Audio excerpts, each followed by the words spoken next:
Why does it not? 9, 8, 7, Yeah. 6, 5.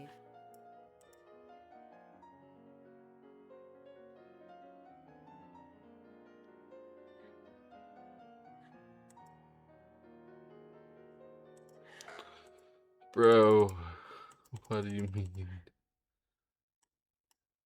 Oh, no. 9, 8, 7, 6, 5, 4, 3, 2, 1. Why does it do that? It's not this orange, whatever. Damn. NVIDIA. Okay, we can do it with this. Give me a moment. Okay. Okay, wait. Let me undo. Change it. Oh, I can't. Oh, I know what to do. Okay. Sorry. Oh, that's not correct. That isn't what I wanted either. Sorry, guys. uh,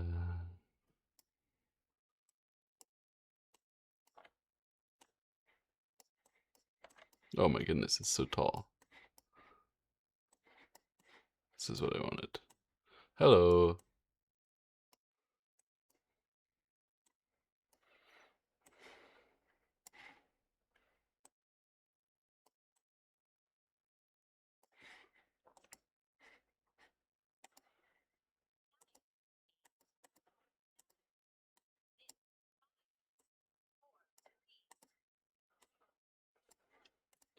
Real life colors. I don't know why it sucks so bad at identifying white balance automatically, but whatever.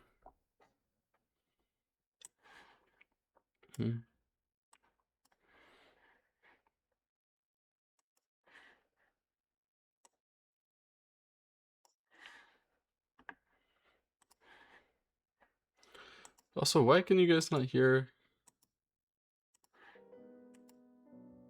There we go. That's what I wanted. 9, It's a 8, nice 7, Rachmaninoff 6, for everybody. 5, 4, Also, 3, 2, 1. Fox is too loud. Someone let that be far too loud again.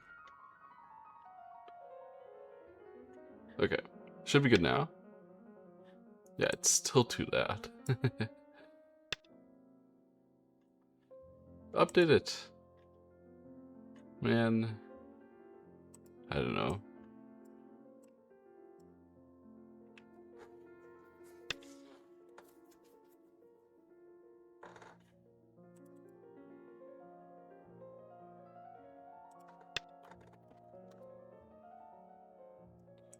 Hello? Why does it not update?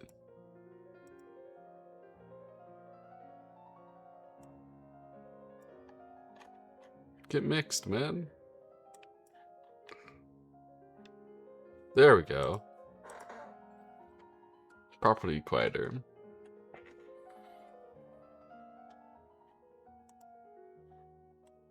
Okay. I haven't seen what the heck they're doing.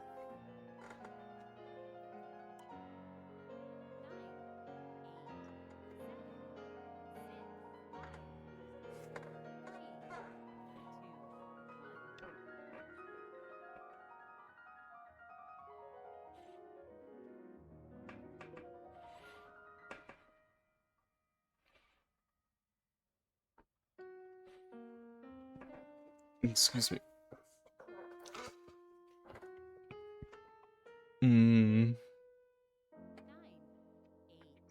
So black is just saving stuff. And white kind of also.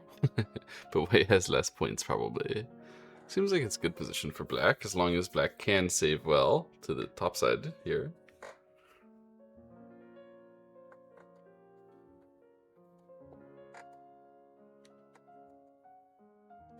How do you do that?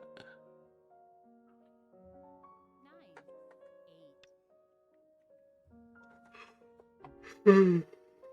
Excuse me, I would also have done that. I guess if white connects, maybe black wants to cut and have fun. That seems scary, but maybe possible. It would be fun for sure. 9, 8.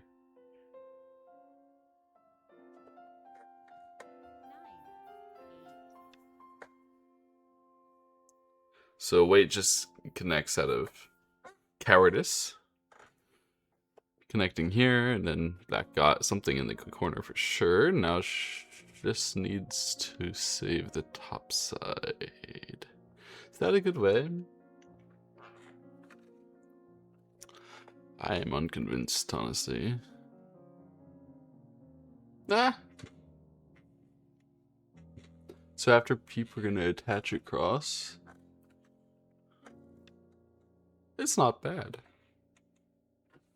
So we have always a half eye on the left side here, and then it should be 1.5 eyes on the top. We should be alive. Oh, unless there's something like Hane strong timing? Oh, maybe not clearly. Is running good, or should we run the right side group? They choose to run.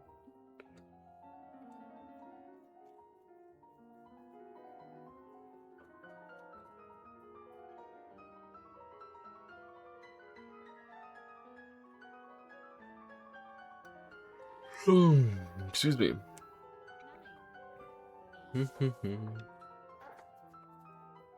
Yeah, expectable, right? Like we're gonna see white try to slice through this somehow. And if black can't make something clear happen, black shouldn't even try to connect. And I think that that's the case here.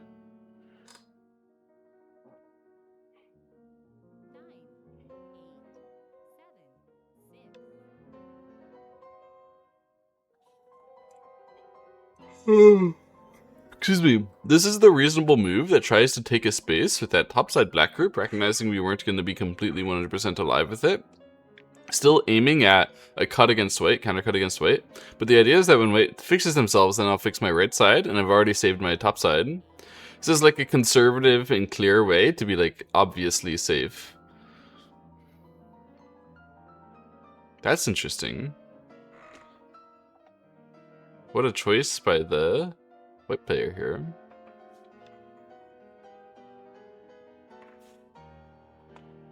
Yo, Kiki Blaka, hello, hello.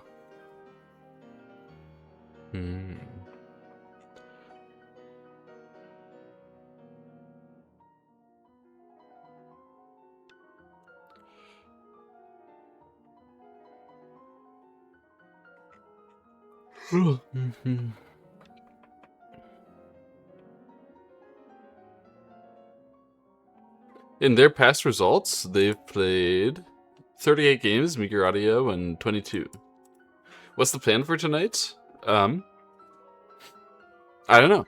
I'm just gonna have fun playing Go, watching Go, doing Sumago maybe, playing games maybe. I don't know.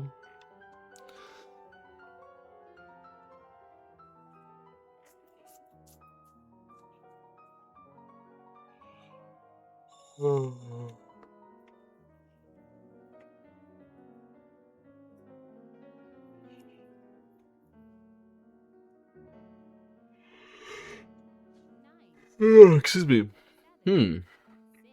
Yeah, if I were black, I would be tempted to 016 here. Ah, he's tempted to play resist Hana here.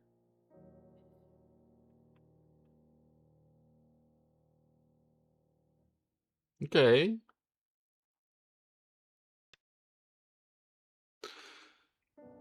So the concept of the resist is if I get Hane there and then I play Tiger, then I gain because normally you would cut and play a forcing move, but you don't have it anymore. Aha! Nice. Nice concept.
Now you go for it. But do you really have better support with just the one extra stone of M6? So what's the plan gonna be when white goes for a cut? Let me try to read it along.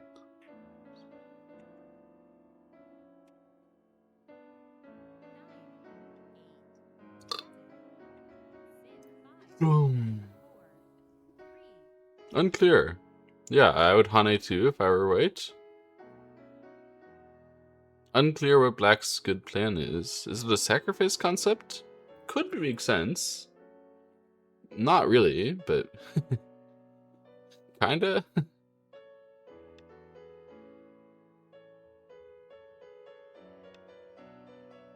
Okay, this kind of concept. So this is what they agree on. I think there were other ways for white to do that just now, but this is a fine way. And now when black plays here, he's trying to say if you dare run at that stone, then I have a target to save myself with. Interesting of white to exchange 114 before going to 116. I don't think I necessarily would have done that.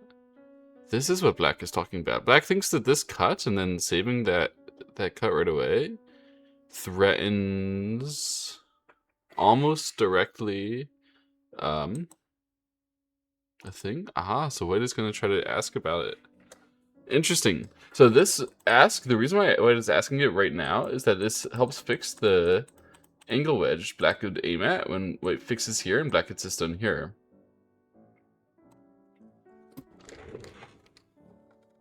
So white might go save those 2 stones now. That's what I would do. And then when black runs out, then figure out how we can play here. Is it possible to do the aggressive stuff? Like, probably not, right? Interesting. So we can't be very mean to black for this. So then it makes sense what black did at the start. Oh, so interesting. So black allowed white to cut, recognizing that there would be a fight on the bottom side that gives him time. And then time is all you need, like a little bit of extra time to control the fight for the starting the fight to be reasonable. Now white is gonna go a bit mad. Okay. Wow. And black also goes a bit mad. I didn't expect that for some reason. Perhaps I should have. So this obviously breaks your shape, like we die with the 2 stones, but we could capture the white bottom side to save our black bottom side group. So the bottom side white group is obviously bigger than these 2 stones, so it's going to try to run them out. And that means that black gets to go back and save those 2 stones. And when he does so, he can almost certainly... He doesn't even do it right away, because he can still threaten the bottom side group, of course. This is so mean, because we're also threatening to play here to save the 2 stones. But if you answer to me, which is totally reasonable, then I'll Hane, cut, kill. So you can play here to try to fix it, then I should connect, but I'm still threatening over here. And then when I save here, I made you make bad exchanges for your shape. Very, very bad.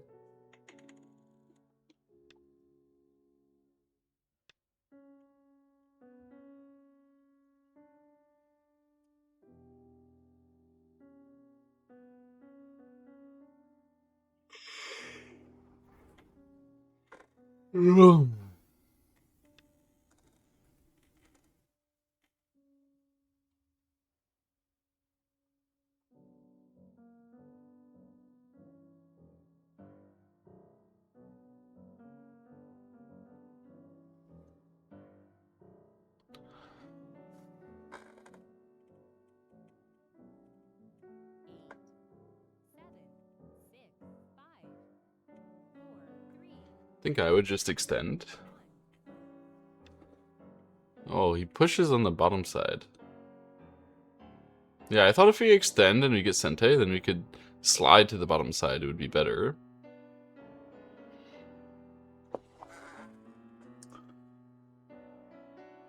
I'm pretty sure it's a small mistake to push here first, forcing white out, and then we don't have as much of a threat later. Because this is not that great comparatively, right? to what you could have gotten. Well, I guess it's okay because maybe white would want to give up those stones now. White answers and black answers too. This can't have been the most efficient sequence for black.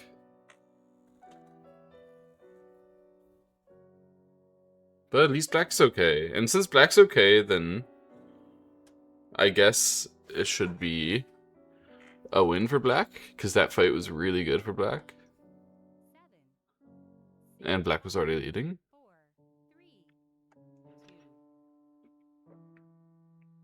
So white tries to get aggressive. Oh, black just connect. Doesn't touch the attach outside first. That seems strange, doesn't it? I don't know why you would just connect before attaching the cover. Is there a good reason to do that? I don't think so, right? Like 139 should have been to the right of 138, not left. I don't think there's a good reason otherwise.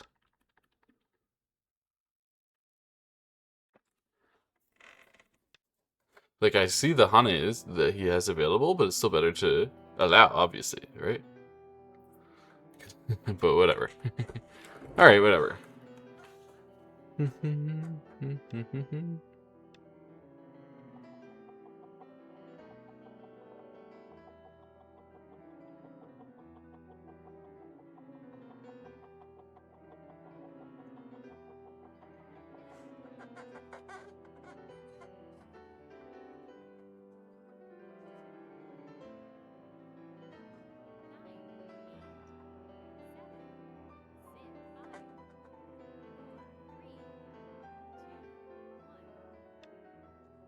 This is the most show-off piano piece I ever learned. I can't play it anymore. But it's so fun. Your fingers are flying.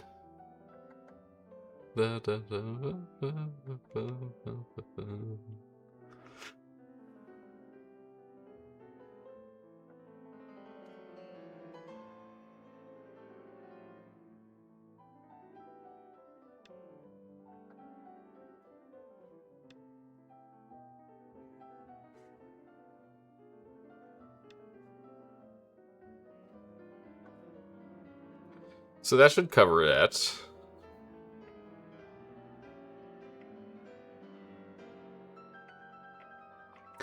And now the game goes to end game, and black is just leading, right? Gentle lead.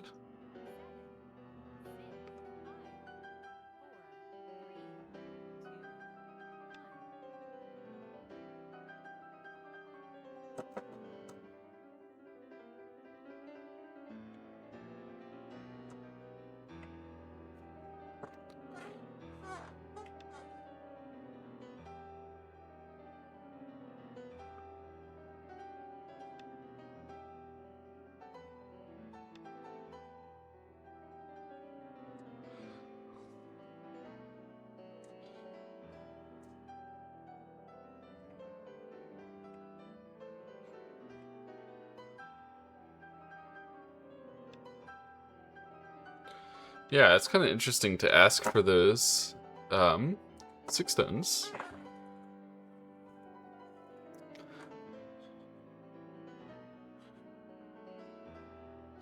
It obviously fixes some small Achi that we had. The Achi may not have been that small. If you capture the 6 stones, you get bonus of strictly... not strictly 12. Yeah, strictly 12 points. Strictly 12 points. And then the fact that you're alive, which is kind of nice. Doesn't do that much, maybe a point or two there. 12 points Gote compared to the bottom side. I mean, I guess I'm not counting enough what could do if they had peeped first before this, and then like pushed and covered here and caused some chaos. But it's not that big, is it? So, I mean, I don't know. Maybe if you peep, I have to Atari first, and then you can Hane. Maybe you can Atari first, then peep, and then Hane, which would be like actually good.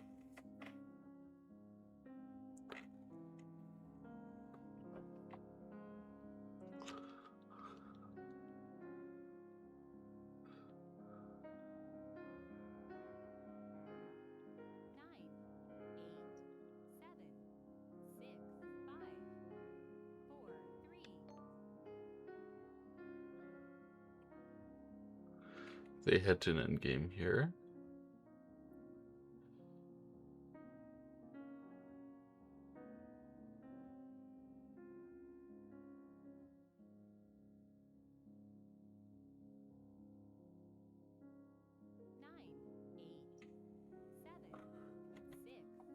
Yeah, black's just leading slightly, comfortably. Let's queue up for a game.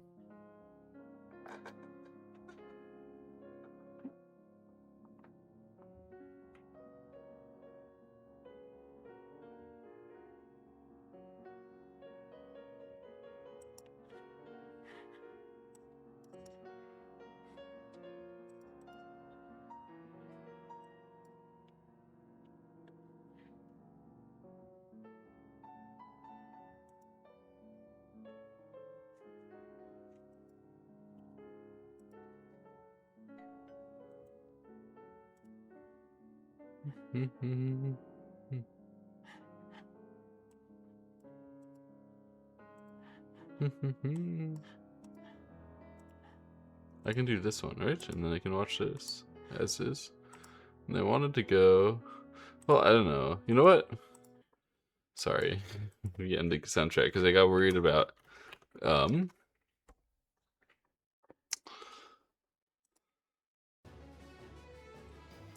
So this is some...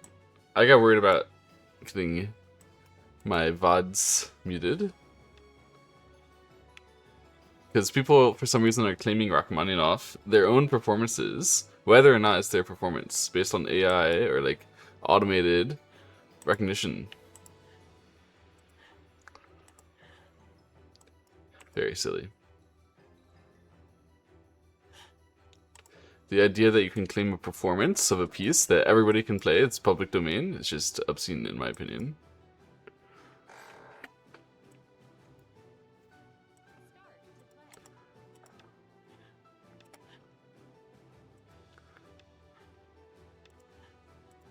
Okay, we are playing against a 6-11 Eitan. I think my record right now is 1-2. I won one game, I think it was on stream, and I lost 2 games in bed one morning. I was playing on a Fox phone client, and the first one I threw horribly, and then the second one I was leading the whole game, but then the client made me lose on time. So then I decided I wasn't gonna play anymore on Fox. Very upsetting. Like, I lost on time with like 2 or 3 seconds left, according to what the client was telling me.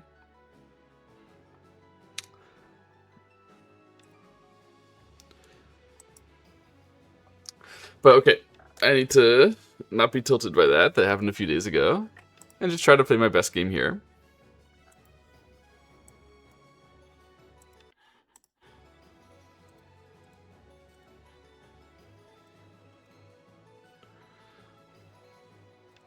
Yeah, I have no idea what to do exactly. I used to plan this type of thing. I still do when I'm playing well, but not right now. Maybe that means I'm not playing well right now. Not interested.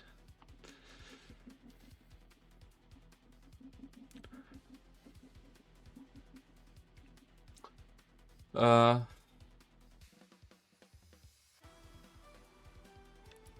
don't know. I kind of want to lure him to attack me so I can just run out, and it makes more sense. Even this kind of move. Should I answer and then I can still run out? Or should I just directly... I mean, it's not like bad to just directly escape. But it could be better to play here because they leave the pressure.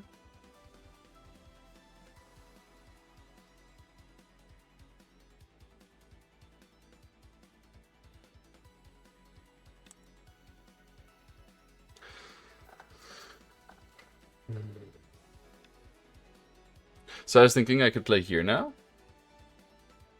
Not sure. But this is the type of thing I want to try.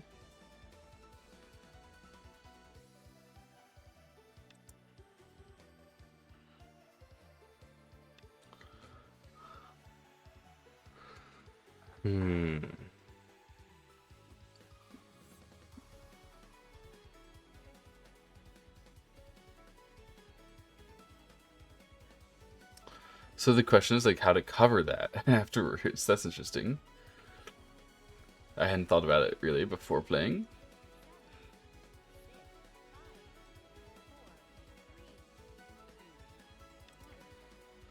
This doesn't seem like the right way, but it's a way. Kind of interesting.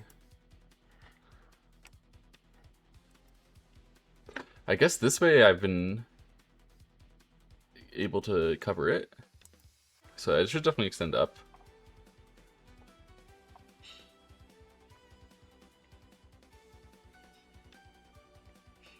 I've been led to cover it.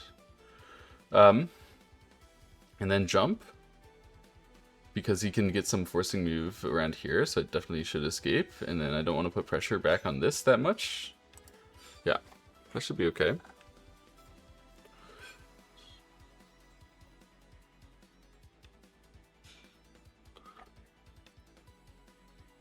Interesting, I shouldn't really have that much more power to attach here as you normally do. Huh. So he should be okay overall, I guess.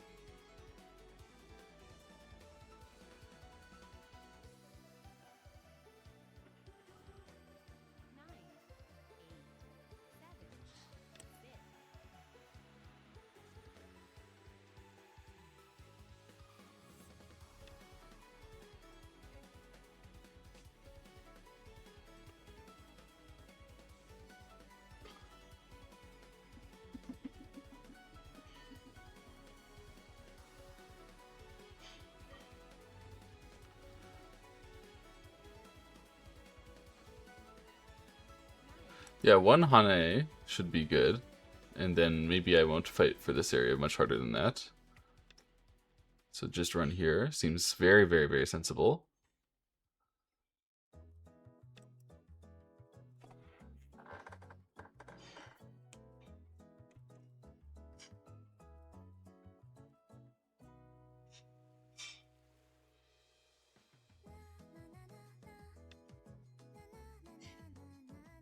Very sensible from him as well.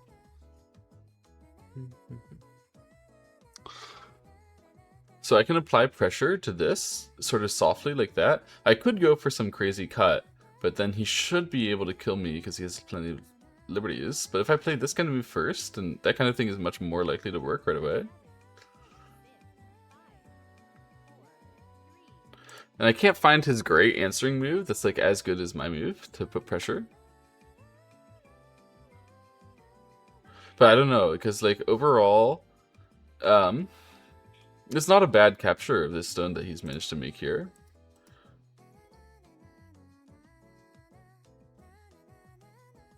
So like maybe I did get the bottom side from this, but maybe overall it's not that great.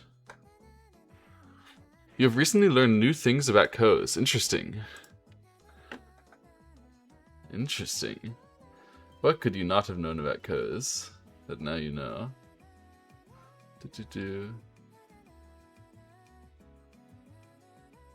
Should I go for the cut? I mean, it doesn't seem like I'd lose much if I just go for it here. Should just generate stuff. I don't really see why not.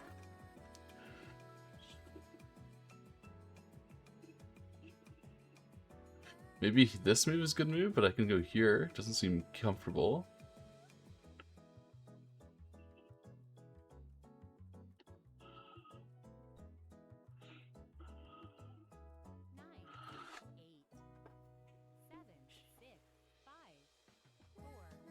Ko is bigger than other moves on the board. Not all the moves in the co are the same size. The middle one is worth less.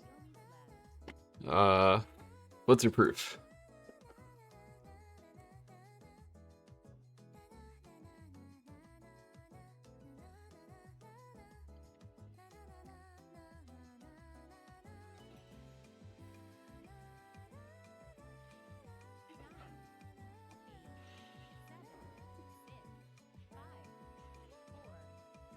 Did maths.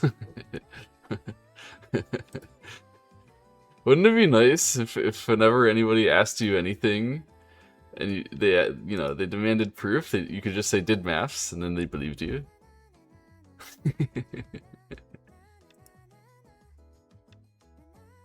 Okay, so here we have an interesting moment where I can Hane first, because the capture is definitely worth. Yeah, so I mean, if I Hane first, and then if I play here and he connects or something like that, then I would have to extend up after that. Wouldn't be comfortable, right? So is it a good exchange or not? I think almost certainly yes, because it just expands liberties. So it's going to make it so that... No way!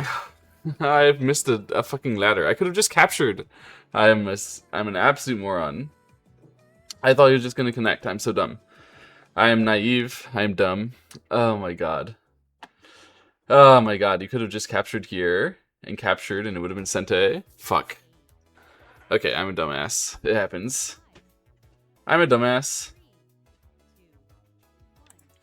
Man. That was like such a good maneuver too. Oh well.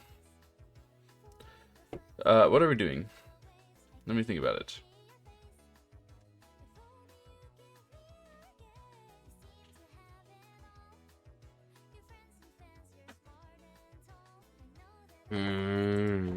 Also, what is going on with this music? Can you skip next track?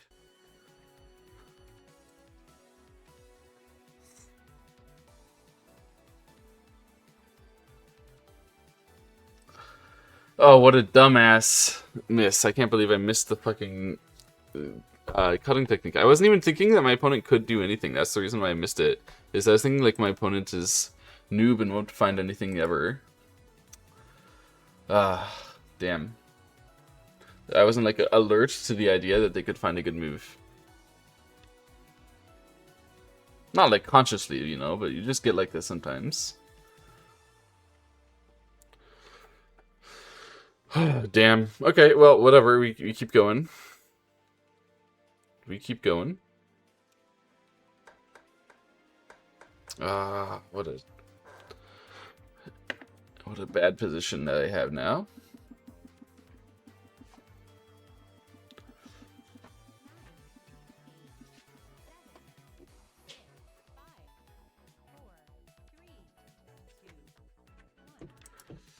Yeah, this is kind of overplay to go this far, but you have to kind of overplay when you're behind. Just natural. And also to not bother to cover this like at all, kind of overplay. But these things must be done. How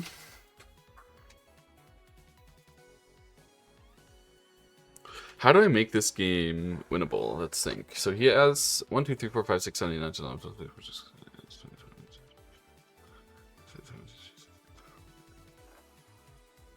he has like a lot.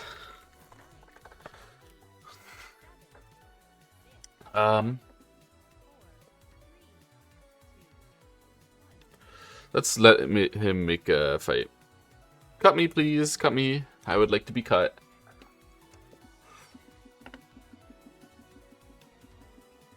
No, that's not cutting me.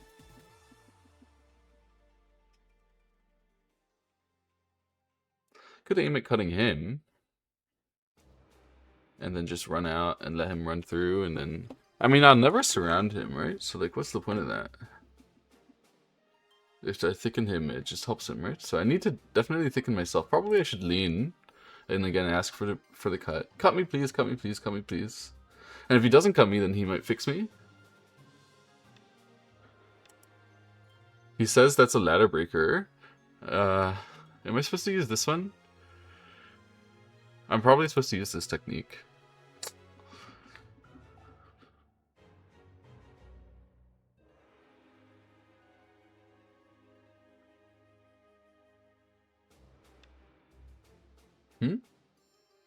He didn't Hane connect first, so I can Hane connect here, right? Oh, that's interesting. Should I just descend first? And then use the cut? I could cut. I think you descend. If he blocks, you cut.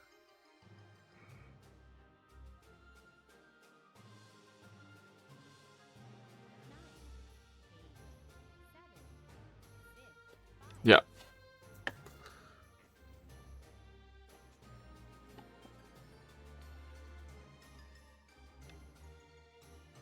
Understandable move. He wants to cut me there and cut me here.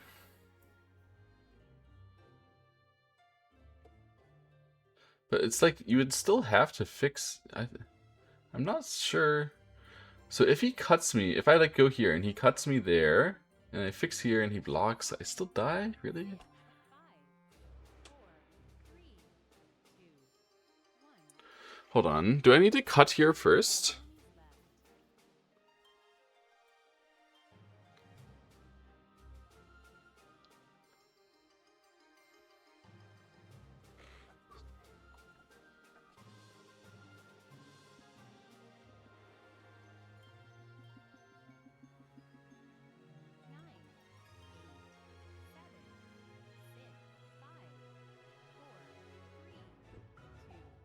I think you have to cut here first. I'm allowing that, obviously. Because if I played here, I just think that cut would actually work. But I think he cut too early. So I can do this first.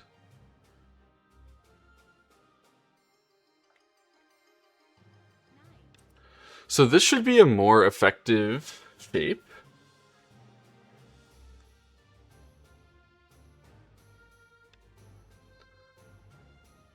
Than the shape he's making over there.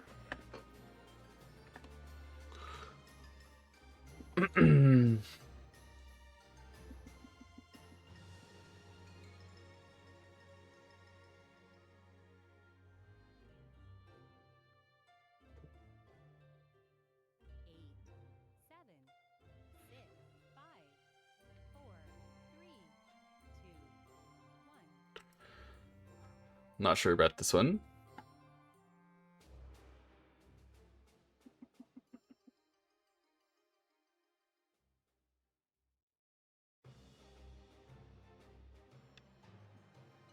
He dares go this side?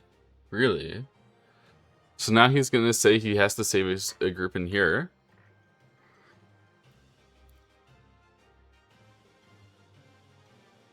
Well, I have to extend out, I think.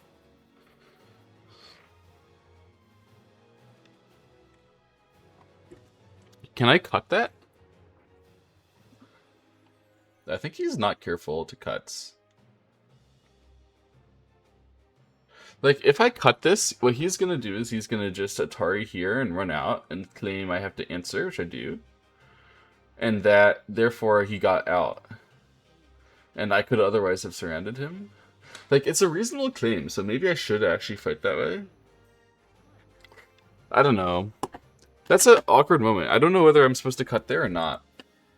Because this way, I'm not, like, really heavily favored to kill him.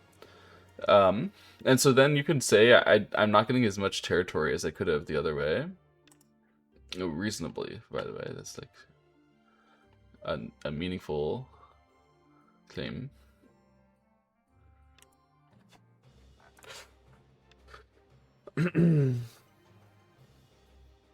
Is this the moment where we should Hane? Probably. Yeah, this is the moment where we should Hane. Maybe I could have even Haned one step earlier and, like, come back quickly, but kind of hard. Should I be triple Haneing? Or should it be extend? Or maybe even, like, this aggressive way? Probably not. So it's, like, between this and that.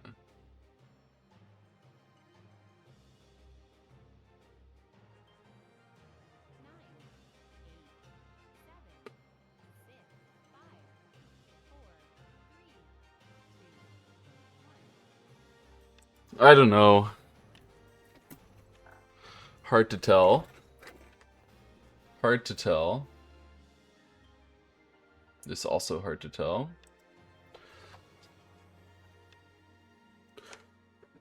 Okay, I think I need to reduce from this part, right?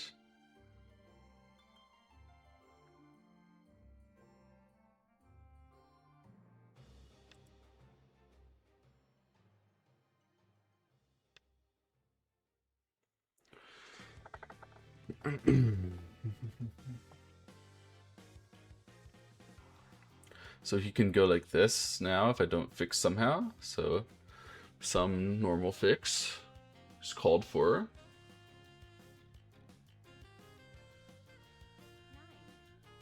Is this a good normal fix? I'm not sure. Maybe I should be fixing thickly. I have no idea about this. Doesn't seem right. But, you know. We all play moves that don't seem right.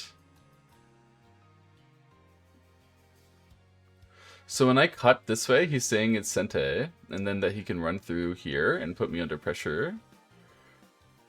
Entirely possible.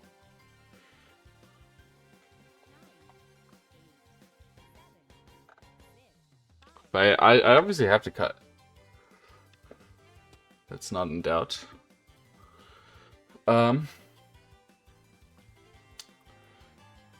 There's no reason to stop that, right? Like, I don't care about the cuts, so I should just directly fill a Liberty. And it should be this one.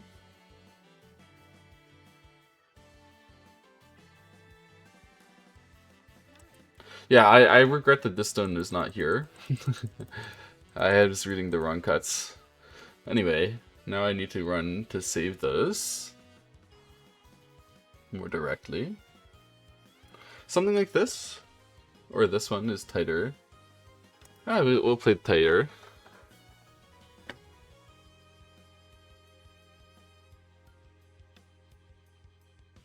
So, what's the point of that?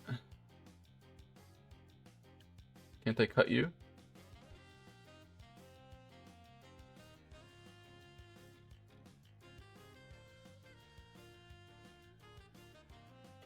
Can't say I understand the concept he's trying to use here. So now I can just connect, right? And then I don't think he can escape because I have this jump. He wants to use that way. But can't I go like this? What's the concept?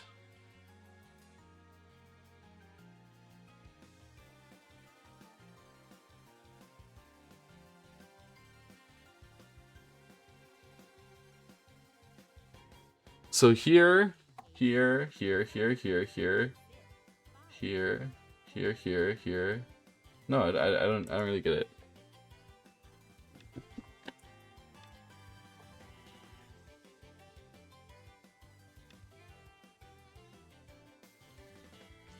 He wants to use that Sente.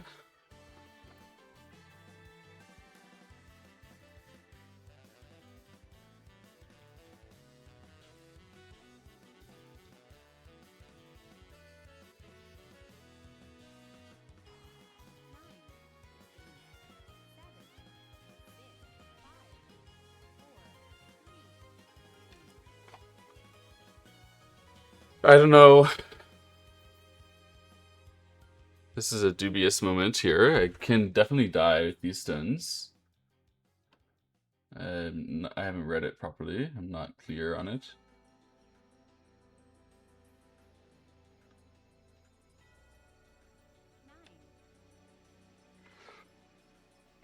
So what's going on?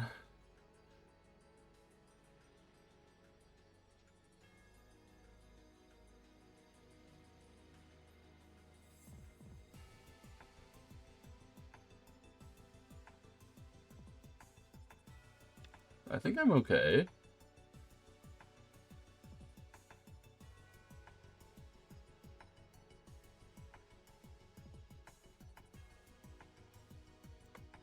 If I do kill this group, it's great. I'm not even 100% sure it's locally dying.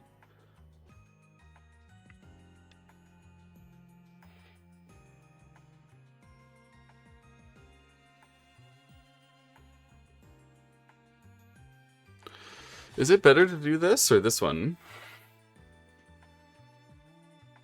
I think there's no reason to do that one. Should just go here.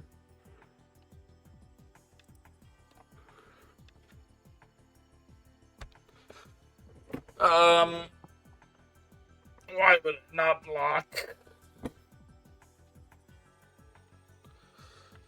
I would not block because I can Hana here and it's better. And I would not block because I could cover this and it's better. Are they better? I just don't think so, not really.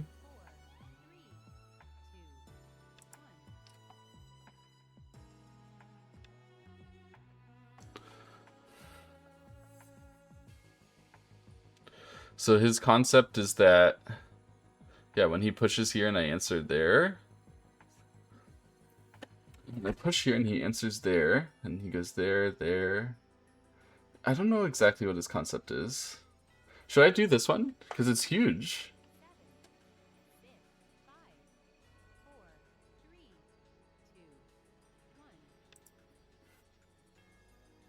I don't know. Generate a huge follow-up.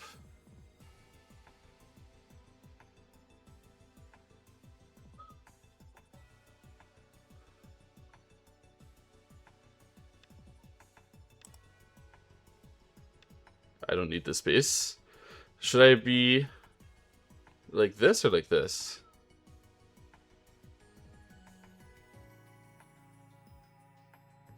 I should be like this.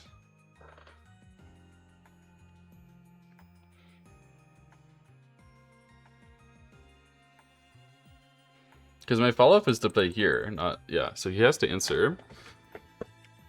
And then I can just come back and live my group, or even play Hane first. If I Hane first, I think you extend this way after that. He goes here, you turn.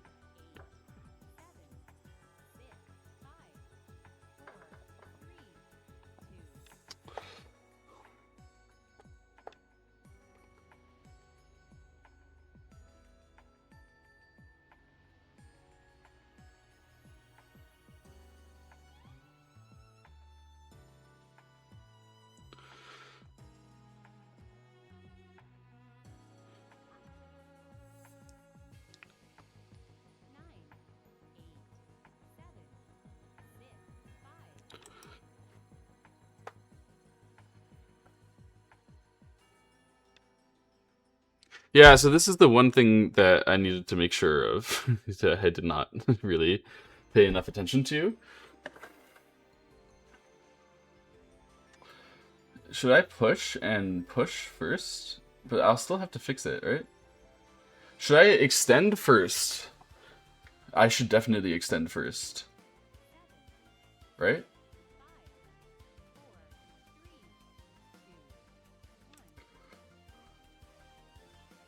Force him to connect. And then I can handle this way comfortable. Way more comfortable.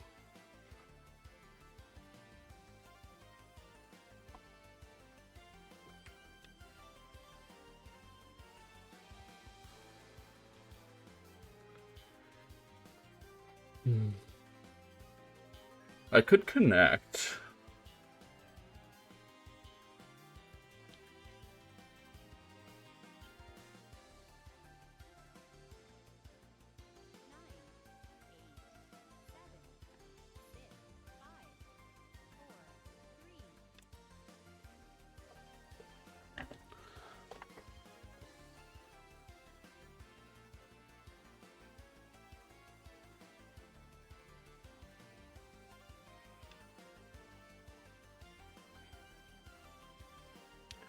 Should I Atari first? Yes, certainly. Atari and like connect would be great.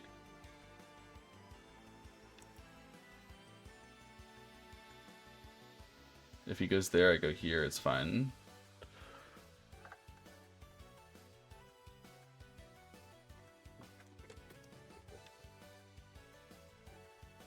Connect is so strong.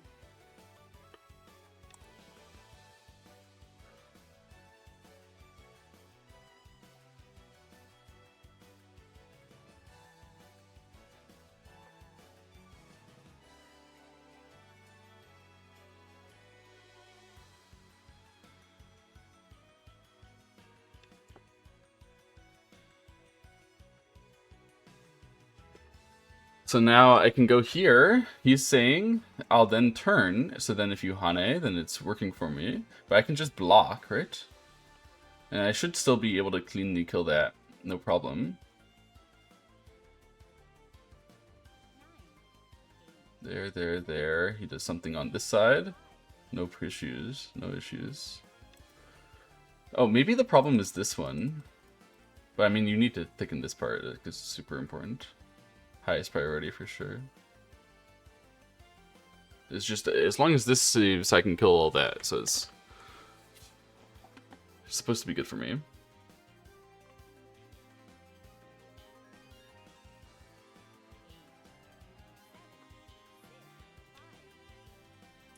I thought about it. So, yeah, here, if he goes there, I can go here. He goes there, I go here. Or like there.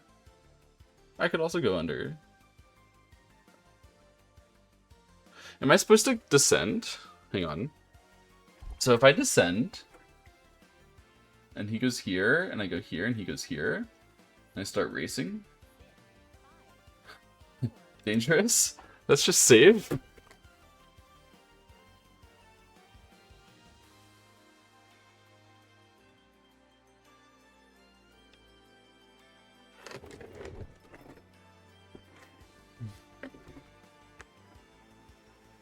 Okay, what's that? Now if I play here, then he has to like descend and I can just go here. Or here even. There's no point to this. He's lost his marbles.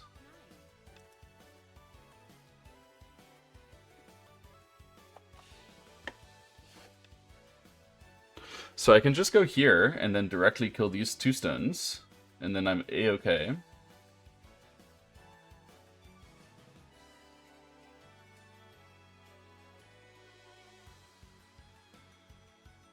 Right? What if he Hanes? And I play Hane and connect. And he goes here or something? I don't know.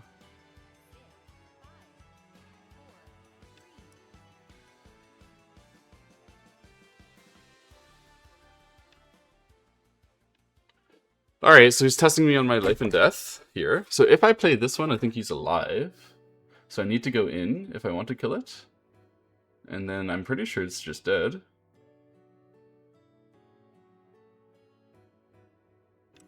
I don't know why it wouldn't be dead.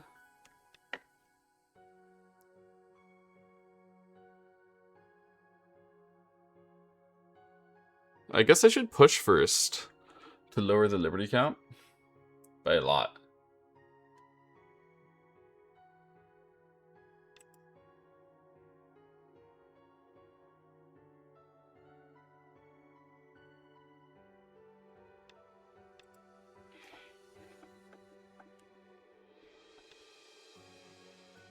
Now he's trying to save in there for some reason. That's maybe trying to target the cut here. It definitely is. Like, should I just go here to make sure the cut is okay? I mean, I'm only losing to fuck-ups now, right? So let's be clean.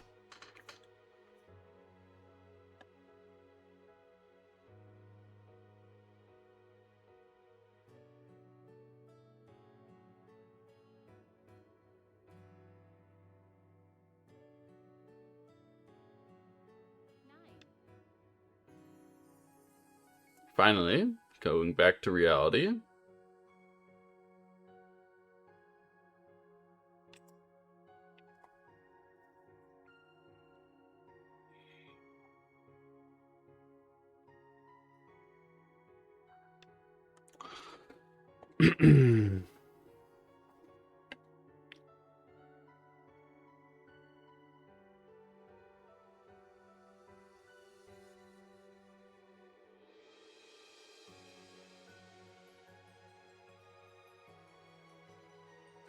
Can I wedge? Probably not, right? I mean, I see no reason not to just do this.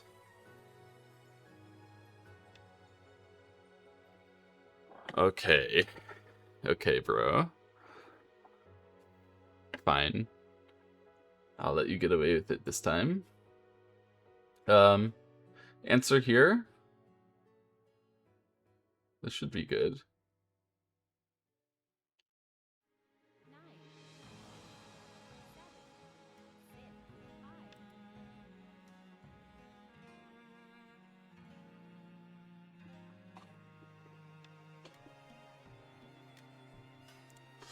Yeah, it's also possible to actually just target him from the corner, wasn't it?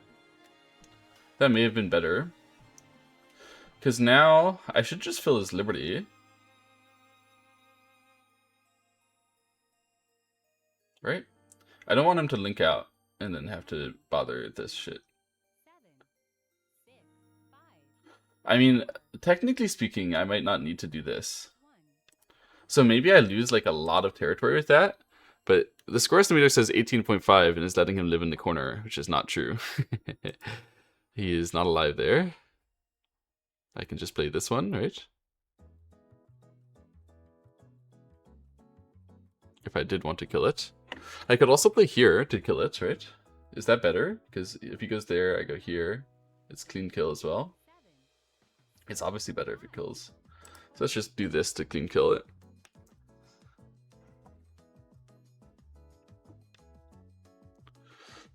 Yeah, he's tilted. Something. I don't know. I'm just gonna kill the corner. Yeah, of course, reducing from the outside would be the better way if it's also possible to kill that way. I just knew that one killed. Didn't know the other one killed right away. Had to read it.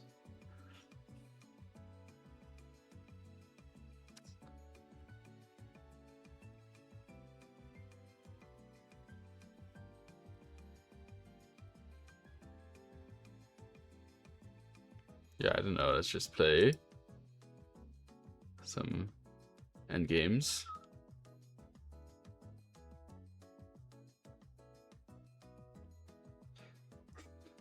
The score is white by 26.5, not counting that is dead. And not counting the value I get over here. I think in this case you monkey jump. Could be wrong actually. Maybe you small. Because you have a thing here. It's kind of interesting. With a thing there, what are you supposed to do? 9, 8, 7, 6, 5.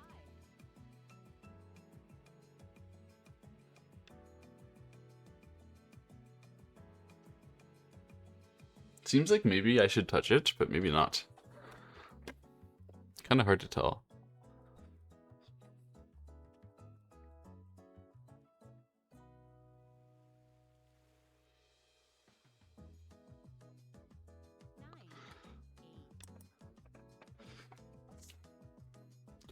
Just touching it and then playing here, I think. Just one small touch. I don't want to touch it further because I want to keep a co-threat. All of this doesn't matter at all.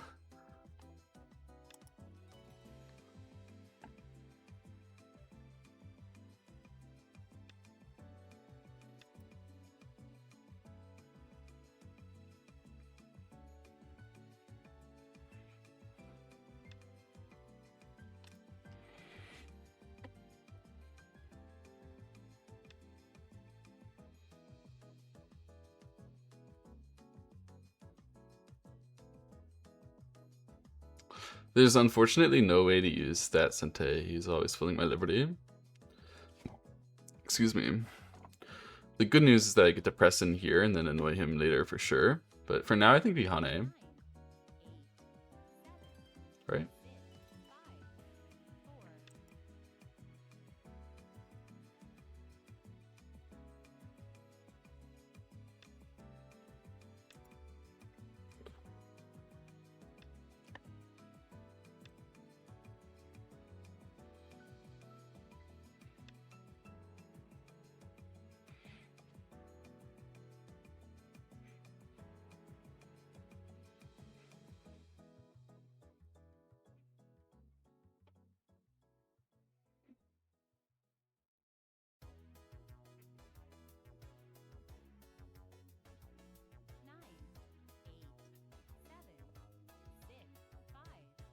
4.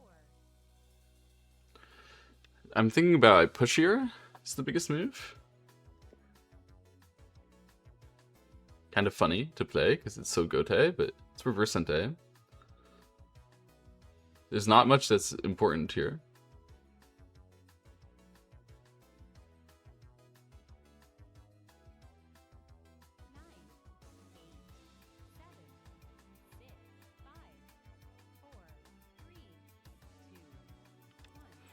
There's actually descend here, which is like kind of important because he's obviously gaming at this. He thinks when I answer here, then he's gonna cover that way and trick me.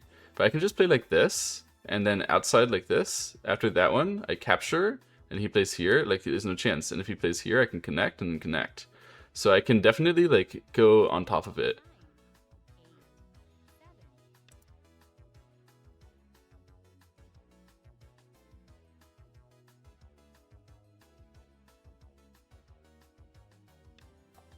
We'll capture first to give him hope that I'll fight against him, but I won't.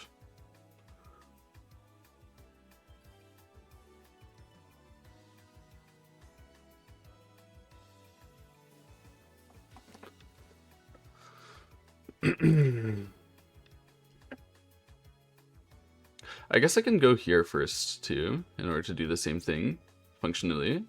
And yeah, there's no way that the underneath way will ever amount to anything. Yeah. There. Capture. Yeah, there's no way. I'm gonna just give.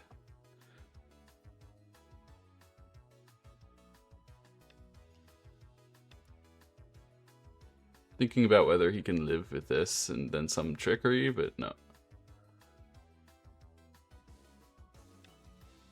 So here. He wants to do some kind of trickery, but there's no way. It literally can't possibly ever work.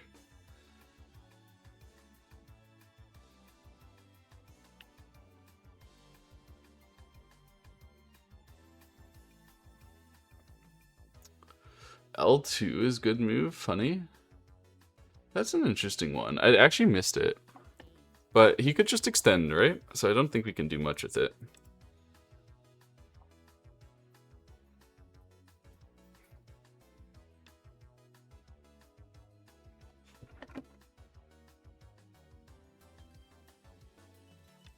So this actually gives some extra value out here, so I don't mind just playing a move to confirm. The more liberties that I get, the better control I get out here, and even for pushing here. So he realized the push is coming and stopped it. Doesn't do much. I guess I can push here. I don't know. Is that a good move? Probably not, right? Whatever. I want to try to... I just want to make everything over. It's probably not great.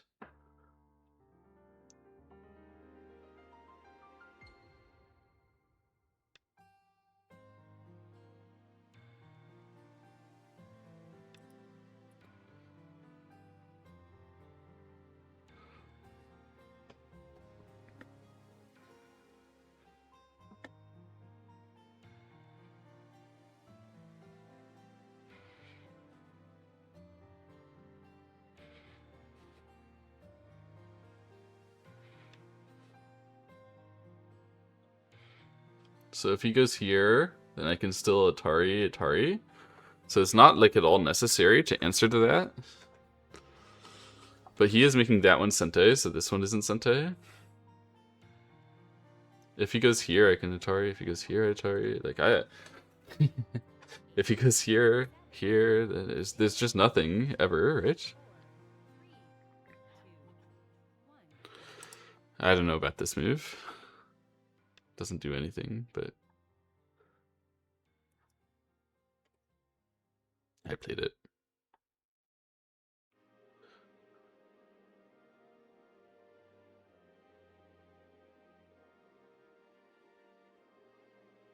I think there's nothing he can ever do to win the game on the bottom side.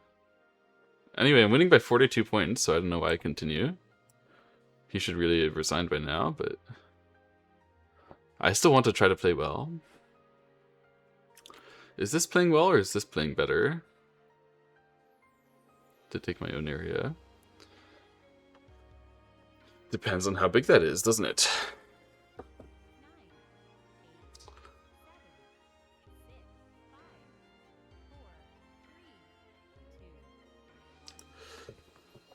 Not sure.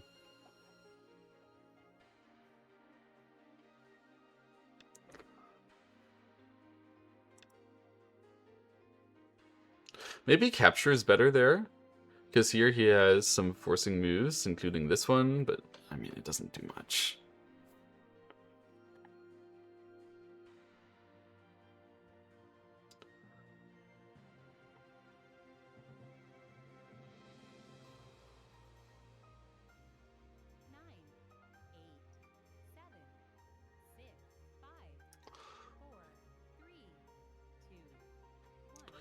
I'm just confused, man, what to do. It's this move is to make that Sente, so I think it's like relatively big, but yeah, just trying to get him to resign, play a passive move. Alright, finally got the win. Total blunder in the beginning here, totally missed his cut move. After that, recognized that just playing for territory wasn't going to be enough. I did account at a pretty good timing. Yeah, I saw that they had it, but the throw-in, they just can extend, right? So I don't think you even get anything extra from that. It's just like, whatever. I don't think there's anything working about it, right? Some center stuff, but it doesn't increase any liberty count or anything. Becomes more Sente.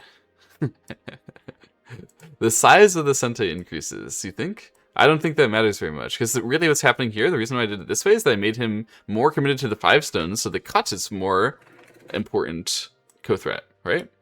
So I thought this way increases the size of my Sente more. But I don't know. Yeah, so here this is obviously going to be the graph where I blunder horribly and then make it back.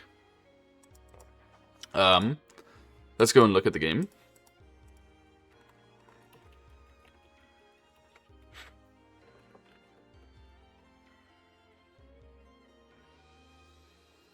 This is interesting. This is like fun. I tried to figure out how to do this. Like Katago would tell me to do it.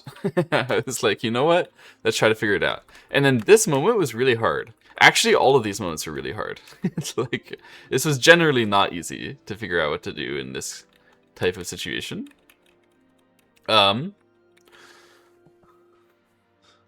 This is the one moment where I feel comfortable. But after he pushes here, I don't feel comfortable. I'm like, what? What do I do? And I try to counter invading to like cause a threat. When I force this one, I think it's fine.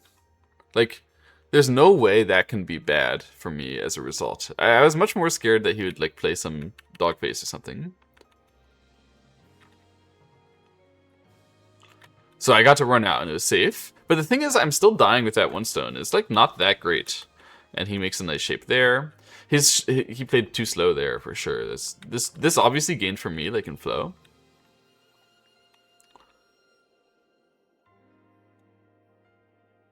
And then this part was really interesting. So he didn't feel like answering a small way. So he tried to answer like movement this way. It didn't make sense. And then it led me to this stuff. So I thought this is just free stuff. And it certainly would have been if I had played it reasonably. Right? Something like this could have happened. And then try to get him to answer. Or something like this. Probably more reasonably. This kind of co probably is a good result for black. Because this kind of co, I could win it, but I don't really care that much. And black could win it, and black also doesn't care that much, but like maybe more. Probably this is the best thing for both. But anyway, I just clean super blundered with Hane. That's really bad. Sorry.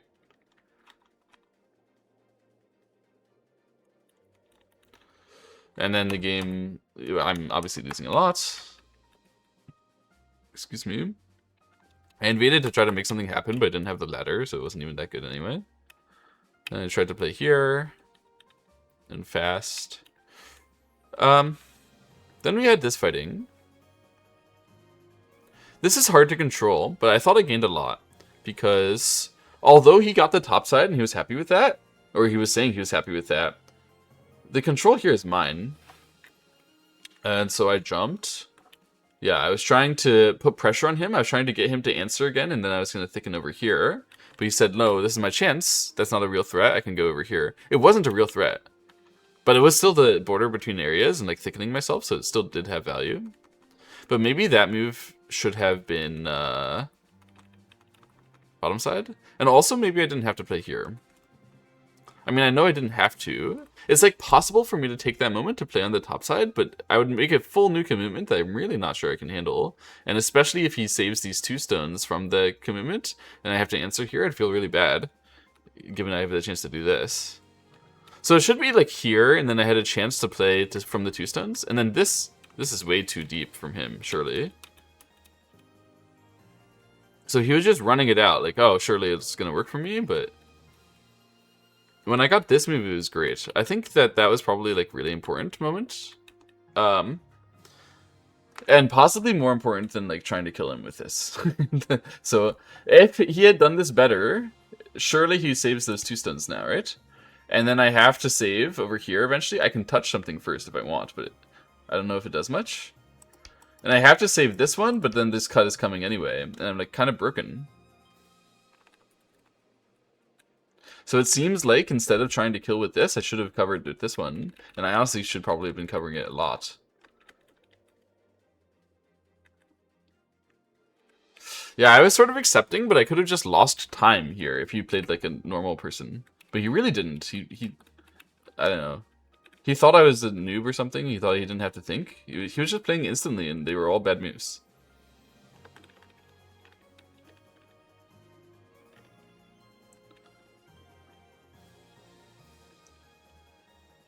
Yeah, and then I was just alive, and it's game over now. Okay, let's see. What does the AI say? So this moment, awkward moment, I've decided to play away. AI says... Okay, very interesting. So originally here, it's fine to do what I did, but you could also play further away.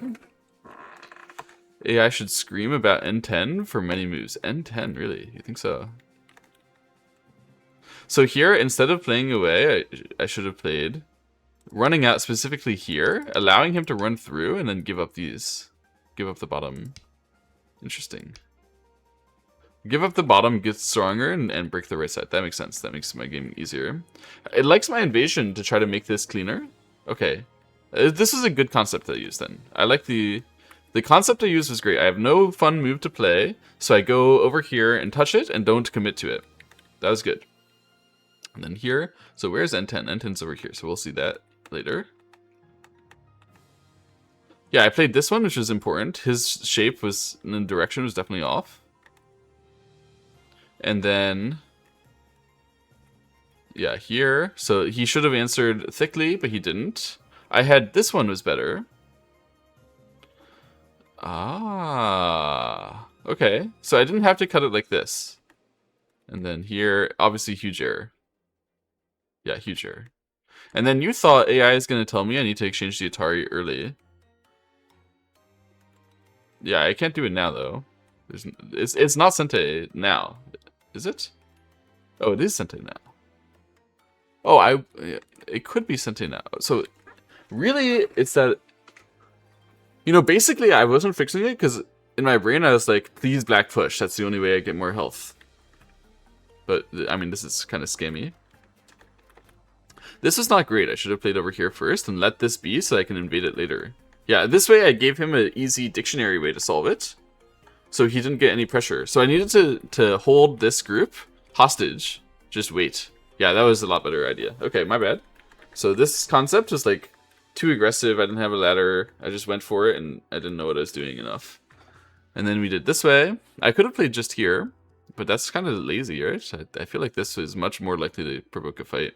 This is the move that I had as my intuition, right? But I thought I couldn't do it because... Well, why did I not want to play this move?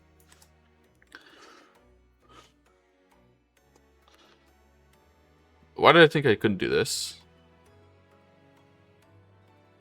Yeah, no N10 screaming. Well, like, what was black supposed to do over there, right? I mean, I understand maybe white won't get it in Sente later, but surely that's not soon. That might be, like, the cause of this stuff later, but, like, right now it's not necessary. And it's actively bad, in fact, because we lose a co-threat, you lose the chance to do things harshly here. Basically, I don't know. We're unlikely to need exactly that. It's not really a co-threat. Well, it's not that one which is the co-threat. It's like Atari here, which is the co-threat. You know, like if you have a very serious co. Um,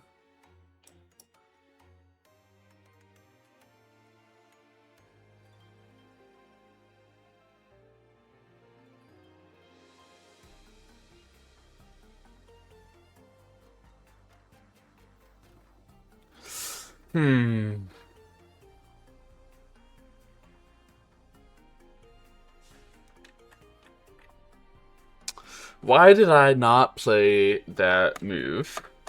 What was my reasoning? I remember I had a reasoning. I was like, here, but if I do this, then he's gonna fix. That was my reasoning. My reasoning was he's gonna fix somehow in a way that asks me to fix, and then he's gonna run out, and then we're both gonna be healthy and running out, and I can't generate pressure. So was that real? I mean, it's kind of like I ask him. Yeah, I was thinking of this kind of variation, but actually there's still pressure all the time.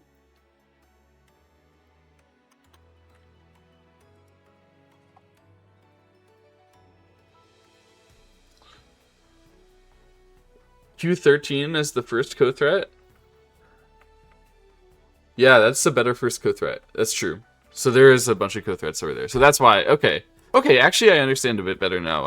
Because yeah, I was lower level on that. Wasn't understanding completely. Hane Connect was the harder resistance here. So I thought about doing that, but it just exposes my own weakness so bad here. So I was trying intentionally not to give him a move over here in Sente. He took it anyway. Cut was fine. High pressure. He did that one, and I played here, and I gained a bajillion because I have so much more control here. Yeah. So that was lucky that I got some control of the overall position. And this one, yeah, it should have been here, or thickened directly. This was a little bit offbeat. I understand. Ah, so this part, probably... Yeah, I need to control those two stuns, exactly. This is what we noticed in self-review. It was that those two stones, like when he saves those two stones, I'm dying with both cuts. So those were really important this whole time. I needed to control them. Even if he could churn here, I needed to control them. just suffer everything else. As long as you kill those two stones, you'll be fine in the fight. But yeah, I wasn't aware and he wasn't aware that it was so important to come back here. I basically wasn't paying enough attention to what cuts would happen. So very fortunate for me, I got to go here. I mean, frankly, the opponent's just an idiot to have done this. Like, he was not thinking. If the opponent was thinking, I wouldn't have been able to take this. And then at this moment, I was already leading. It was so difficult to find a thickening move here, which is correct. I thought about this one first, right? But this one is not good because of the 2-3. And this one is the right way, because after this one... So the difference is... My stone here is on his stones, not one back. And that makes me, what, thicker? Oh, it's so tough. Here is much more reasonable, I guess, overall. Because this way, the cut here, I can directly... I mean, I don't know why it wants to exchange that. The cut here, I can directly answer, and my stone is making much more sense. Still, he has a run through, which is making sense too. But we went like this, here, like this. He was dead. So that's the reason why he was doing weird moves, is that he was dead anyway. It didn't actually matter. Okay, that makes sense. Yeah, I had a few different ways to kill. Atari here was the perfect timing. Yeah, this is exactly right. I could have gone for the counter. I didn't I didn't even think about it, to be honest. Crazy. L8, bad as expected. Ah, yeah. So I could go over here, but I was scared that he was going to break out this stuff. So this was my fear. So this way he would be able to save his group. However, that doesn't win him the game. So I should have been a little more flexible at this moment. Yeah, L8 is the commit to the hard kill, which leaves you having to actually save it. This is the far scarier move. And then after that, I was unsure about how exactly it was going to work here. I was just sort of backing myself to be able to kill it. And probably I could kill it, but that doesn't mean that was the safest way to win, for sure. Yeah, given a second chance, I agree. I should absolutely go here and let him through. Let him through. Let him use those weaknesses. On the other side, we're not nearly so bad. Yeah, I was fixing all this part Could have run through and made the counterattack, but this is super scary comparatively. Extend and connect here was good, but I should really not have just honeyed. I should have just fixed this part at this timing. There was no reason for me not to fix this. Like, when I know that I'm leading, what am I doing to not fix this? Like, obviously I'm not going to fucking die with this group trying to kill that group. Look how big it is. Just a dumbass decision to go over here. But fortunately I found some good moves in the fight afterwards and was able to dominate it. He had no option there, so that's why it turned out easy for me. Anyway, at this point I knew I was leading a lot, so I didn't play that proper of an endgame. I'm sure around here that there was a better way to handle this thing. Like, when I pushed here, maybe this one is better. He just wants to push here. Okay, that's clear too. Anyway, we just allowed this, did the proper outside fighting. Yeah, I'm leading by like 42, so it doesn't matter. Massive blunder. This is the main thing to learn. It's a cut with one space jump away. And I would know this in a heartbeat if I were playing black. But I'm playing white, so I didn't know it because I was just disrespecting his ability to find good moves.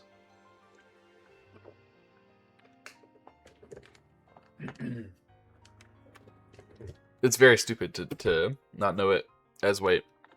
Very stupid. And then afterwards, I need to respect the cut here again. So it's just these cuts that I need to actually pay attention to consciously, that I'm just sort of ignoring sometimes. But overall, I mean, aside from being naive to cuts, I did control the game. And it wasn't like he had a chance. Despite the fact that I made some massive blunders. Absolute massive blunders. In the actual fighting here, I didn't make severe mistakes other than not seeing cut and not seeing cut. Like, not seeing the cut over here, understanding what the saving the cutting stones over there was going to do, and not seeing the cut on the right side. Those are the two things that I needed to actually spot. And if I only miss 2 things a game, that's okay. I'll probably still be 8 duns. What were you saying earlier, by the way, Princina? If a ko is... So, one important thing to notice is that the person who wins the ko is the person who takes the Tedomari penalty for dropping down to the next move after the ko and ko threat are resolved. That is an important thing to notice.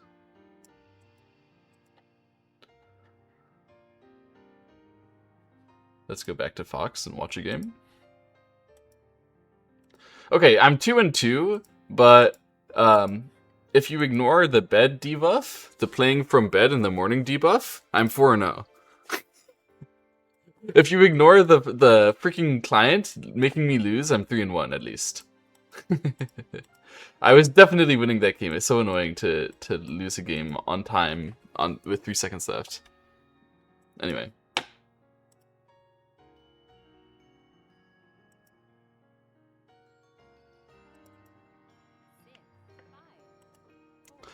So we're gonna let this game go, and in the meantime, I'm going to open an MS Paint and try to figure out what the heck Princina is talking about.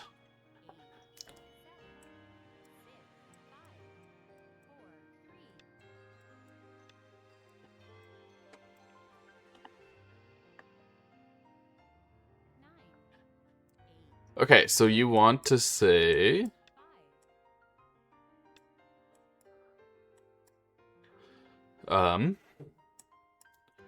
A and B, where A is 0 points, B is 30 points, 30 point direct co.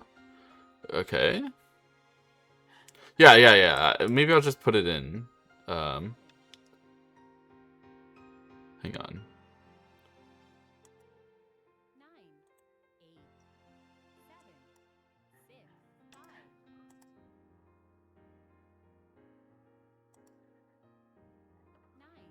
Wait, can we do this in a good way?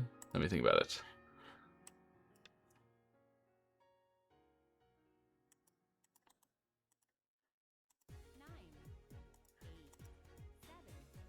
That's not good.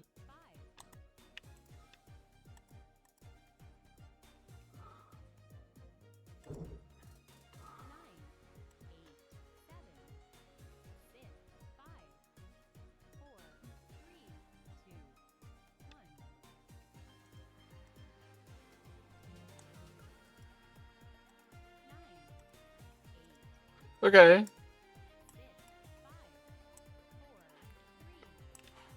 We need to rename this one.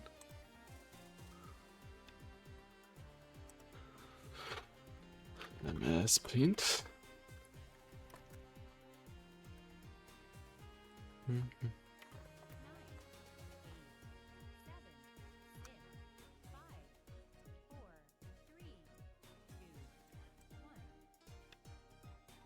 Okay, so we have a 30-point direct co, and then we're going to label this as X, and this is Y.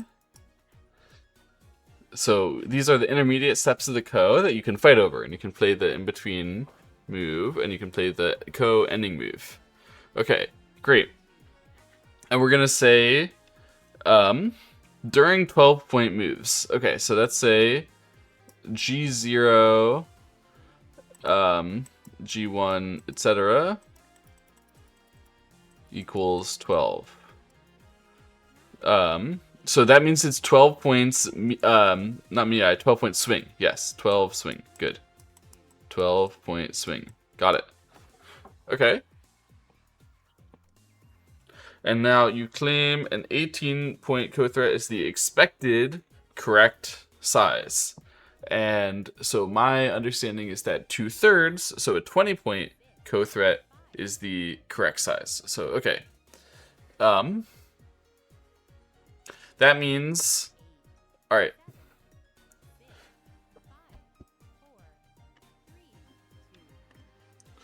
So the co moves, in general, we would be expecting that they are 10-point swing. In general. So at this kind of moment, we would be thinking that, that they're 20-point swing. 10-point miai. That these are 20-point swing. Okay, so in general, we would be expecting that we're supposed to fight the ko. Okay. So you're claiming if at X. Okay. From X. From position X.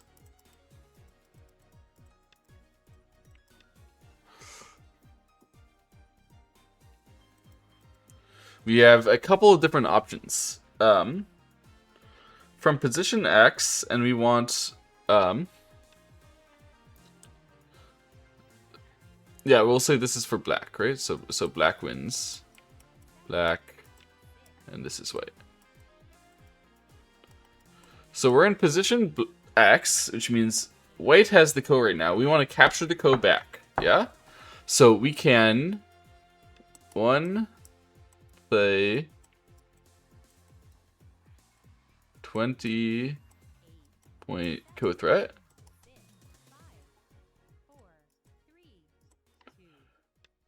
2, play 18-point co-threat.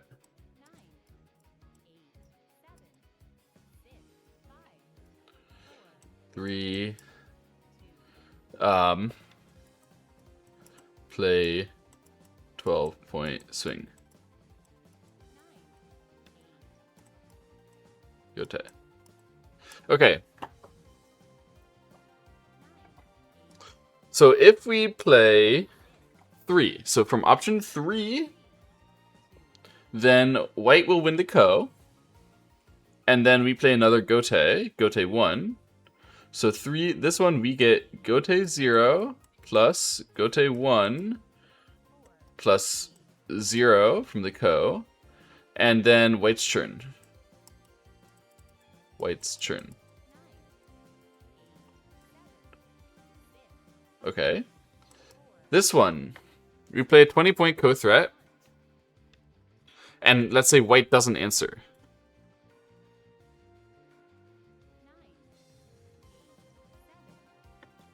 So then white is going to win the ko, and then we follow up on our co-threat. Then we get 20 points, right? So 20 points, and then plus 0, and then white's turn. White's turn. 18-point co-threat, then we get 18 points plus 0, right? So this is if white ignores. White's turn. and so on and so forth. Okay. So the reason why you say this is not a good idea, or 3 is not a good option, is because this is effectively 12 plus 0 white string. So if you have no co-threats, that's what you get fucked with. Okay, and instead we can say white could answer these. So if white answers, then white is going to come back, or sorry, then black is going to come back and go to y. So if white answers, then we go to y. Okay. And from y, then white can do the same thing. Yeah? From position y.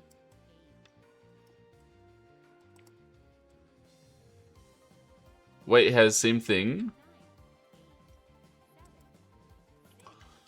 White, same options, but inverted. Same options. But it's, from black's perspective, we count it as 30 minus size of co-threat. Right? Size of co-threat and follow-up. Minus, we can put in brackets, I guess. Co-threat execution. 9, 8, 7, 6, 5. Yeah?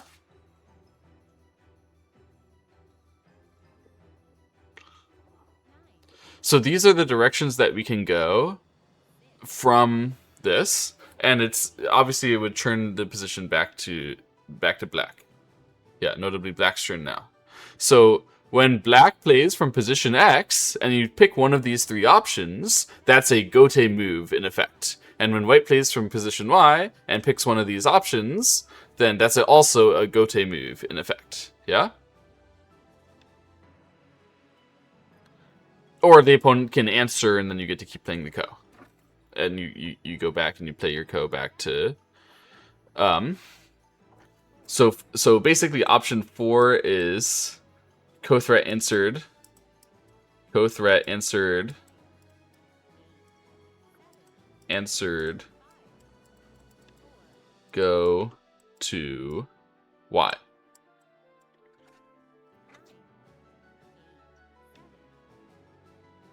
Okay. I think we've mapped out our options in a way which is relatively clear. So we can choose the value of X, the size of our co-threat, that we think is going to be even EV, given 12-point swing. Okay, that's interesting.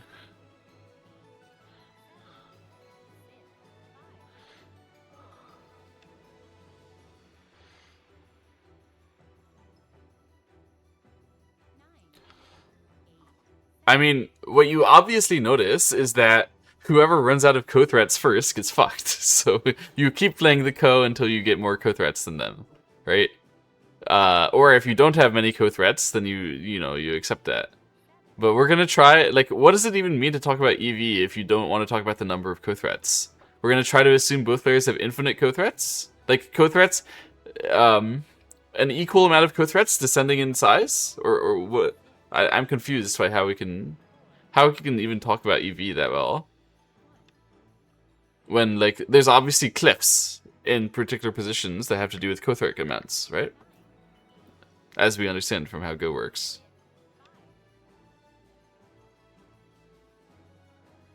Assumed each player has a co-threat from 22 to 10 in 0.2 steps. Or something along these lines. Okay. Alright.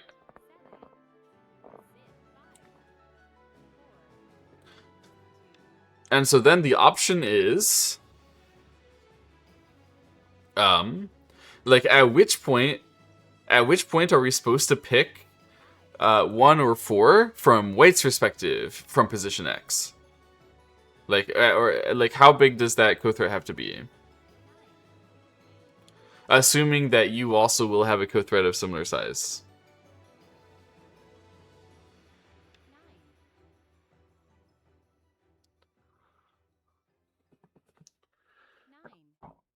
Excuse me. 6, 5, 4, 3, 2, 1.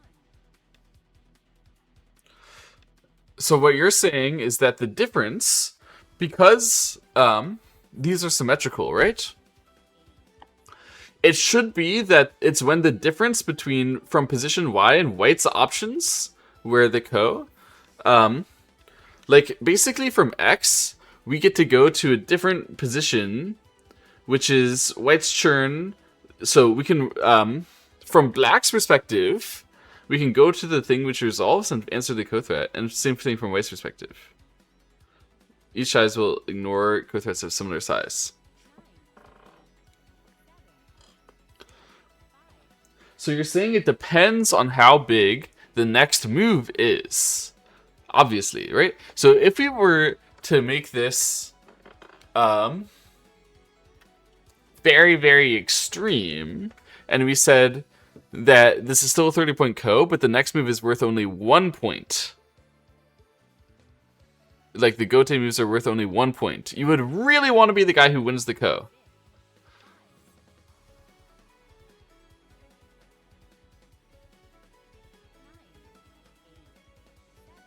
Because when you win the ko, then the other guy has to find the next big gote. Right? Or wait, what? Wait, no. No, when you play a co-threat, then it's white who has to find the next big gote. Like, from black's perspective. Do your co-threats... So, the big L, that's something that we do actually think about already, and it's not something that has anything to do with this. As is. So basically, co-threats most of the time have negative value on their own. They have a certain amount of cost, but that's something that's relatively easy to factor in if you're a strong player. Because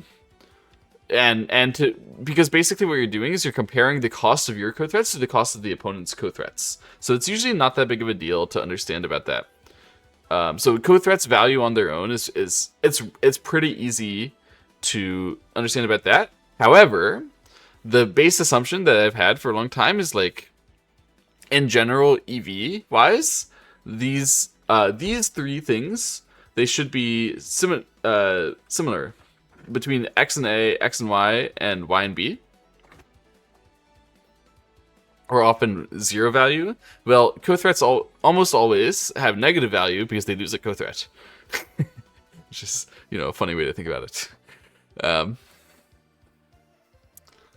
It's possible to have a co-threat which actually increases the amount of co-threats that you have because the other player wants to, or increases the amount of value you have because the other player wants to reduce you having future co-threats. So there's occasional moves that increase your value when you play it as a co-threat, but most of the time it's going to be negative, at least negative 1 co-threat to play a co-threat.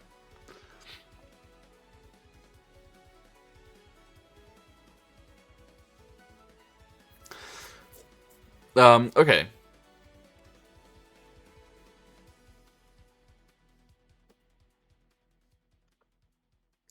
So from position X, black gets to choose to play his co-threat, and then white gets to choose which of these that they want. So white can choose to answer the co-threat and let black go to Y and then have white to play. Or white can choose to ignore the co-threat, win the ko, have black finish the co-threat, and then white to play. So the question is whether we prefer Y or some amount of value that we get from our co-threat and follow-up. Playing a double co-threat that true 0. That's fun. It probably is true 0, yeah. Maybe the only co-threat which is true 0 or something like that.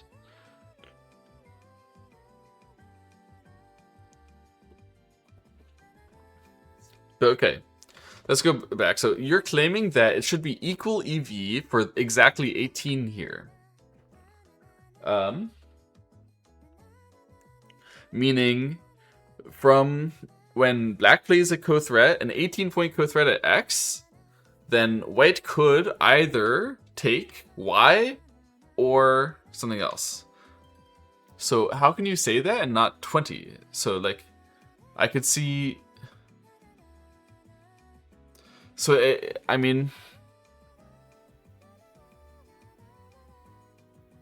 because it has to do with who has the gote swing, who has the next gote afterwards. So if the swing gote is 12, then you're trying to say whoever takes the next gote after this fight, those values should be that swing apart.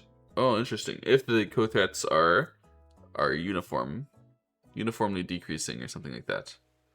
If nobody can bully each other with the ko, then the size of the gote determines how much you want to win the ko due to the difference there. So for example, when this difference is 12 here, when you're saying you need an 18-point co-threat, what you're really saying is that the difference here should be effectively 12. Because they can go to different things. Oh, hold on. 12 of real value. Not 12 swing. Like, what you're trying to say is that y to b is 9, and x to a is 9, and x to y is 12. In the situation where all the co-threats are plentiful, and, or dense, I guess is the mathematical word.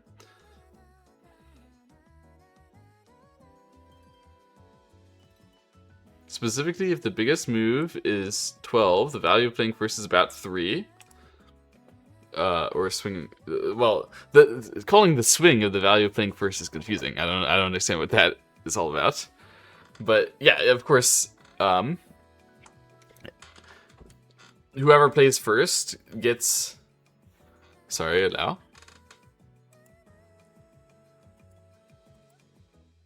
A to x is 12, y to b is also 12, x to y is 6.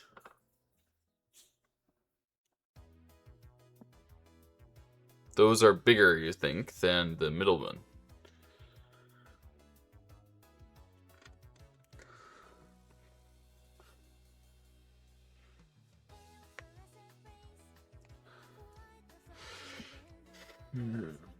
It doesn't really make sense to talk about moves that change the ko as equivalent gote unless you know the whole sequence that's going to happen.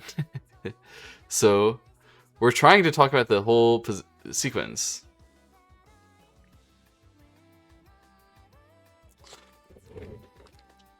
So, like, my question is, if you say a to x is 12, then when I'm at x, right, and black plays a co-threat, which is worth 18, then you think I can play to a as white, gain 12 points of real value, let the opponent get 18 points of real value, and then get 6 points of real value by taking my gote move for net 0, but then it's black's turn. And then I was white, so it was 0 value, but it's black's turn. Wait, what? Or no, black played a co-threat first. So black first, so then you think it's 0 value and everyone played fair. Okay. That's what we're talking about.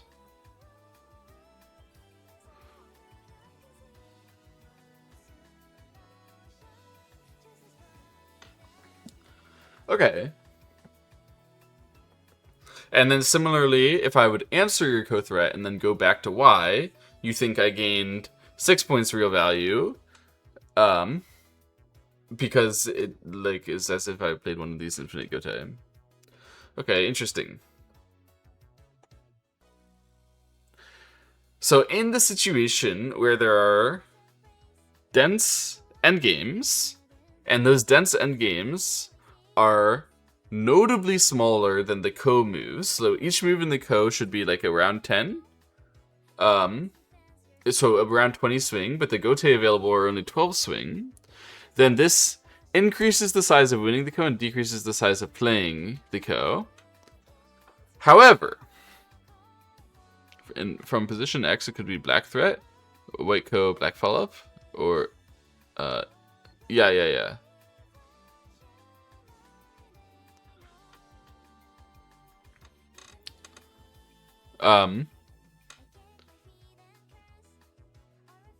Sure. Yeah. I understand. You're talking about the two direct ways to end the thing. Yeah. But I'm curious. So you're saying if there's plentiful gote which are around even, then that should decrease the size of the in-between moves here. But what if G0 equals 20 and G1, etc. equal 12? Does that mean that it should be around the same again? Because this should change, because what you're talking about was what's the Japanese word? Tetomari. You were talking about the Tetomari. So this changes where the Tetomari is by even odd, right? It changes the parity. And this also happens a lot in real games, right?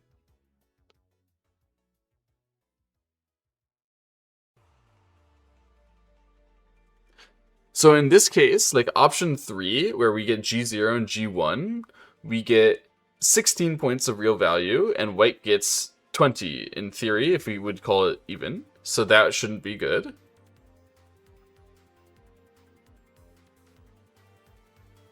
You're using biggest move as a stand-in for calculating the full gote sequence.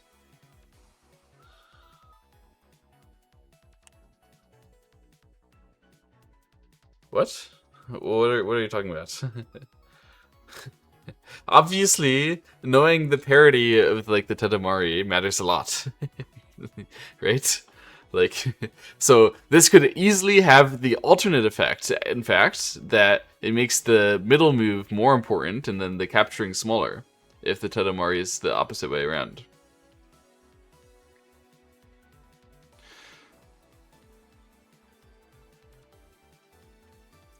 So for example, option 1, from black's perspective, I play a 20-point co-threat, I get 20, white brings the ko to 0, and then white's turn, white plays the 20, so that's white plus 8. So then in total, the option 1 goes to only 12 points total that I can get.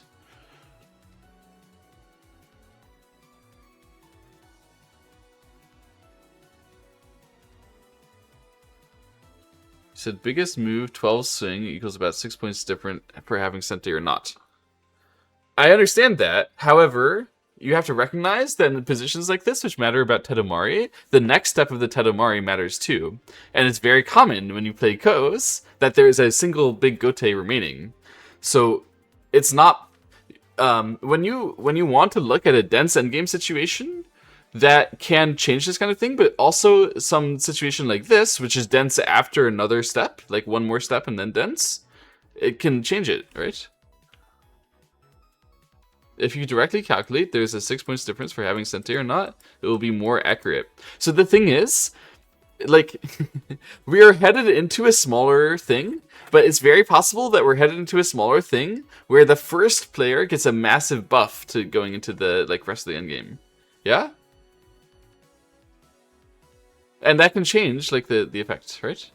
Like, I understand you want to just say, we're headed into the rest of the end game and we should compare, but I want to just look at this. So let's say then actually you need bigger threats. Yeah, I understand you need bigger threats. But like how much bigger? Bigger than 20. Right, so if I did option 1 as black, I play a 20-point co-threat, and then at the end, that turns out to be getting me 12 points expected value, because white's getting G0. Versus if I play option 3, in that case, I'm getting 10 plus 6 is 16 points expected value. Option 3 is actually better, right, than only a 20-point co-threat. So from black's perspective, if like this is the situation, and I only have a 20-point co-threat, I need to play the big gote rather than to play the ko. That makes sense. Specifically, the difference over 4, you think? Here, 10 points Mii.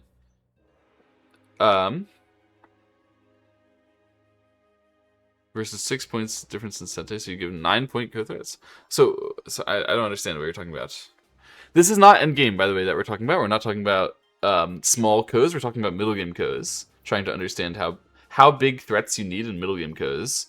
Like, if you have a ko over a group, how big of a threat do you need? we're using smaller endgame numbers because it's easier, not because it's actually realistic.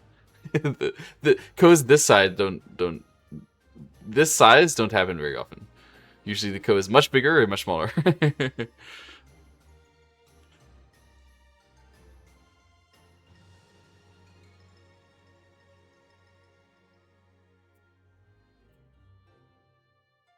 You assumed the difference of having Sente going into the 12-point swing ladder was worth 6 points.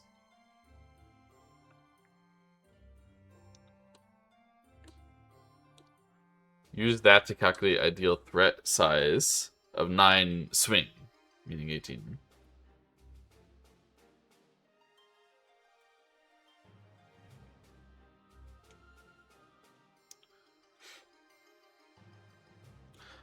Let me just try to figure out how big of a co-threat would be like supposedly equal EV if we had this situation here. So in this situation, how big of a co-threat do we need?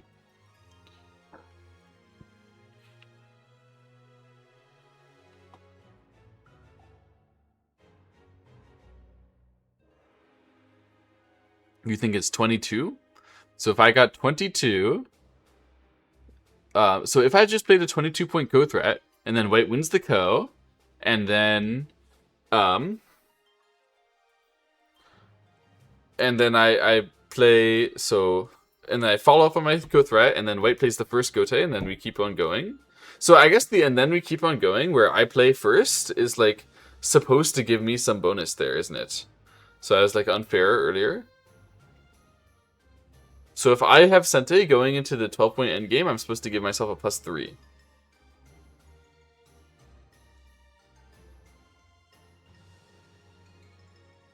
Okay.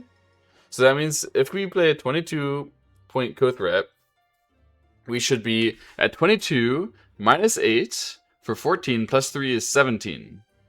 We should be getting 17 points. If white would ignore. And then if white answers the co-threat and goes back,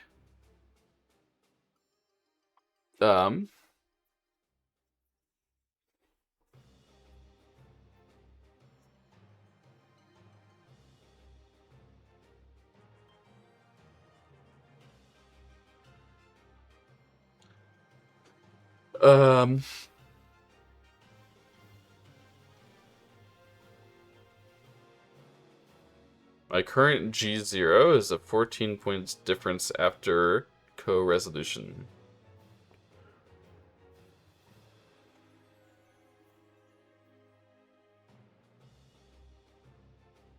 You're talking about if I play G0 first and I get 20 and then you get 12 and we go back and forth and back and forth and back and forth, then it's +20 to +8 to +20 to +8 to +20 to +8, and halfway in between that is 14. So you're saying if you take the first bite of the gotes, you should be getting 14 points for that on average. That's fair. That makes more sense than what I was doing.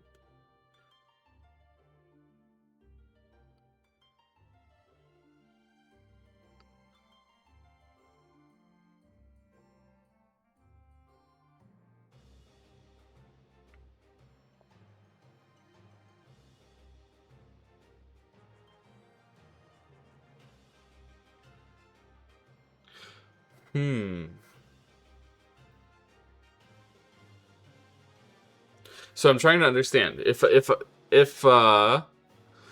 basically this thing is like bouncing around between something which turns out to be +14, doesn't that effectively mean that this situation makes it as hot, equally as hot, to go play the next gote as if G0, G1, etc. equaled 28? Yeah? So these two are equivalent? Is that true? These two are equivalent as far as we're considering about the co?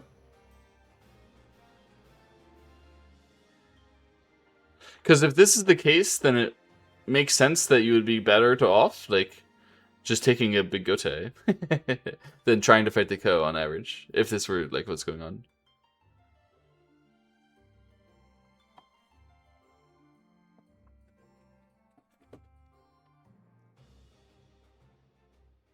But it's like not quite true. You would rather fight the Ko still. If your active Gote, if like all the Gote were worth 28 points and you could fight a Ko for 30 points, you would not rather fight the Ko.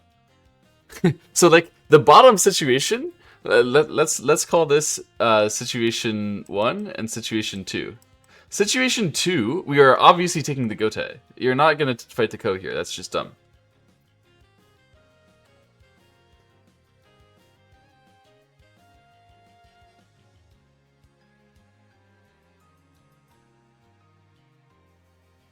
The Ko is for 30 points. The situation 2 is that all the Gote available are worth 28 points.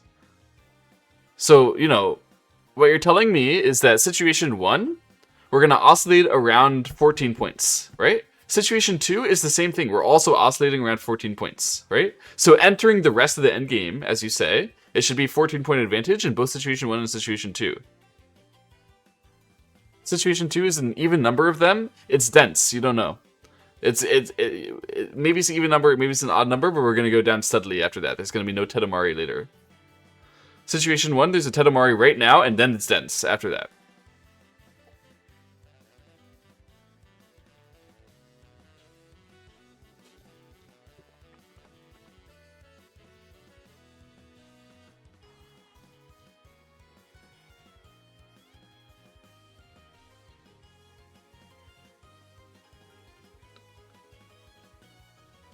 Situation 2 is temperature above when to start the Ko. Yeah, but isn't it equivalent to situation 1?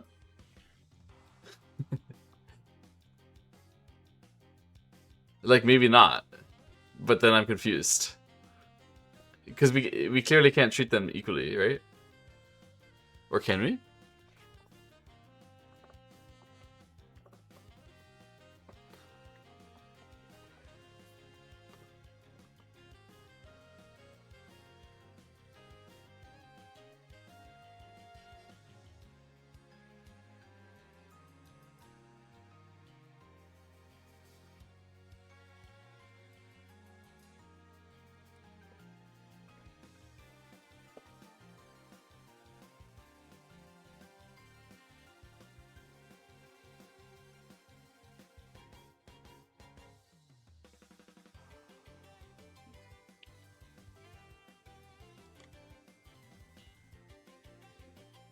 Aha! So it's because you can go after 2 Gotes that these 2 situations are different in a Ko. So in situation 1, when you do this, you only get 16 points. In situation 2, you get 28 points. It's far better for, you know, for situation 2 to do that.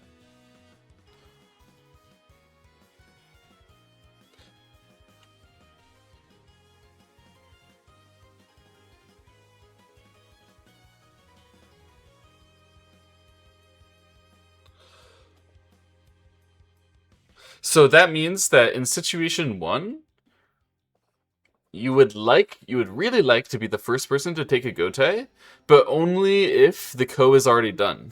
And you don't have to take another Gote after that. In situation 2, you would like to be the first person to take a Gote, and you would also like to be the second person to take a Gote, if possible. Okay, interesting.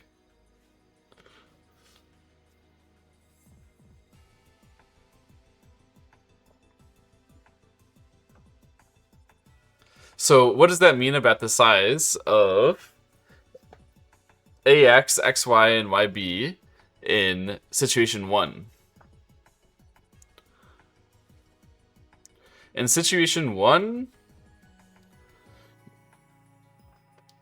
if you win the Ko, if you capture the Ko and the opponent follows up on their Ko threat, which is Gote for the purposes of this, the opponent follows up on their Go threat, and then you play this big Gote move, that's great for you.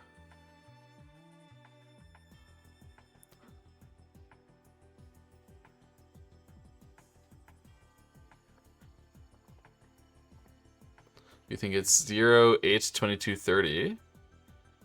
And Ko threat should be 22 swing.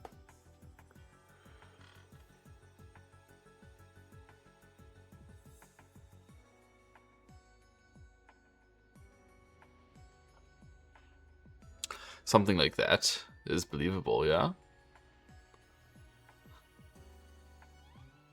Wait, no, in situation 1, we prefer... Wait, why would... In situation 1, we don't want to win the ko that bad? And then you get the first move in the... yeah, at the juicy ladder. So the first move is really juicy, so you really want to win the ko. So if you really want to win the ko, like a lot harder than normal, then that means that X and Y are closer to it means that the finishing move of the ko is smaller? Isn't the finishing move of the ko something you extra want, so it's bigger? But like I understand that the ko threats need to be bigger to fight against it.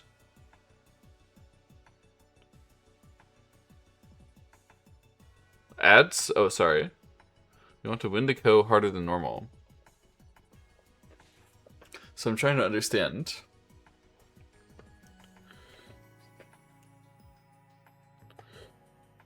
Oh, we really want to win the ko.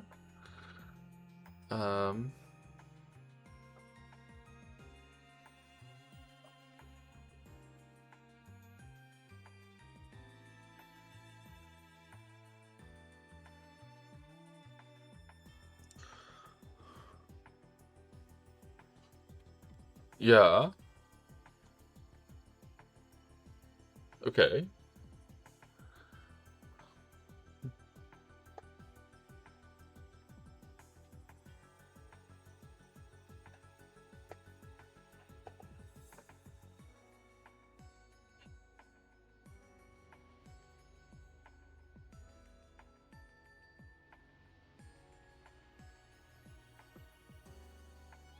Notably, yeah.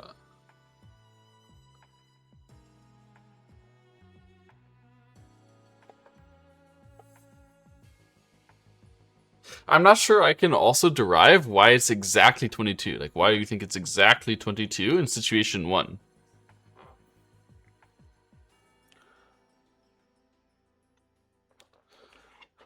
Let's call this situation 3 that we had earlier. Situation 3 is easier to derive what exactly we're doing. So situation 3...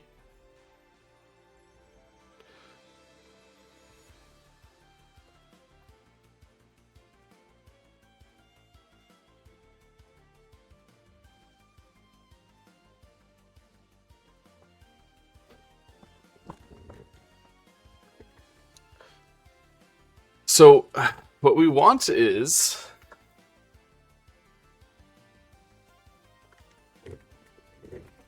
Okay.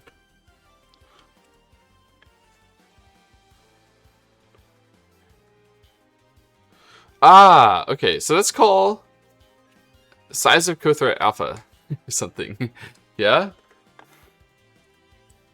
Alpha equals cothreat size. Cothreat size.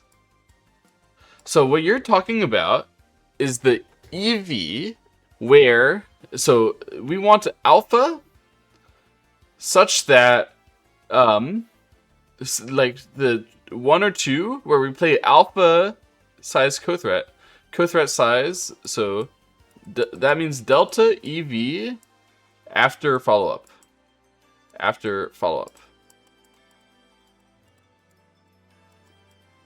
So we want the alpha, the delta EV after the follow-up, to be such that from position X, choosing 1 and choosing option 4 should be equivalent.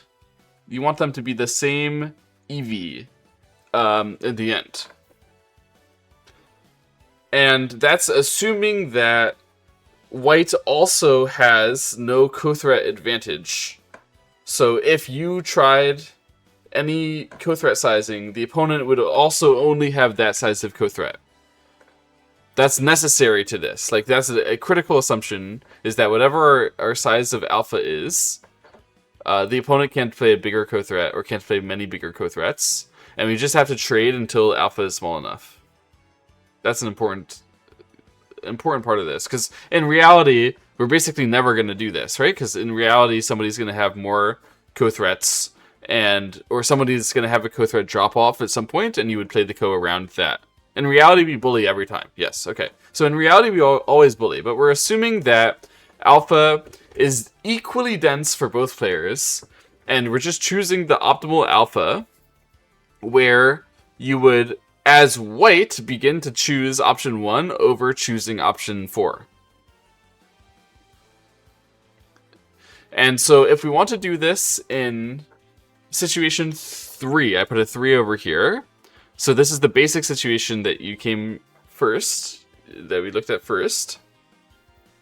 To do this in situation 3, we just compare what happens when,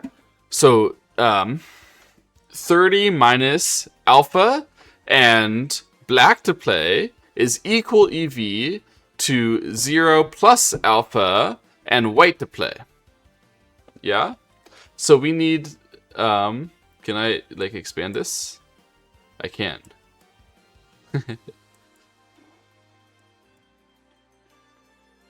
So we need 0 plus alpha, and then black to play means plus G0 over 2 equals 30 minus alpha, and then white gets the next move to, or it's like minus G0 over 2, right?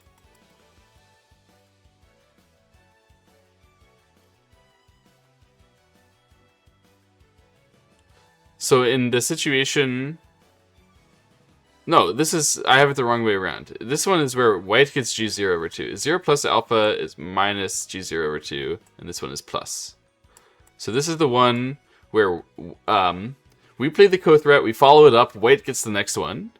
And this is the one where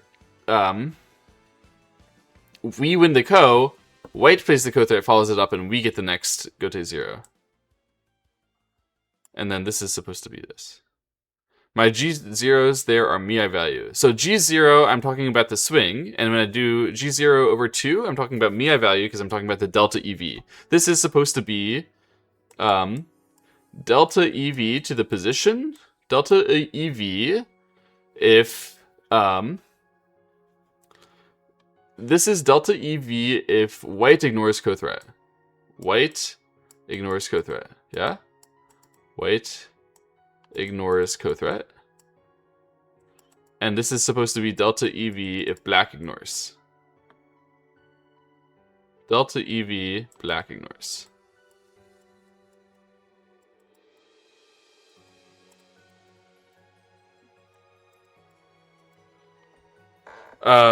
We give swing over 4 Komi. Ah, you're talking about that kind of thing. But,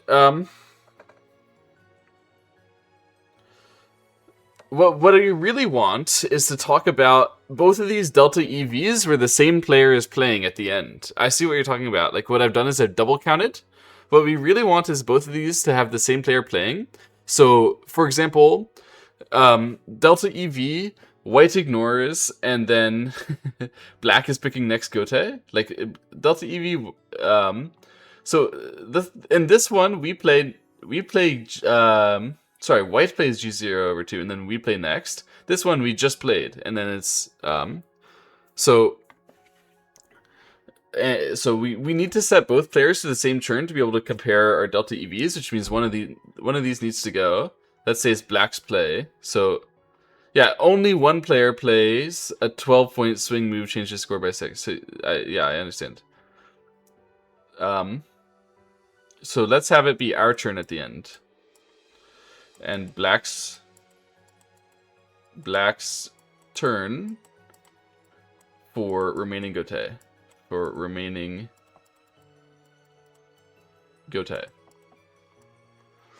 And so, okay.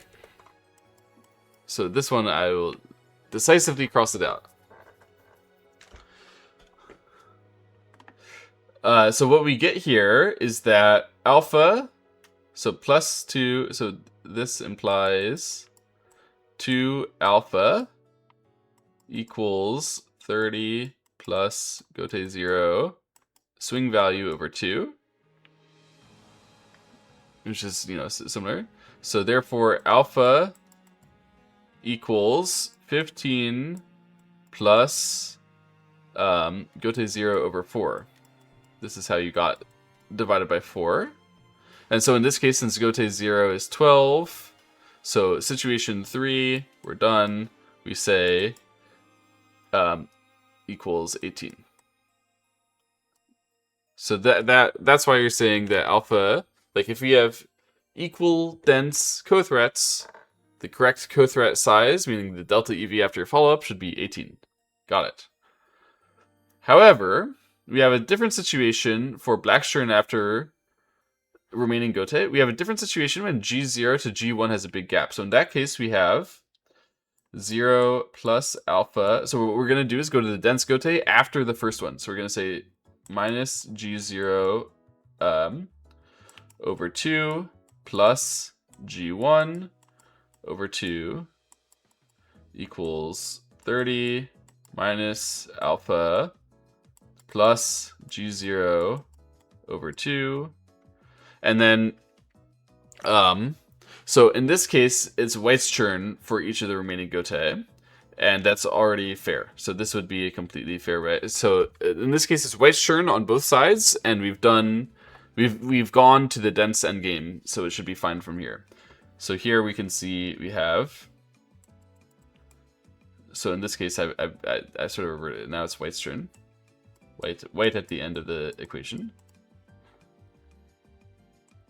2 alpha.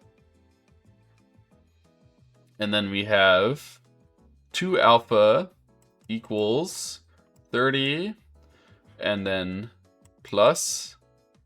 So we need to add G0 over 2 to both sides. Plus G0 minus G1 over 2. Yeah? So therefore, alpha equals 15 plus G0 over 2 minus G1 over 4. Yeah?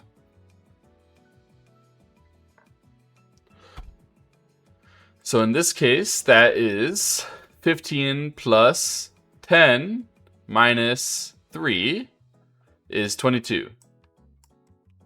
So this is how you got to 22, I guess, for situation 1. Okay.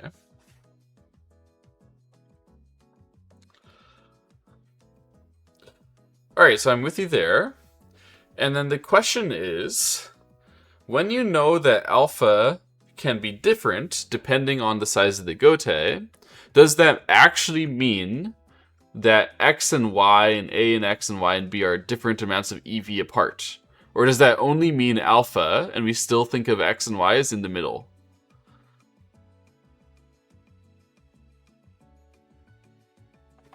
Like,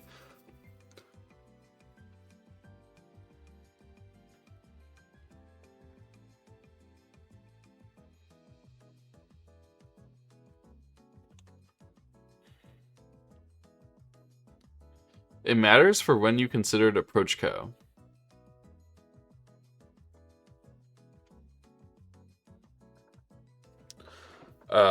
You mean a step co or a stage co? You mean a step co, right? So you're talking about a step co. Why would it? So why would it necessarily change? Where X and Y are. Like, I understand when you're on a step co, then you're going to a position in this co diagram.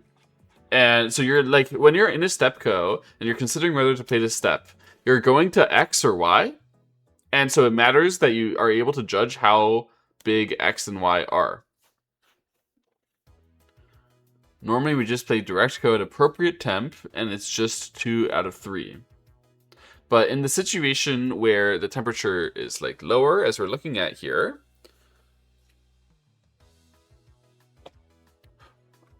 how do you know, like, why would X and Y?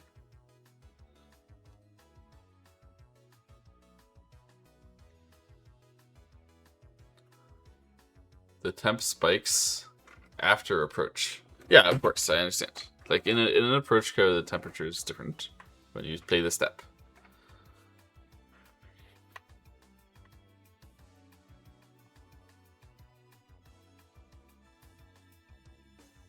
But I'm like kind of confused because like our standard approach to this, like when we aren't doing the hard math on the Gote ladder as you talk about, alpha we just assume it to be 20, and then in one of these alpha is 18 and the other one alpha is 22, right? So don't you need to know about the Tedamari of the thing to know whether alpha is going to be bigger or smaller?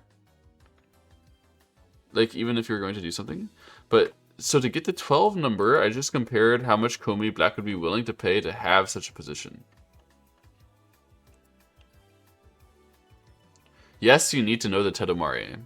So the point is that, like, if the ladder is dense, then we're going to have an effective co-threat that we need, which is smaller. And if the ladder has a big Tedamari afterwards, then we need an effective co-threat that is bigger. Okay? And then... So if the effective co-threat we need is bigger...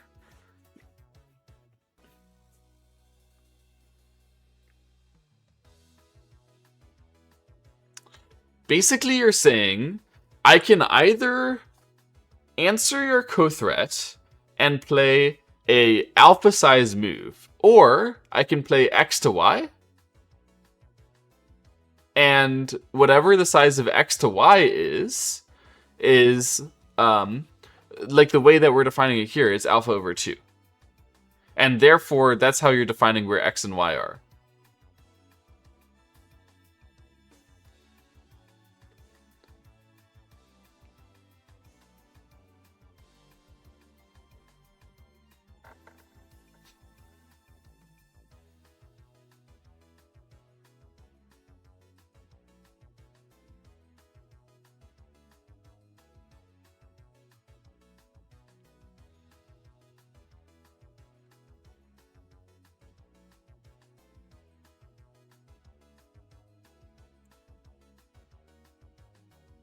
So I calculated alpha already, I could just plug it into one of my equations.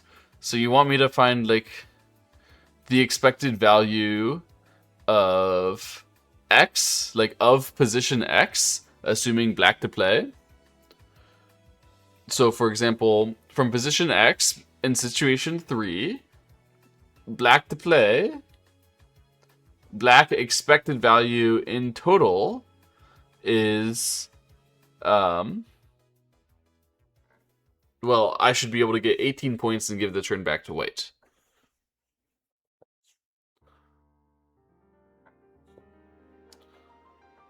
And from white's perspective, at position Y, white should be able to limit black to 12 points and turn the position back to black.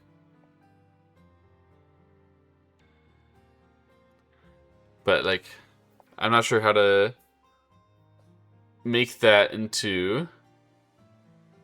I already know what I have at position X. Because I'm not, like... You know, I'm not doing a standard, like, I play a Gote thing, right? How do I get the expected value at position X? Where do I get, like, an equation for that? Of expected value? Like, expected to count to now. I don't understand where how to get that. I could be just dumb here. I need help.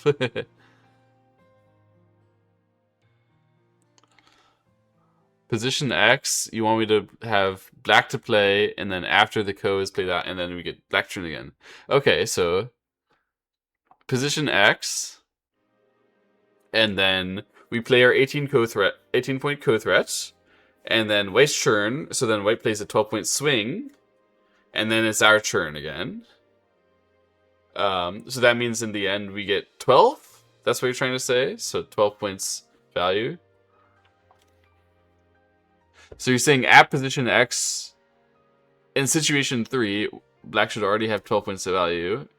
At position Y, black should have 18 points value.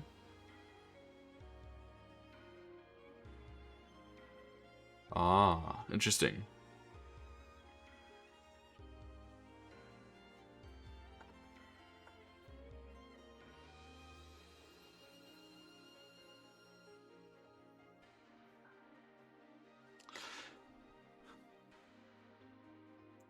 So this only works assuming that people's only option to resolve co's is not bullying with co-threats.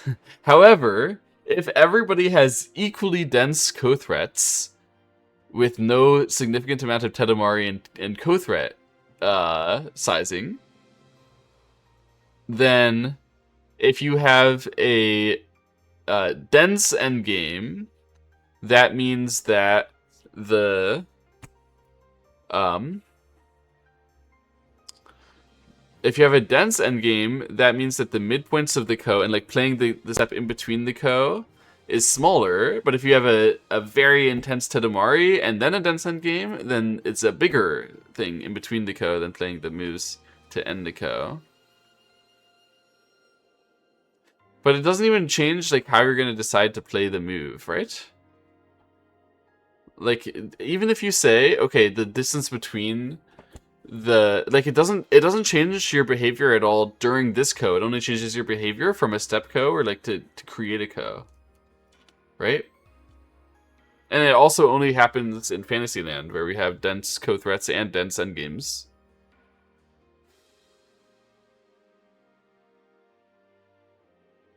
It changed your evaluation of approach ko.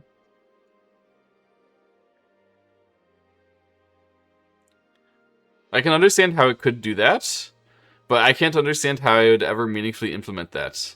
Like for me, still when I see an approach ko in my game, I'm just gonna read it out. Like I have no choice but to try to count ko threats and figure out who's gonna win with the number of ko threats. I don't think you can like understand well. The math conveniently works out to 1/5 Mii value for moves before the step.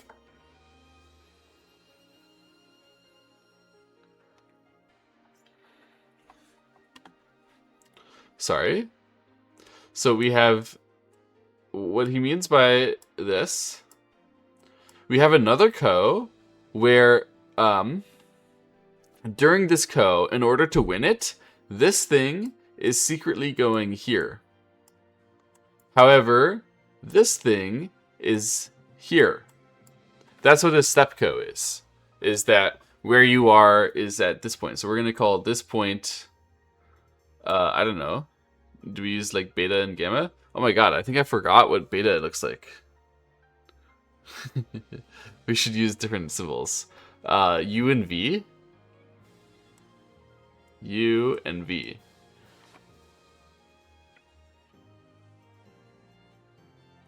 So, what you're trying to say is that going from U to X has a defined mathematical thing, assuming a dense endgame?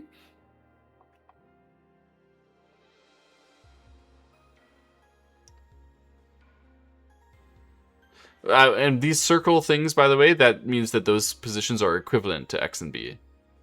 So what I'm really trying to say is that this is X and this is B.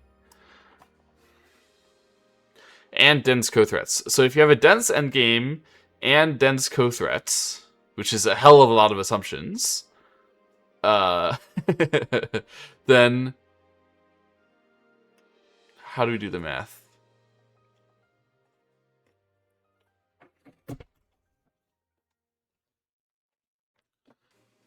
So we figured out that alpha has to do with, in a dense endgame, it has to do with this. This is my alpha formula for when there's a single Tedamari. Basically, it's when their parity is even or parity is odd for the next biggest thing, right? If parity is odd, then we're gonna get that big gap represented here, and if parity is even, we're just gonna see the size of the endgame represented here.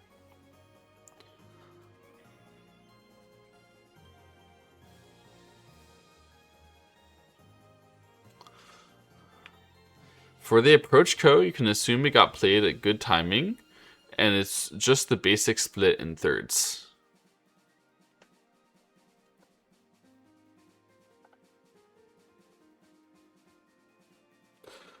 So first of all, when you say that, you're saying you want to put u and v kind of on my original number line here, just 1/3 of the way between x and b.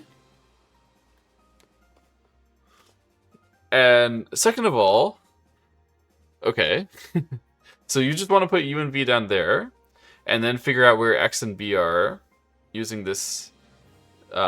So first of all, we're defining x.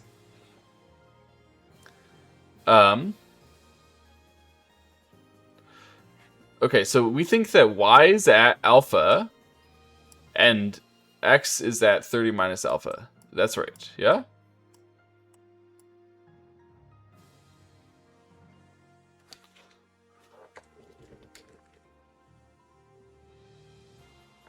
And also temperature equals to that gap. I don't know what gap you're talking about when you say temperature equals to that gap. But, first of all, often when you play an approach step, you change the size of the co at hand, right? So, like, often when you play, that approach step isn't literally 0, but it's like -1 if they win, or it's like +1 to you, that kind of thing. So we're just gonna ignore that right now, right? This is rounding error. We just say fuck it. We're playing the middle game. 1 point here or there. Who cares? Between moves of the approach co. That is ignored. Okay, so fuck it. we ball. We're just going straight for the normal thing. Okay. So between moves of the approach co. So what we want to say is that the gap from x, u, u, v, and v to b is not being impacted by this stuff, where we have a significant co, and the significant co can be impacted by the size of the gote coming afterwards. Because basically, when we say 30 minus alpha, alpha in general, it's still, like alpha is still half the size of the distance between b and a. Like, this is b and a over 2, and then it's just being affected by g0 over 4, or g0 over 2 minus g1 over 4. And when those are, like,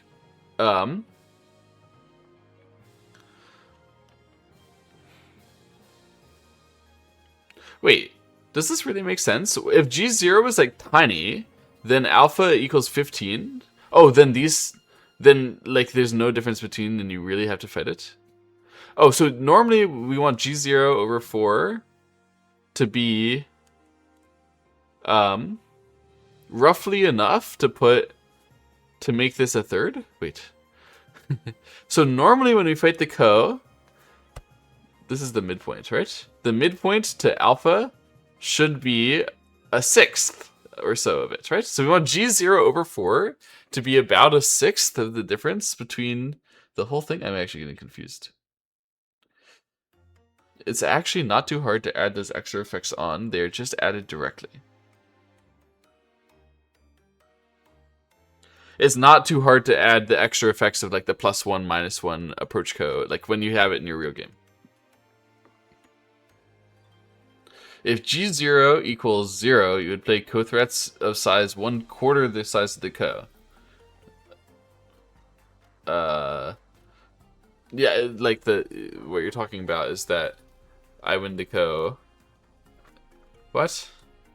Like, we're halfway there, and then if you decide to win the co, then I have to get half of the co's value in total. Like, your co-threat plus follow-up in total is half the co, right? Like, that's what you're talking about. The delta EV of winning the co. Anyway, yeah, I think I understand. I got really confused thinking about what the proper, like, if x and y are set to be at 1/3, what we typically understand it to be, then that implies that g0 over 4 equals b minus a over 6. Yeah? If g0 over 4 equals b minus a over 6, that means g0 is 20. Okay, yes. So that's exactly what we want, because that is a 2/3 relationship. Okay. So typically that's when we play these things. And then if the endgame is dense. Is if the endgame is a lot smaller, then the Tetomari changes, and if it's even parity, then we're saying X and Y should be closer, and if it's odd parity, X and Y should be farther. Okay, I'm understanding.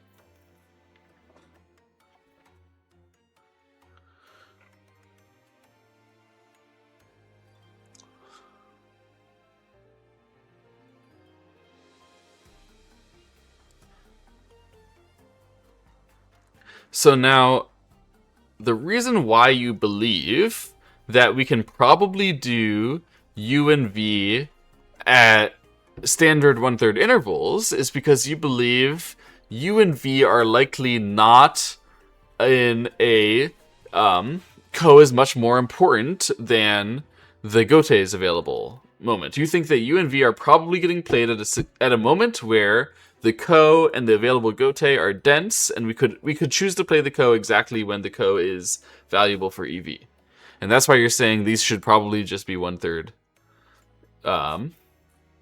We're assuming that people are playing it well. And so these should be 1/3 apart. Okay. The approach ko was left behind. Eventually the ko reached that temperature. Understood. Yes. So it got started. And then we go to X and we go to B. And then you're saying the move from U to X is the same as the move from U to V and the same as the move from V to B. And all of those is the difference from... Yeah. So basically what we really want to know is how big is U to X. U to X. let's use this line segment symbol. Equals 30 minus alpha. Oops, I used the wrong alpha symbol. My bad. You know what alpha is. 30 minus alpha over 3. Yeah? Equals alpha over 3. Yeah?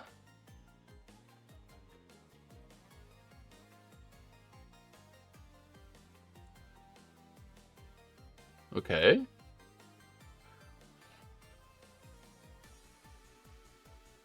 This is still assuming the fantasy land where all people have equal amounts of co-threats, which of course is never the case when people do approach co's and step co's.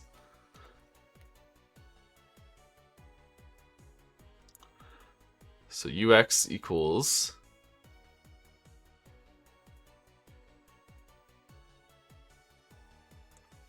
You think that formula is a bit off. How so?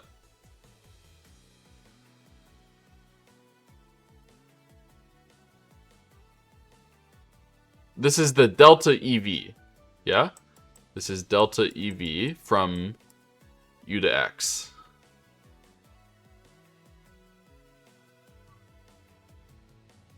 From B to X. Yeah, from B to X, but we've defined X as 30 minus alpha and B is 30. Assuming the co's were 30, right? Like, we just set that number so that we wouldn't have to use more letters. From B to X over 3 is exactly 30 minus alpha over 3 is alpha over 3. Yeah?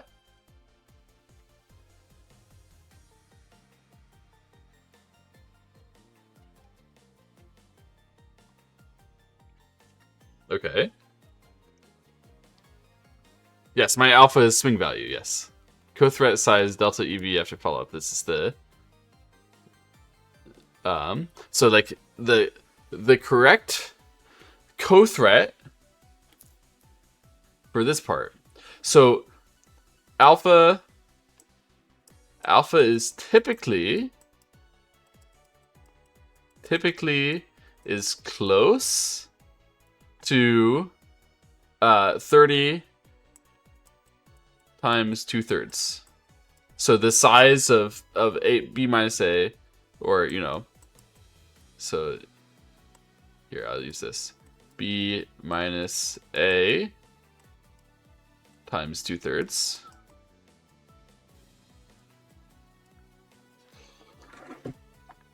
And then it goes up and down a bit depending on the tetomari afterwards. So if alpha is typically b minus a times 2/3, and then ux is typically alpha over 3, we can say ux should be roughly alpha over 3, and alpha is typically this, b minus a times 2 over 3, is roughly b minus a times 2 over 9. Yeah?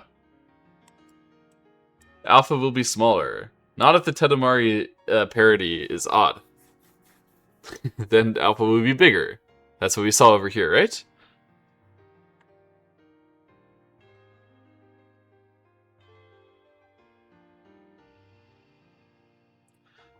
So this one, what it really is, bigger if Gote Tetomari parity is odd.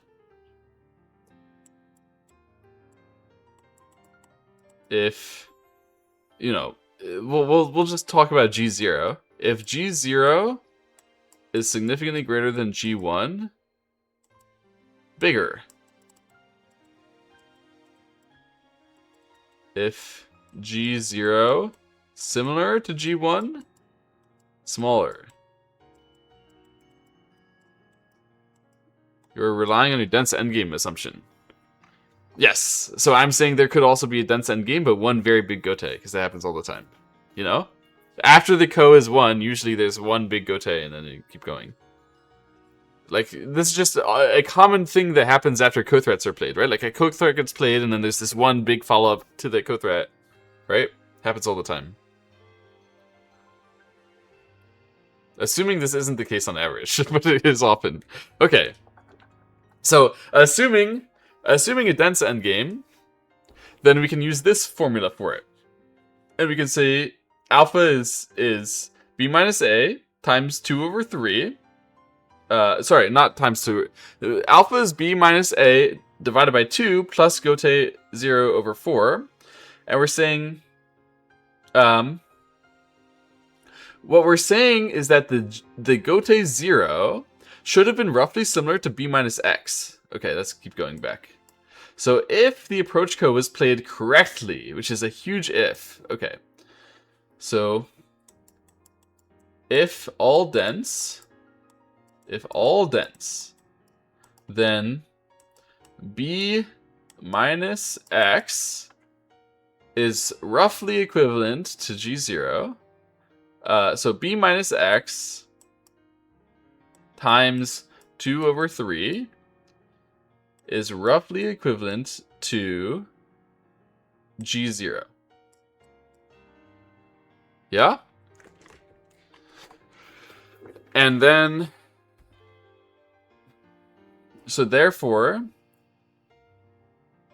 implies alpha equals b minus a over 2, b minus a over 2, plus G0 over 4, which means this b minus x times 2 over 3 over 4, which is in total b minus x over 6. Yeah? Okay. So alpha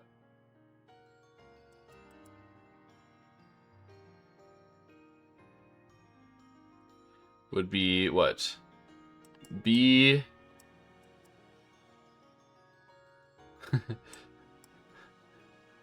yeah, this is kind of rough. So x is 30 minus alpha. Let's go back. B minus x, where x is 30 minus alpha. Hang on. Where x is b minus alpha. So equals b minus a over 2 plus b minus alpha over 6.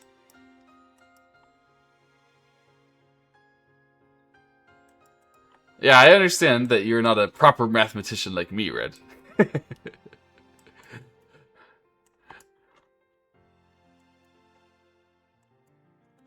Let's do this properly. B minus A over 2 plus alpha over 6. Right? And then we know that alpha, so we can subtract, so we have 5/6 times alpha equals b minus a over 2. Implies alpha equals, so we times 6 to both sides, we get 3, equals 3 over 5 times b minus a. Yeah?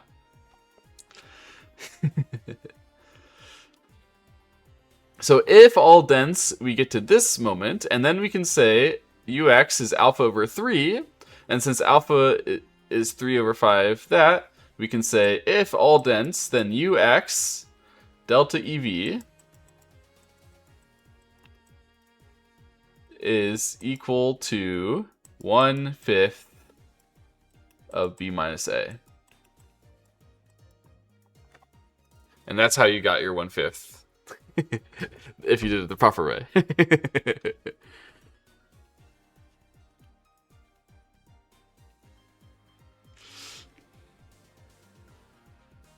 Applaud my algebra. Thank you, thank you.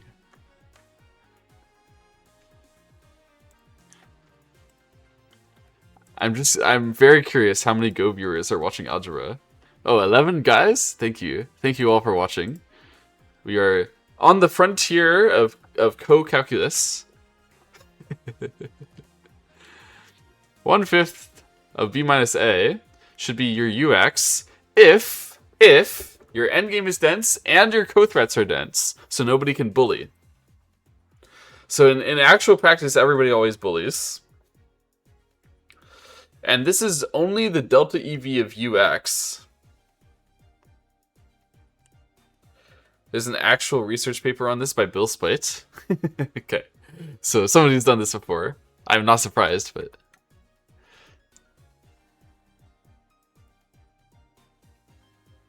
He also got 1/5, but it was paywalled. So he was correct, but it was paywalled. Okay, got it.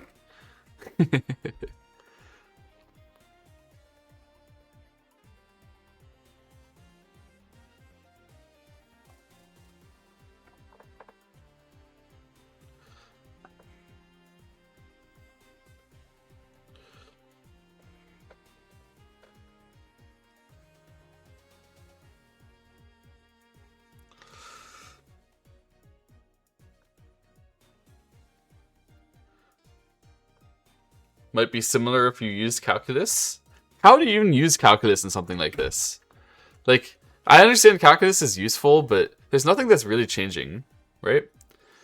Calculus is very useful when stuff is changing.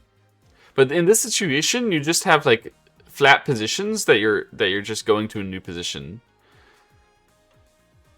It's very hard to use calculus in discrete fields. That's my understanding.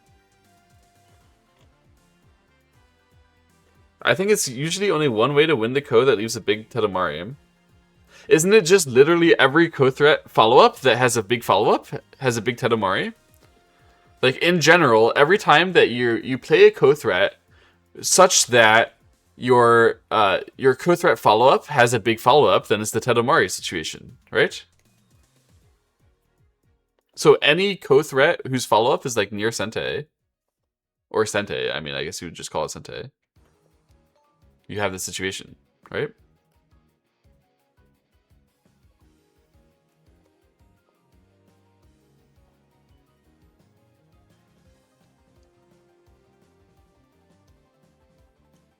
Co-threat follow-up with a follow-up also happens often. Okay, so what was the situation that you were thinking about? Because that's the only situation I knew about. Not always. Co-threat to kill small group doesn't. Yeah, I mean, I understand. Co-threat, which just says like a totally finished gote. Like, you play your co-threat, and then the follow-up has a big gote, or like the follow-up has a follow-up which is just in your dense endgame jungle. I understand these don't have any impact. Situation where the local area of the co stays hot. That's true, that can happen too, right? So you win the co, and then in that local position, you have a clearly big gote 0. In fact, it's possible both of them could happen, and then you go back to even parity again, which would be very funny. Or the co situation is hot and the other situation is hot. That would be very funny.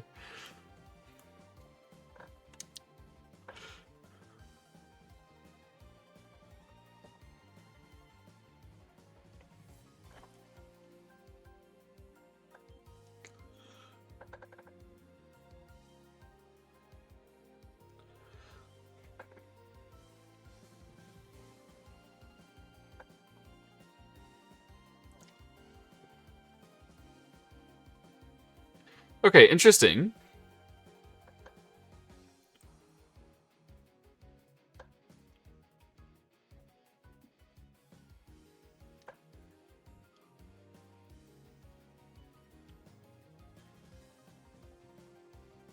Yeah, this is a cleaner number for approach co's. The approach co, you should play it when the... Well, this is for one step of the approach co. Yeah, 2/5 would be your, like, 2/5 of the sum when you win and when they win. Or the difference, sorry, not the sum. 2/5 of the difference between when you win and they win, like, ultimately, is your delta EV. That's your swing value. The equivalent delta EV of your swing of Gote as if you were playing there. If you played a Gote that was the same as playing your approach co one step, it would be like that. However, there's a small caveat that people are going to bully the co. So if you have less co-threats, then you absolutely should not be going for this and then playing your step and then getting bullied off the board where you can't play. You just can't play to get normal EV. But if you get more co-threats, then you absolutely should. Like if you think you're the co-threat bully, you should raise your odds of doing this, of playing these to like, I probably that just means like slightly more than 2/5, right? Like if we're the co-threat bully, we should play the step co up to the 1/2 value. That makes sense. Yeah, up to 1/2. Agreed.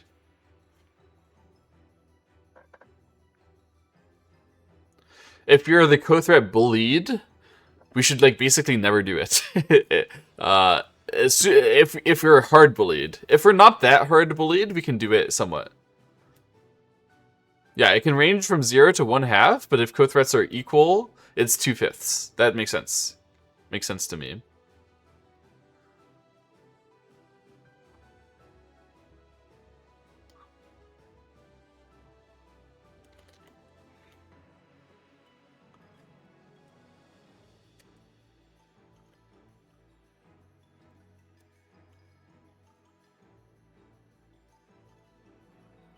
Okay. So this is how you handle a one-step co. There are many co's which are two-step co's. It happens all the time, and there's many co's which are three-step co's. In those situations, co-threats matter far more, and often the correct move is just like, there's a two-step co on the board, so let's make sure we're the co-threat bully, and you like play a 0-point move that just fixes all the co-threats. For two approaches, it doesn't perfectly generalize, like I would imagine.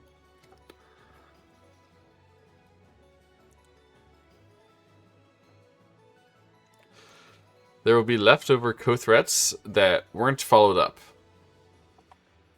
Well, we're assuming at the moment that the co-threats that need to be added in front of the Gote ladder. Aren't we assuming that the co-threats are always followed up or the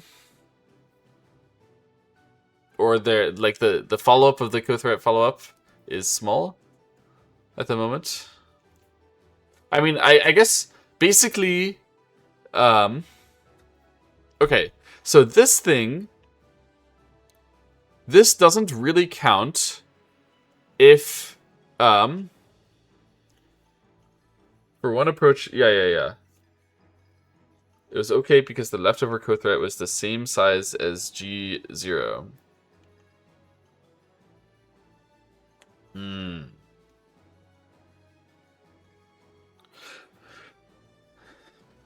Hang on. Let me back off a bit.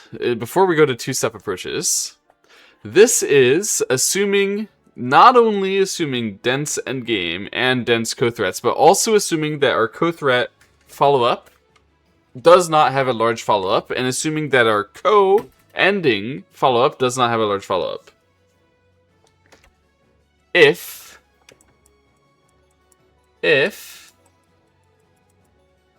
co-ending and threat ending is Gote. Is not hot.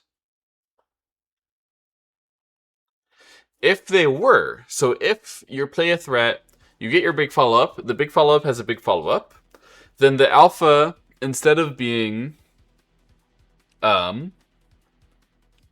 this is the situation that happens. So compared to this one is 2/9, right? This one is 2/10. So this is the situation where it's smaller, where we're in a dense endgame, right? If instead we're in the situation where it's bigger, and we have a significant, like, we have a significant Tedomari happening right afterwards, then we probably go up to, what, 1/4? We probably go up about the same distance the other way, right? So, like, in this one, you can see when you had the 20-pointer and then the 12-pointer, we had alpha at just as far away from 20 as it was far from 20 the other side. It could absolutely be bigger than 1/4 in some cases. Like, it will just change. Like, alpha will be dependent on how big exactly this is. Because it's probably going to turn out to still be something like this. Except that alpha is now plus G0/2 minus G1/4. Which is just telling you about how big the difference between G... Like, what this is, basically... If you think of G0 as G1 plus some extra constant, which is how big the Tedomari is, then this is just G1/4 plus G1/4 plus Tedomari constant over 2, right? That's all that this is. So it's basically the same thing as this one, but this is 15 plus G0/4 plus Tedomari constant over 2. That's all that's changing. Like, plus the amount of change between G0 and G1 over 2. And so that could be anything. But it's certainly supposed to be at least 1/9 of B minus A, I guess. Not sorry. It's certainly supposed to be at least the gap between 1/5 and 2/9. Does that make sense? Maybe that's just bolstered by the not all dense assumption. Does this math still hold? If all dense, B minus X times 2/3 is approximately equal to G0. Does not still hold, because G0... Oh no, this still holds for G1, for, like, after the Tedomari stuff is done. It does still hold for G1. So, let's go down and try to do this for the situation. So if co-threat has big follow-up, if co creates a G0 equals G1 plus, what do I even use for this? I don't know. We're gonna call it omega. Plus omega. I majored in optics, so I did a lot of stuff like this in college and in my, like, jobs with optics, where I actually had a job making holograms. So what I did was I wrote the program that did the Fourier transform to make it so that you would indent this glass by very, very, very tiny amounts equal to a quarter of the wavelength of light of the laser you're going to shine through it. And then what that would do is, if you did that in a specific pattern, which was the Fourier transform of the image you wanted to make, when you shine the laser through the glass, then the laser would be diffracted. I forgot, honestly. It would be diffracted by the Fourier transform and then create the image on the other side. So because this Fourier transform, it looks really random, you actually can't tell that there's a pattern on the glass, and all the pattern is so tiny. You know, it's in the size of the wavelength over 4. It just looks like it's a block of red, but actually there's a really precise pattern that's showing the image. So it makes this hologram. So you shine the light through what looks like just a red tinted pane of glass. You can't notice how actually insanely detailed it is. And obviously you would like cover it up with coding afterwards, so you can't access the really precise part. So it just looks like there's a red tinted glass, and you shine the laser through and the hologram shows up on the other side, and you're like, what? How could this happen? Anyway.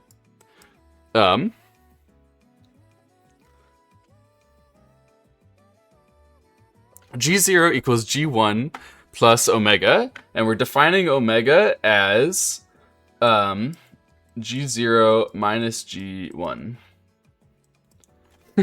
That's just how we're defining it, right? So this is a tedomare.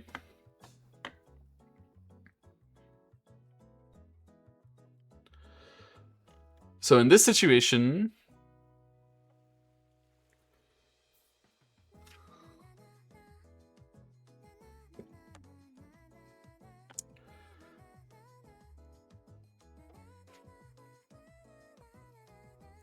right, so if co-creates this, then we're defining then alpha equals yeah, it still equals b minus a over 2 plus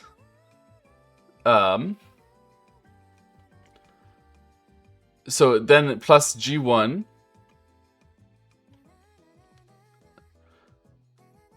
over 4. G1 over 4.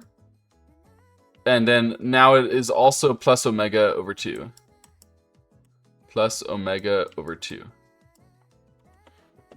And G1 over 4, we saw earlier, G1 over 4 is roughly equivalent to b minus x over 6. And then we saw all of this math done about that, where we got it equal to alpha over b minus, yeah, alpha over 6 equals b minus a over 2 plus alpha over 6 plus omega over 2. So then we get 5 alpha over 6 equals b minus a over 2 plus omega over 2. And that implies alpha is, so yeah, we multiply 6 by both sides. And then divide by 5. So alpha is 3 times b minus a plus omega over 5. And then because we saw that ux is exactly alpha over 3 from earlier, then we know ux equals b minus a plus omega over 5. Or you can do times 1 over 5 if you want.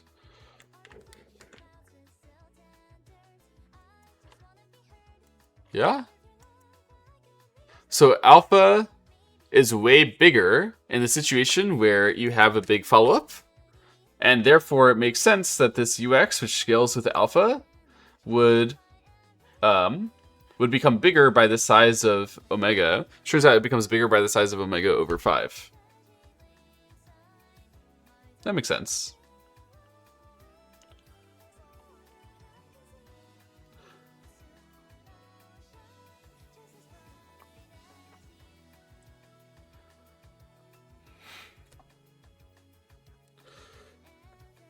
So bigger than 1 over 5 value if we expect big follow-ups to occur with some probability. Yeah, if you think that it's likely that there's going to be some big follow-ups in the co, then the size is exactly plus 1/5 of that, or 2/5 if you want. It's like actually you just add it in. It's really interesting that it turns out that you just add in the size of the Tetamari to the exact same thing. I didn't expect it to be omega just showing up here inside of the brackets, you know? Almost no change. And this is the delta EV. So I guess this is just the general form, because basically in the other form, omega is 0. So this is actually just our proper answer.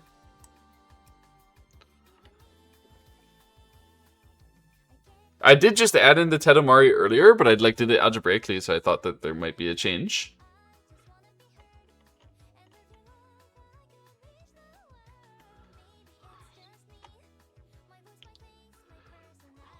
So how to play approach co. Approach co with no co-threat bully.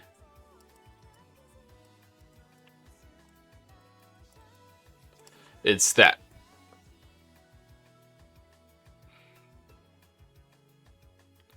Earlier it was alpha equals co-swing plus Tenomari over 2. Yeah, that's true. So it does still get just added here. That makes sense. It does make sense, but it's sort of surprising, I guess, that the co-threat size is exactly just related to the Tetomari directly. But I guess it also does make some sense.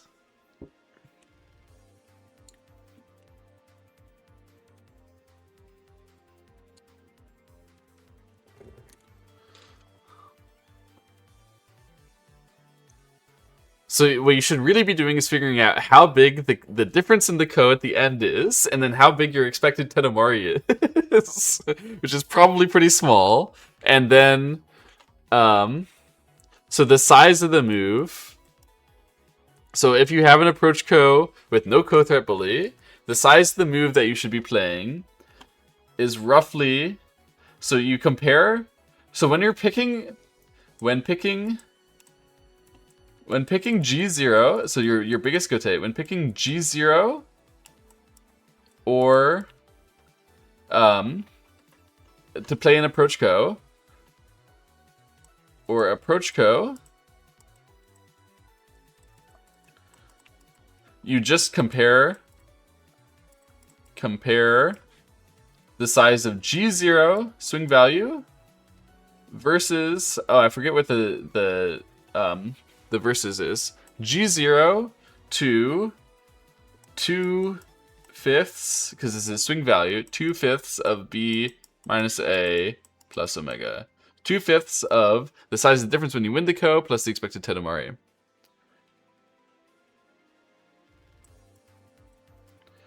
And whichever one of those is bigger, you pick that one. If there's no co-threat bully. If you're the co-threat bully, yeah, so if you're the co-threat bully, you favor the right side. If co-threat bully, favor here. Up to 1/2. And if they are, favor here down to 0. So 0 would be the case where they have literally infinite co-threats and you can't do anything about it. So it doesn't make any sense to go. If co-threat bully is you, yeah. I really can't write very well with my mouse. Sorry about it. Okay. So I think we've figured it out. we've understood what to do in a single step co. Now, in a two-step co, we have a problem. So what is the problem? In a two-step co, white will play a co threat when we try to move from U to X, or well, it's white who's moving from U to X in this case. So when we try to move from U to X, that's because black played a co-threat and white ignored it to go to X, and then there's a follow-up to that black co-threat just sitting there. But black needs to play another co-threat.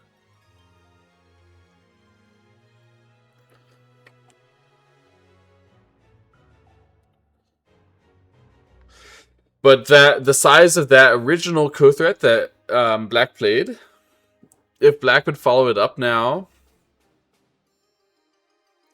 So if we moved from U to X, there's no chance. Like, if we moved from U to X, then the co-threat should have been smaller than G0. That's what you're trying to say. Did you come into mind-bending code math? Yes, you did. But we've derived this this equation for when picking G0 or an approach code move, which is really nice, I think. 2/5 of B minus A plus omega, where omega is the size of the Tedamari you expect after the ko.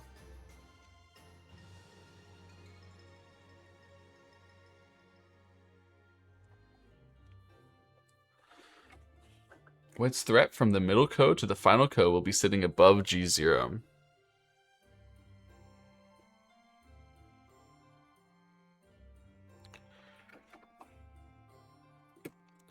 What you mean is that when white made the co-threat and black ignored it, then the follow-up move to that is a gote move where you assume that that gote move has significantly higher value than G0, right? Than the dense endgame that we came from. That should be true, right? Isn't that true just in general of the approach co? Like, already in the approach co, white is likely to be making it that kind of a dense endgame, or an undense endgame, that kind of a Tedamari endgame. So even just in normal approach co, it's very unlikely that this omega is going to be small. Right? Even in just normal approach co, white will have played two co-threats and need to follow up both of them. So the omega is likely to be very big, actually.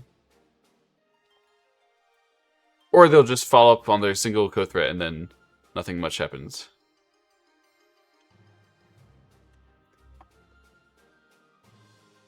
Because it's equal to G0.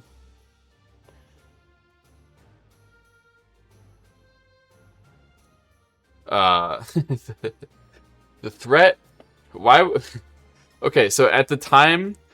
Basically, at the time when we were playing that, you thought the threat should probably be similar to G0, because you thought G's... Instead of using this equation, you thought white was probably just doing the simple 1/3 between X and B. Yeah? But when we're using this equation, it actually changes. Like, what you're seeing now is that 2/5 B minus A plus omega, that changes based on the size of their follow-up.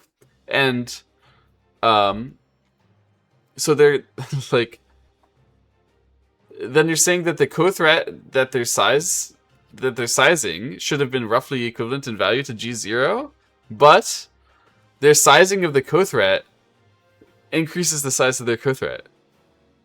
Right?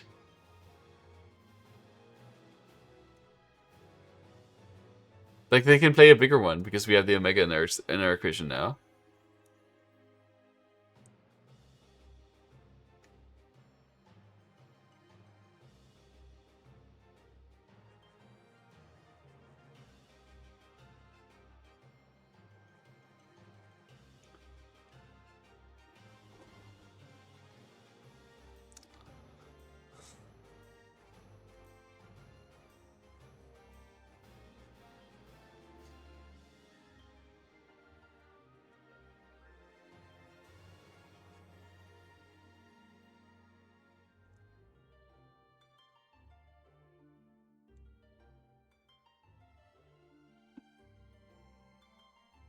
Also, BTW omega could be negative. There's no shot omega is negative. Omega is 0, Because fundamentally, omega is defined as G0 minus G1, and G0 is defined as bigger than G1. So omega cannot possibly be negative.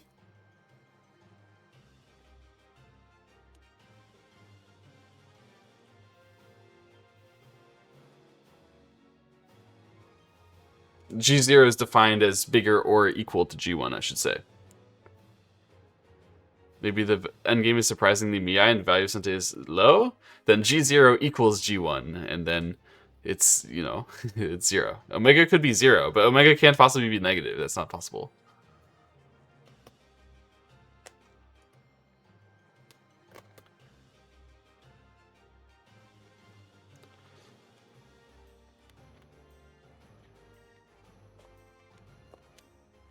Have you guys heard about the recent... This is a complete non sequitur. Have you guys heard about the recent drone warfare and then the laser technology that's currently... Like, the military is currently going in on laser technology to try to shoot down drones.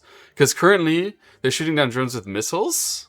And that obviously is a big cost win for the drone guy. So the drone guy doesn't realize that the US military is literally just going to sink all their money into answering their threats completely cost ineffectively.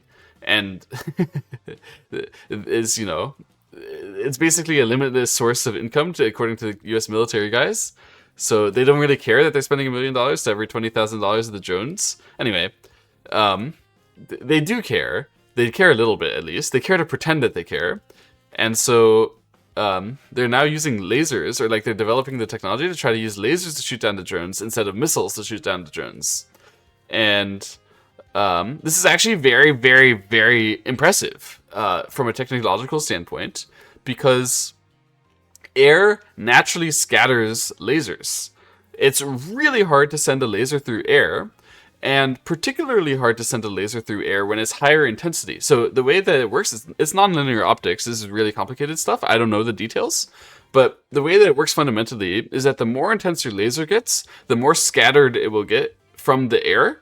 Like the air has a stronger effect on it. And so it's really, really, really difficult to send a very intense laser through air for a long distance. Now, obviously, you can send a laser pointer through the air. You all have seen that that works just fine, right? No problem with that. And you could send an intense laser through the air a little bit, but it would scatter very quickly, or just burn the air, basically. So I have no idea what solution that they came up with to actually be able to send a drone-killing laser through the air through quite a distance. But it must be something very, very clever that they did. And I'm actually quite curious. I was adjacent to learning about how they were... Like, this was already obviously in research and in production a long time ago, back when I was in school. And so I did learn a little bit about it when I was in college. I didn't like learn the military secrets, but I learned in general like what the theory was, like what people were thinking of doing, and then we were able, like just as undergrads, we were able to make ideas and to be able to like make projections on how we would do this if we had to solve the problem. Obviously, there were like many smarter people than undergrads trying to make this work. Are laser beams prone to the same scattering laws as non-coherent light? No. So that's what I'm talking about with nonlinear optics, is that it ought to, but it is not, because of how air fundamentally works. Is this a high intensity laser ionizes the air or something, and then the air becomes more opaque or something? Yeah, basically like that. So when you send a higher intensity laser through the air, so if it were an incoherent light, non-coherent light, then absolutely any light that you send should have very limited effect on the other light that you're sending. But a nonlinear optic is such that when you send in light, it has effect on the other light that you're sending through. That's, I think, how you define nonlinear. It might be something else. But yeah, so absolutely, when you send a high-intensity laser, like if you send the type of laser which is supposed to be able to burn up a drone, it should be changing the air as you send it in a way that should make it impossible to control. But clearly they can control it in some way. Aren't the Israeli tanks also protected by laser? Yeah, I don't know. I don't know very much detail about this stuff, but yeah, I know a little bit of detail about it. I don't know who's using lasers for what right now. I only know some detail about the theory.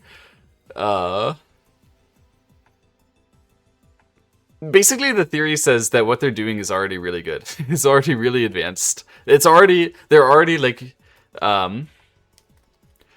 beating some sort of fundamental problems to be able to do what they're doing. But what you need to know is that the laser, the technology where you use a laser to shoot down a drone is actually more complicated than a nuclear bomb. And I'm being entirely real with you. To be able to shoot down a drone with a laser, like from a long distance away, that is a significantly harder scientific achievement than creating a nuclear bomb.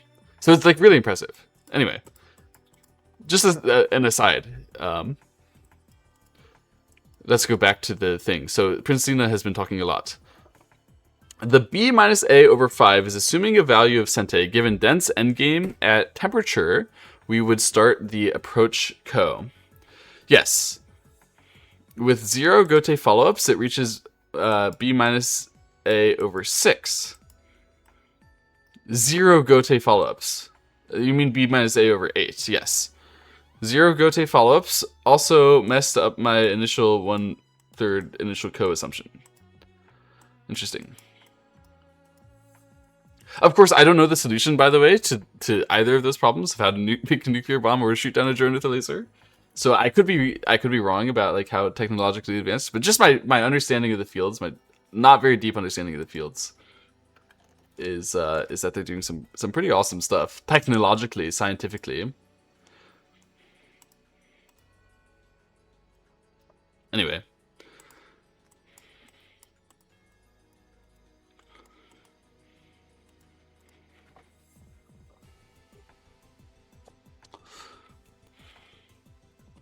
I guess you guys probably aren't surprised because the technology to shoot down a drone with a laser came like 100 years after an atomic bomb came. So probably makes sense that that's a technologically more difficult thing to do. But some people seem to think that it's like, yeah,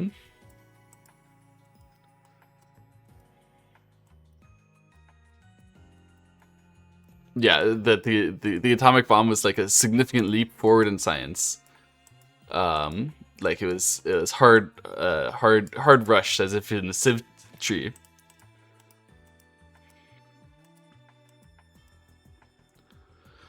Some of it is also just you crank enough power in there and it still will get there. So that's exactly the thing nuclear is like the more power you crank into it, the less it should be able to get there. That's why I'm confused by the fact that they're making it work. Perhaps they're just very good at controlling the amount of power, and so there are some very cool ideas that people have in optics recently. Like, for example, in nuclear fusion, there's this really interesting idea that they're working on called a flying focus, which is really, really interesting. So what they're doing is, effectively before, in order to achieve nuclear fusion, you would have huge lasers all around this tiny target, and you'd blast them all into the target at the same time, and that target would implode and become so condensed that it's very much like the center of the sun. It would achieve fusion, it would achieve ignition, the neutrons are all so close to the other neutrons, so excited that it hit the other neutrons, whatever happens in ignition, I don't know. Anyway, the important part to me as an optics guy is how are the lasers hitting the target, right? Like what's going on there. I actually also worked on this a little bit. I did some work on frequency conversion. So at the end of the lasers, they change the lasers from infrared frequency to ultraviolet because it's really cheap to make high energy infrared lasers. And what you actually want to hit the target with is high energy and like high, so ultraviolet or high frequency, which helps you a lot better with the imploding. And so you can actually change what frequency your laser is at.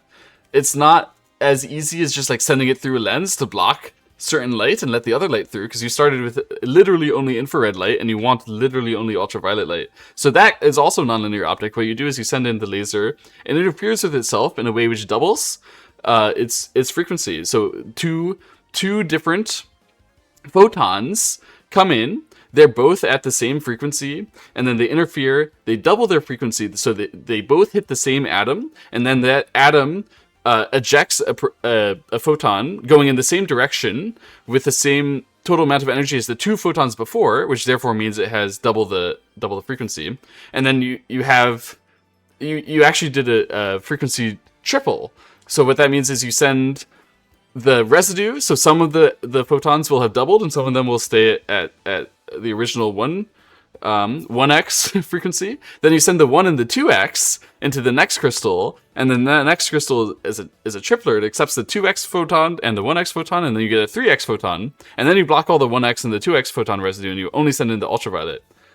Anyway, that I was working on the efficiency of that at some point. This is not what I'm talking about. Is the new, like, what I was doing wasn't very new or stylish. It was just sort of rote work to figure out how to optimize a relatively simple nonlinear optics problem. By relatively simple, what I mean is we just Monte Carlo simmed it. We didn't actually bother to actually solve it because it's way too hard. Anyway, the interesting thing that they're doing in nuclear fusion these days with lasers is a flying focus. So what that means is instead of having all the lasers focus on this tiny target and blasting it in from all directions at once, a flying focus means that you take the lasers as they're going to hit the target, you change the focus of where they're going to hit, so it accelerates into the target. So instead of like all focusing on the outside of the target,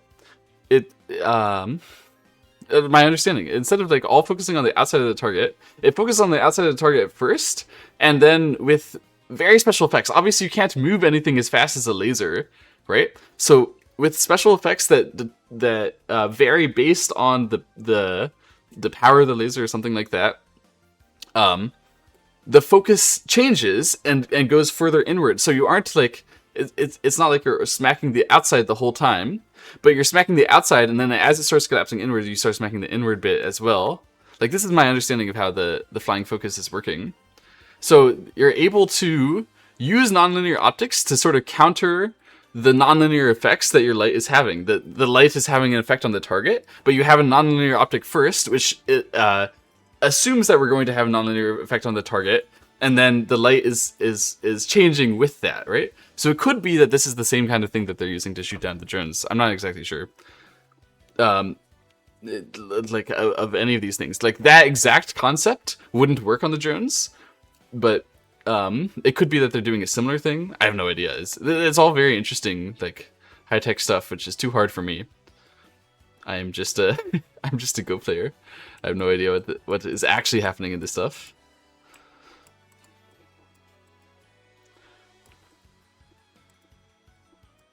Inventing laser beams is not surprising. So this is the thing. It's like much harder than inventing laser beams, what they're doing. They have 100 kilowatt lasers, and 10 watts can light things on fire. Exactly. So 100 kilowatts should have no chance of getting there to light things on fire. This is why it's hard, you know? Anyway. What were we doing? Let's go back.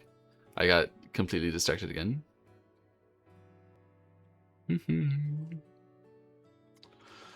Also, yeah, Castleplex, welcome in.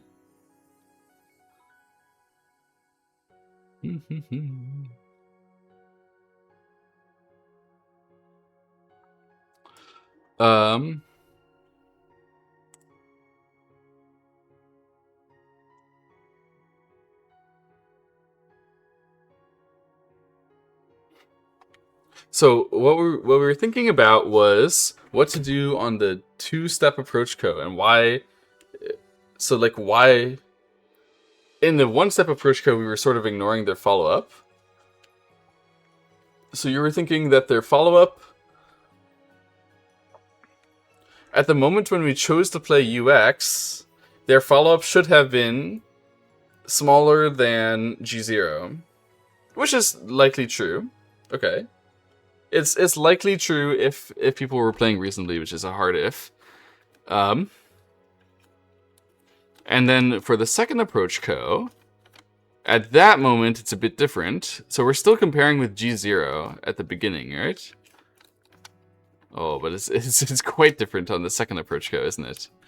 Oh, jeez. Oh, no. But you're still comparing with G0. You should still never let something better than G0 pass, probably, right? Or wait. You could. But probably not.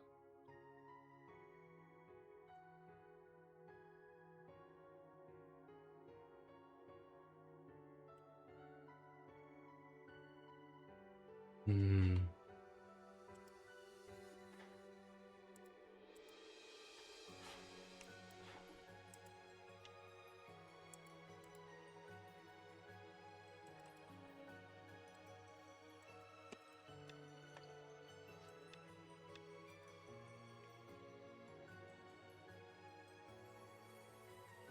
If it is two-step approach co, so if a one-step approach co, we can do this 1/5 thing, and then like 2/5 is how to decide whether it's big enough. So in a normal co, it's 2/3, which is big enough in general, and then you can still do some, reading. And then in an approach co, in a step co, 2/5 in general, and you can still do some reading. You would assume for a two-step co, it goes to 2/9, right? Surely if you go from 2/3 to 2/5, you go to 2/9, right? For the middle co and a two approach co, you'll play a co threat approximately 3. I don't understand what you're talking about. For the middle co and a two approach co, you're just in one approach co. Like once your two-step approach co resolves, you play a step, then you're just in a one-step approach co. You don't have to be confused, right? Like, once you go to the one-step approach co, you just wait again for G0 to be big enough. Right? That's all. But G0 will... Wait, hang on a second. That one-step approach co will have a temp above G0, right? Because the second step approach co, if we waited properly to play the two-step approach co, then by the time we get to the one-step approach co, we will have to worry about the fact that we're way bigger and our alpha will be messed up by the Gote ladder happening afterwards. Okay. But we can just say, fuck it, we don't know whether the parity will be even or odd afterwards. We don't know how the Tetomori is going to be. And therefore, because the Tetomori is completely unpredictable at this point, then it's exactly a third. Yeah? Because what we're looking at here, the way this is affecting the alpha, compared to just 1/3, is either positive or negative, right? And we don't know which. We don't know which unless we know the Tetomori parity.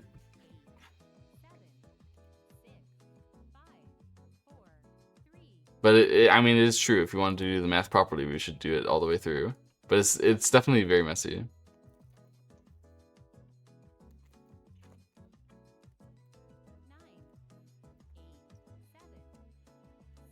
We could just ignore everything, but that's how you got the original 4/9 mistake. 4/9 isn't that far away from 2/5.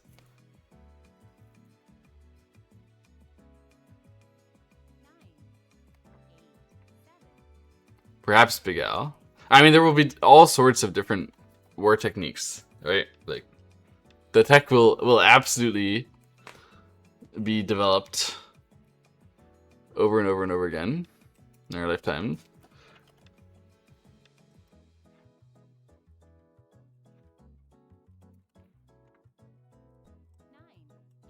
Realistically, it's close enough for any estimate. So, let's see.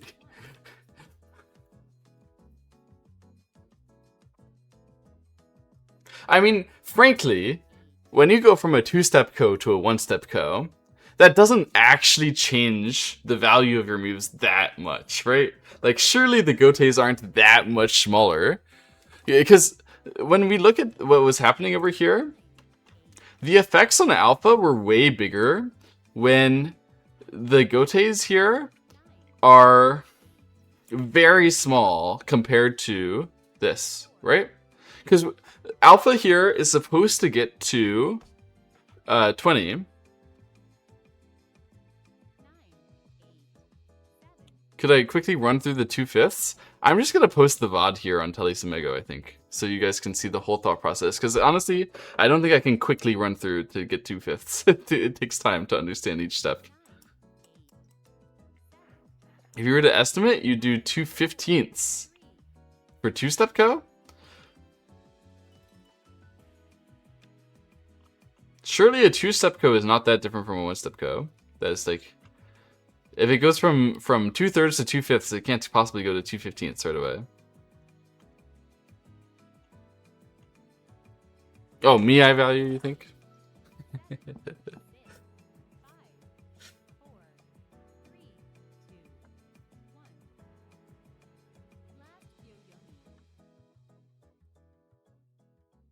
Can't be. Wait, no. If we're gonna say that, let's imagine that your two-step co is roughly appropriate. Can we go up, by the way? We can. Beautiful. Okay.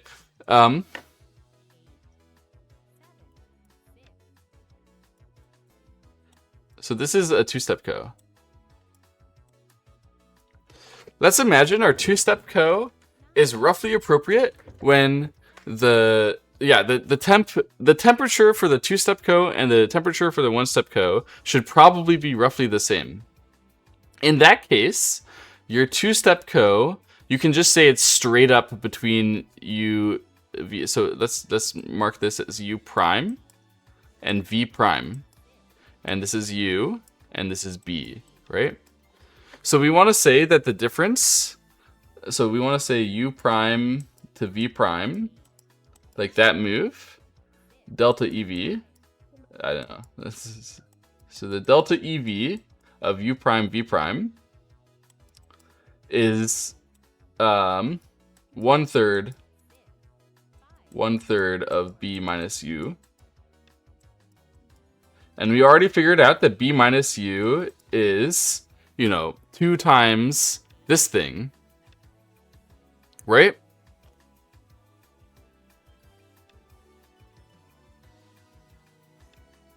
So, yeah, this is just for a single step in the delta EV. So it's 2/5 times b minus a minus, so 1/3 times 2/5 times b minus a plus omega.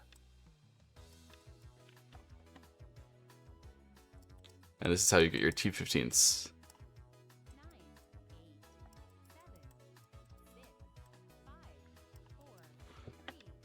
And this is just a single delta EV. So your mi value, so to compare to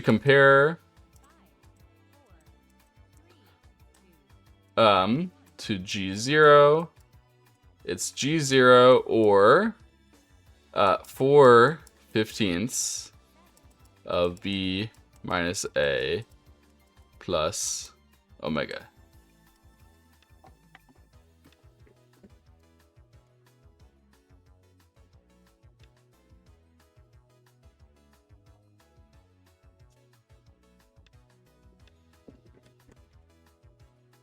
For a two-step co.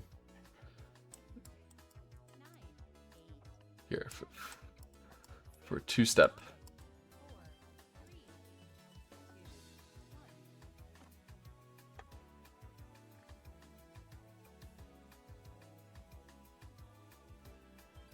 So we got 2/3 for the direct co. We have 2/5 for the one-step co. And we have 4/15 for the two-step co. And if we want to keep going to three-step co and etc., we would just keep multiplying by 2/3. So three-step co, we want 8/45 for three-step co. and 16 1/35 for a 4-step co. And we should look at like how big these roughly are.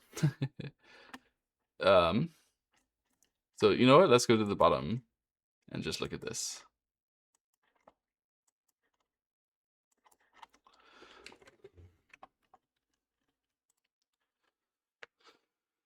Can we get some? Let's see. Here, let's do this. Wait, I want.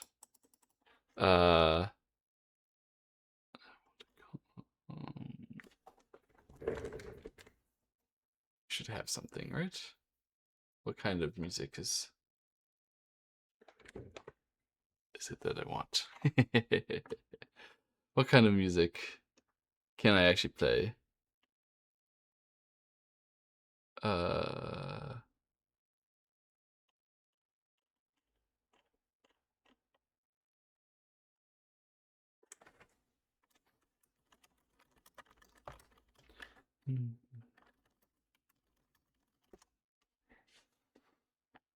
Okay, here we go. There we go. Okay, so we have direct co.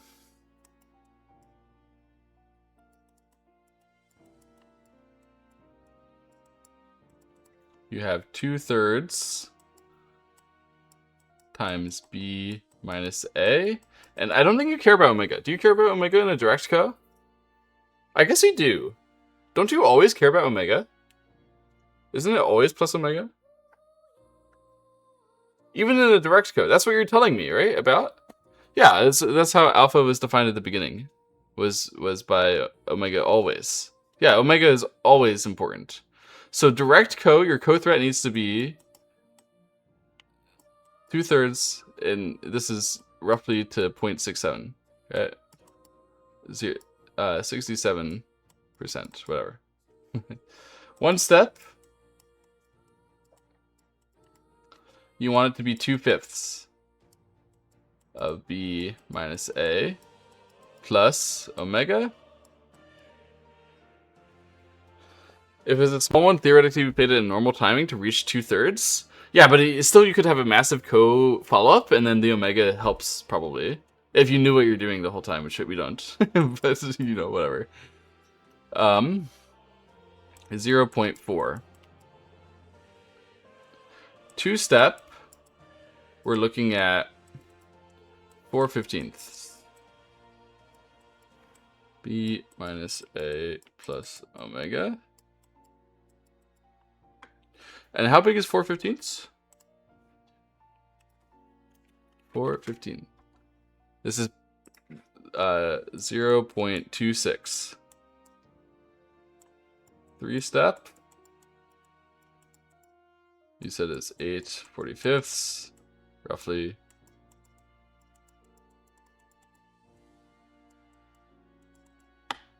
How big is that?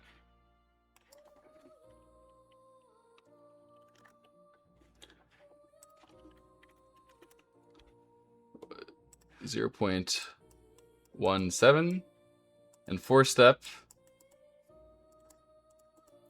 Once you start playing 5-step codes, by the way, guys, it's all lost. Just give up. Resign.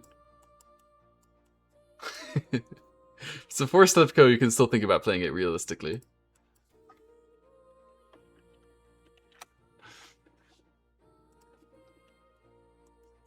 It's 12% minus A plus omega.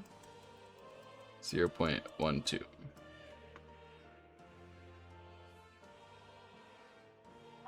Yes, or a smaller than expected Sente swing with omega negative. Omega negative can't happen.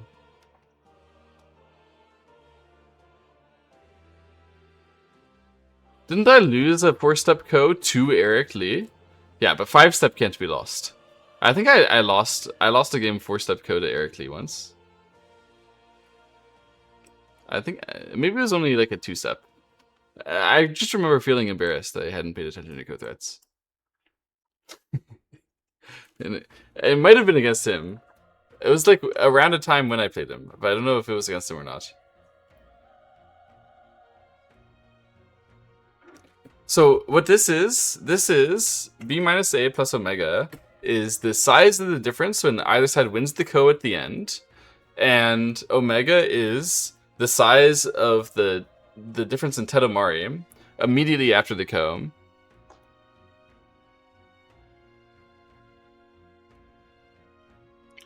The co-threat size can be less than 2/3 for the direct ko. That's true, like we saw that. How did that happen again? It was because alpha...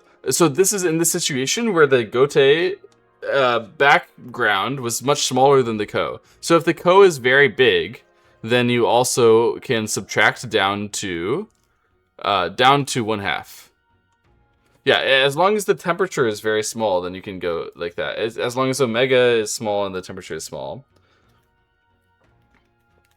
But this is for when we're trying to compare with the temperature. So we shouldn't be thinking like that. We're off by a factor of 2 since we know the smallest ko is 1/3.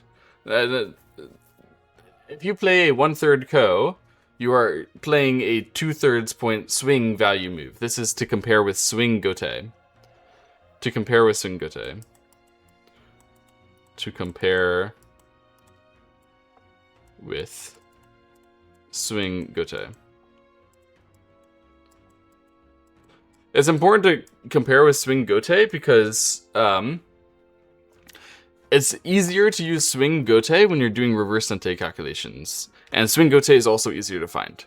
So we should be thinking about swing gote when you calculate endgame, which is the size of when black plays a move minus when white plays a move for a gote move. So it's kind of like you're double counting the delta EV. So Princina is using the word miai to describe delta EV. I just use delta EV to make it very clear, because miai, I don't understand what miai is supposed to mean when you talk about miai counting. I've never heard an explanation, which actually makes me think that miai is a good term for that. It's just like, yeah, whatever. Swing and delta EV. Like miai, I understand that people use I clone my situation, and so it's miai because there's this thing or that thing. But they also triplicate their situations, and then miai isn't used for that, but you still use it to understand. Like, anyway, doesn't matter much. In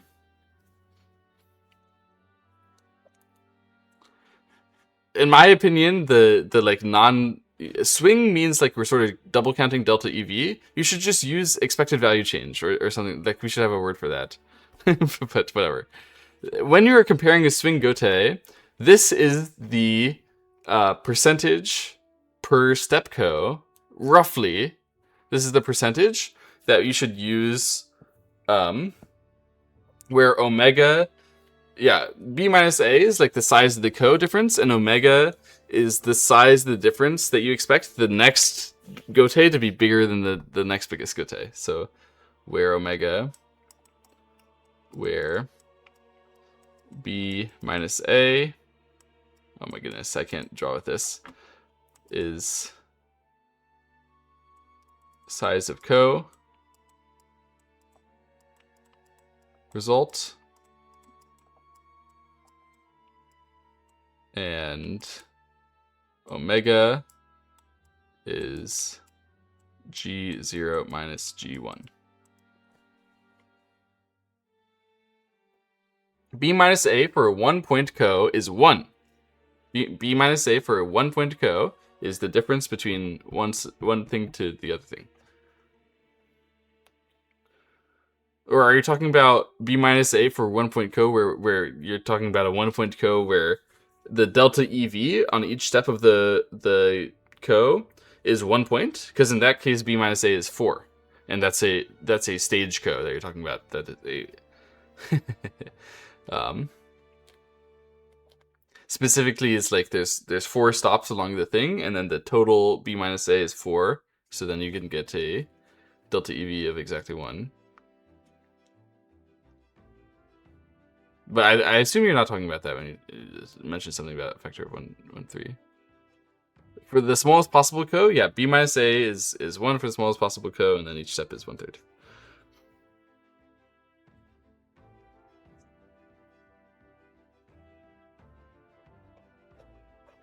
So, for example here, if you had a 4-step co over a 100-point co, then if there was no co-threat bully, you would play that when you had 12-point swing gote. And so that would happen pretty late in the endgame, even if it was a 100-point co. Excuse me. However, if you had a 2-step co, and it was over a 100-point swing, like co-fight, you would actually play that in the middle game. If it was only a 60-point co-fight, or a 60-point, yeah, if it was only a 60-point co-fight, then you would play that if it was a 1-stepper at some point in the middle game.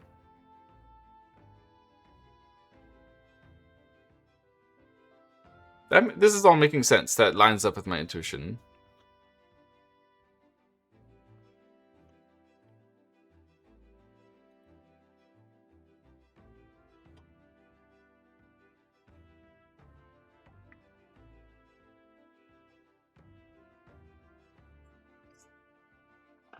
Yeah, obviously these bottom things we should put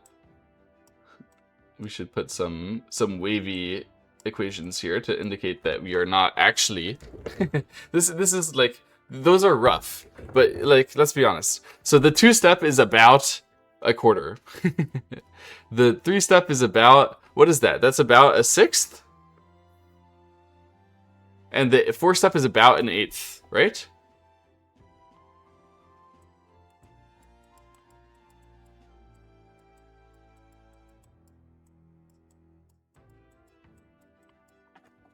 More or less.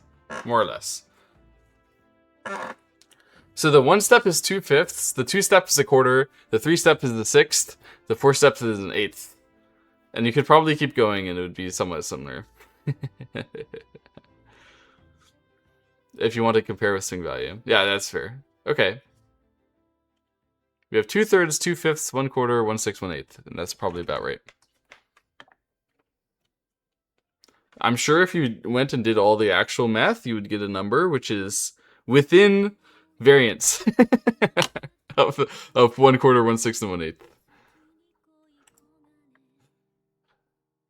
But we're not going to do it because I don't know how, and I'm also tired. And we don't need it. This also still assumes that we're in a dense co, but okay. I feel like I learned something about co here.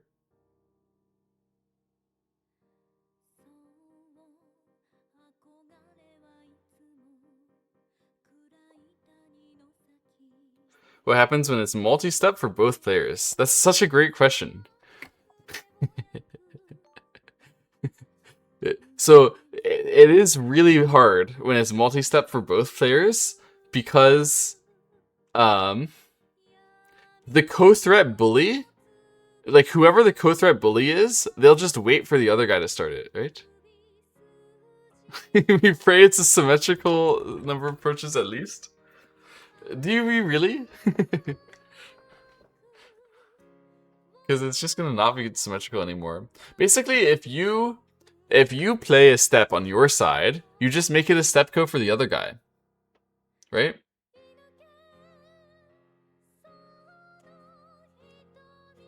Like, let's look at the 1-step for 1-step situation.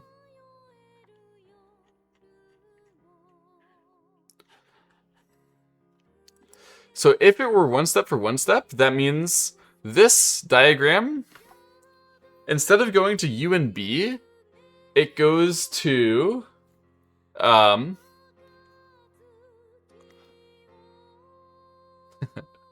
man. So one side goes to U, and then the other side goes to the other guy's V. Oh no. Oh no. Oh no. Oh no. Oh god. That's such a stupid co.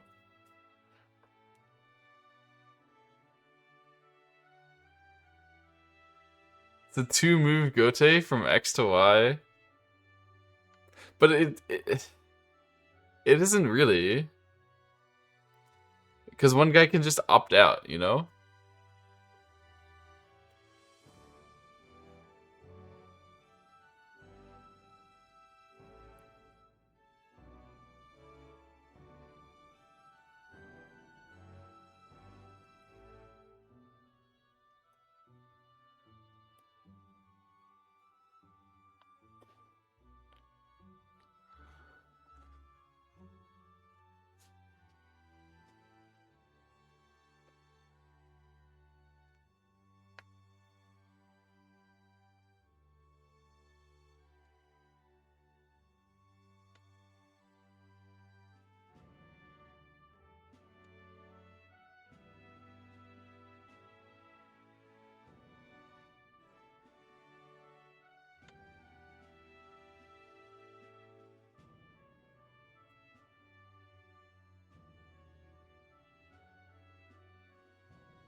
If you take the double Gote to X to Y, and then the other guy goes from X to Y, your move gets wasted. Yeah.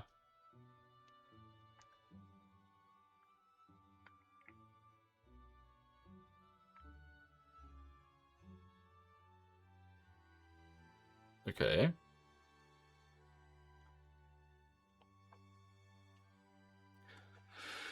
Ah. How do you do any math, man? How's it going to be defined?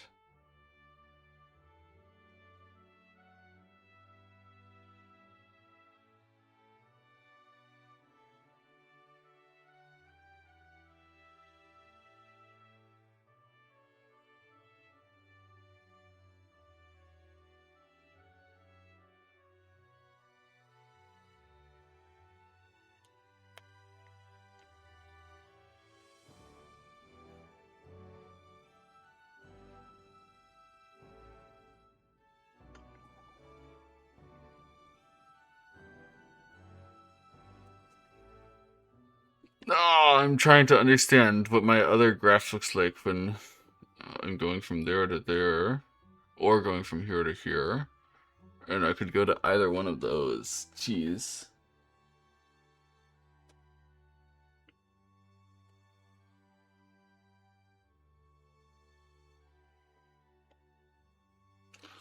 Um,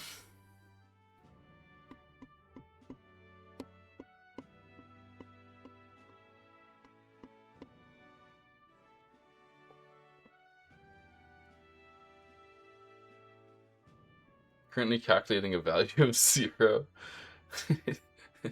It's kind of realistic, maybe. I mean, no. Surely we improve our position when we play a step. Surely.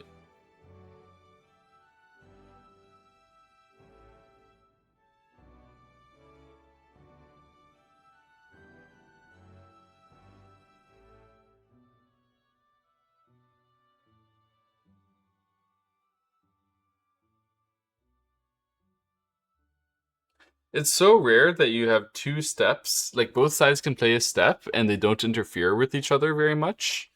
Like, that's sort of what we're taking as a given here. I can't even think of a real game situation where that happens. Normally, if you play a step, when the other guy could also play a step in the ko, like, it changes the ko fundamentally. This is like a 10,000 year ko. Much more complicated.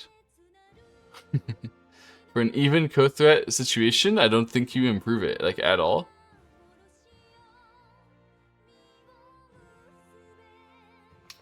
It happens in the 3-3 invasion Joseki.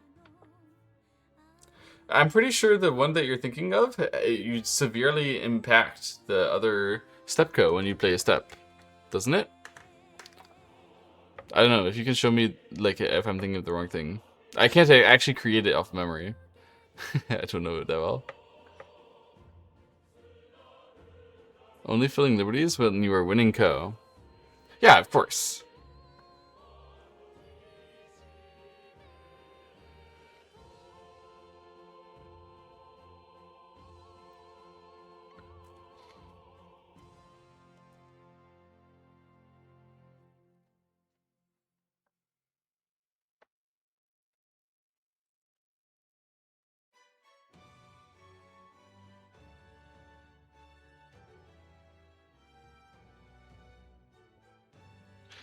This is the main thing to remember.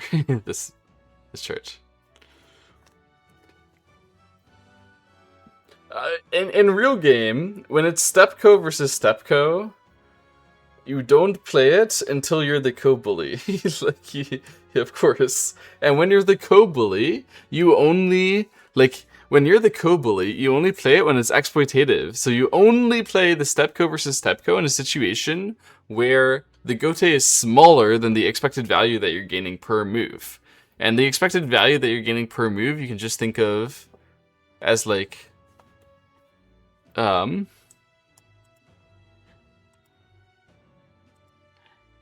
difference, right? This is the one. So you think this is a Stepco for both? So first of all,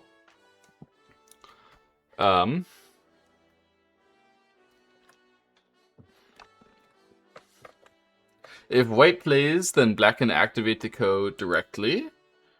So if white plays, then black should play a S19 to make the ko, or Tanuki and then white wins. If black plays, then white can win directly while skipping that other one. Or no, if black plays, black starts at P19 and then white plays at T19. Sorry, I'm just looking at the... Is this really a Stepco for both sides? I'm not sure, I'm confused. Let me try to just draw the Joseki in paint. Surely that will work.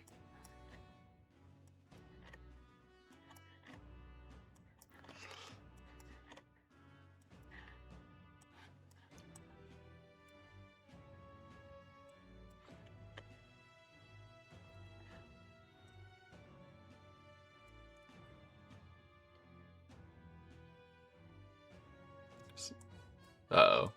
We're probably fucked here. Almost certainly this won't work.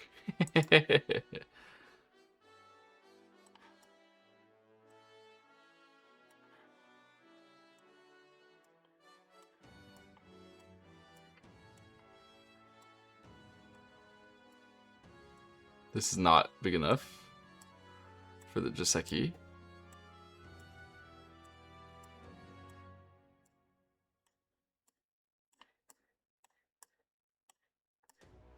Can we draw another line here? And we should have an outside line too. Okay, this should be big enough now. Let me increase the size here. And so we have a Blackstone, Blackstone, Blackstone, Blackstone.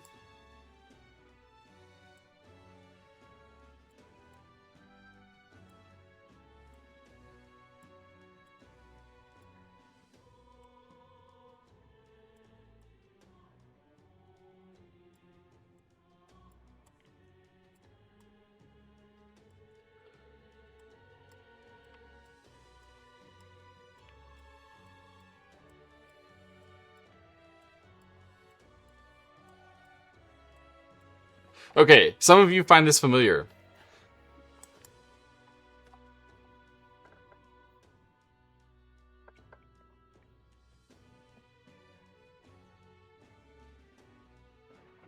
And he's pointing out as well, we could even go one step further and exchange this for that, and it's still a double-sided approach ko. Okay.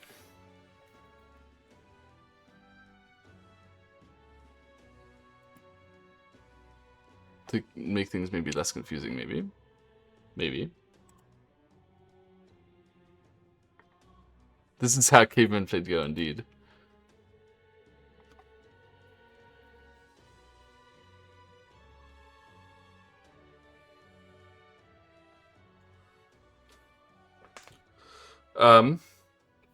So in this case, if white plays to connect here, then white wins next, or black can play to start a ko, which then yeah, we have a direct co. So if white plays, white plays their step, it becomes a direct co. If black plays over here, then white can make a direct co or white can die. So black plays their step, and then we have a direct co. This is a situation where both sides can play a step to enter the co. And in this case, either way, you don't get anything because the other guy could have just started the co. So you're not getting anything here. This is not, I think, what the kind of situation that we were talking about when we talk about a step co for both sides. Because this is not a step co for both sides. This is a co that either player can start whenever they want. It's only a direct co. It's never a start thing. This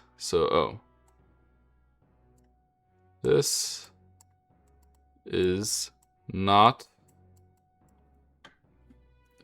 step co.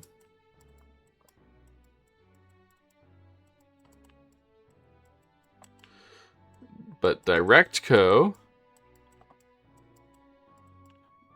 that anybody can start. Thus, delta EV to start is 0.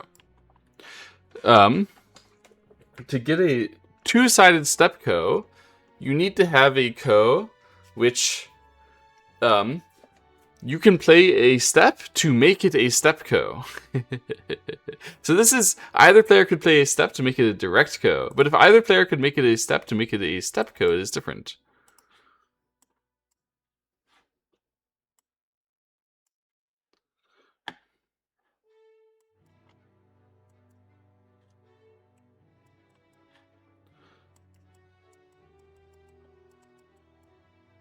Double-sided step co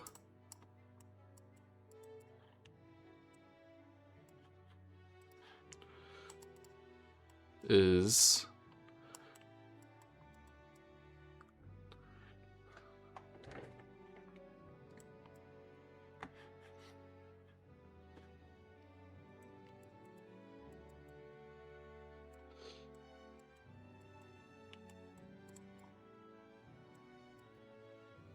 X equals Y and co should be played at temperature equals 0. It checks. Yeah, I mean, that makes sense if you manage to figure it out. Because this is just a direct co anyone can start because you can't change anything.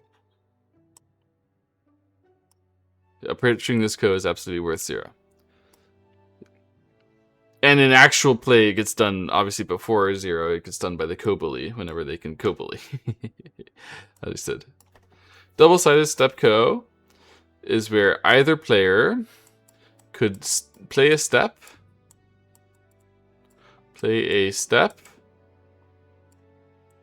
to make it a step co in their favor.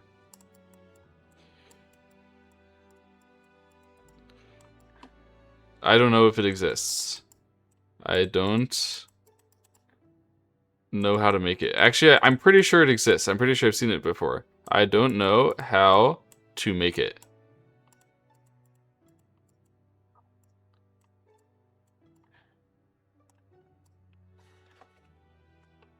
So I'm pretty sure I've encountered the situation where either player could play a step to make the step co exist.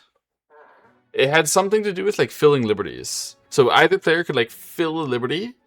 You could fill one liberty and then you could make it a step co where the opponent had to win a step and they had to fill your liberty. Like you had to fill outside liberties to touch the step co to make the step co winnable. I've seen it before actually, but only like once or twice, and I forgot how it happened. It seems very hard to construct.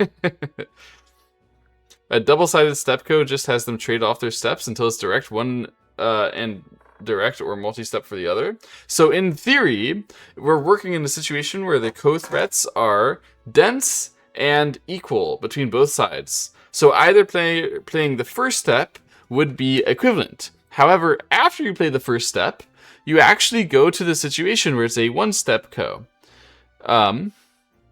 So it's entirely possible that you could do that, because you want to make a one-step ko in your favor, but then playing the one-step ko is not actually important enough yet. So it's entirely possible that a one-step ko for both sides, it's bigger first to make it in your favor, and then when you have the one-step ko, you get lazy about it. You're like, hey, it's already a one-step ko, I don't need to win it right away. The opponent has to commit if they want to try to win this ko, and then once you go and make it big again, then it becomes big again. So my understanding is if you had a double-sided one-step ko, it would be that the original one-step ko is probably just about, like, almost as important as the ko itself, and then once it becomes a one-step ko, the value decreases, and then once you go back to normal, value increases again. The temperature would increase again per move.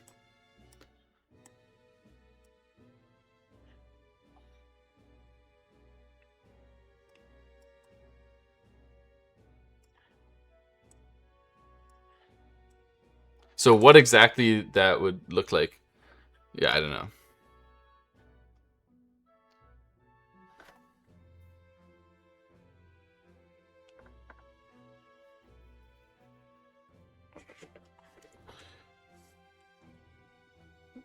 Basically, the value, it should be between 2/3 and 2/5. We know that.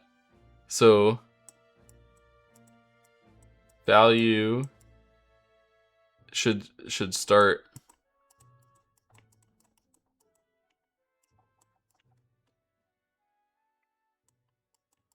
two-fifths less than question mark less than 2/3 of a minus b plus omega.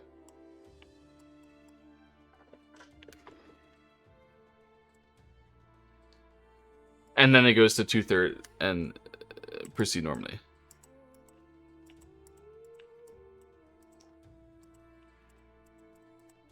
To figure out exactly what it would be there, I don't know, and I think it would probably matter more about, like, what kind of minute effects you're having on what type of ko you're playing.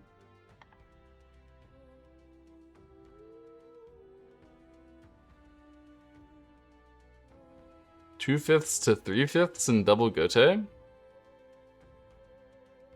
So it could be 1/5 swing.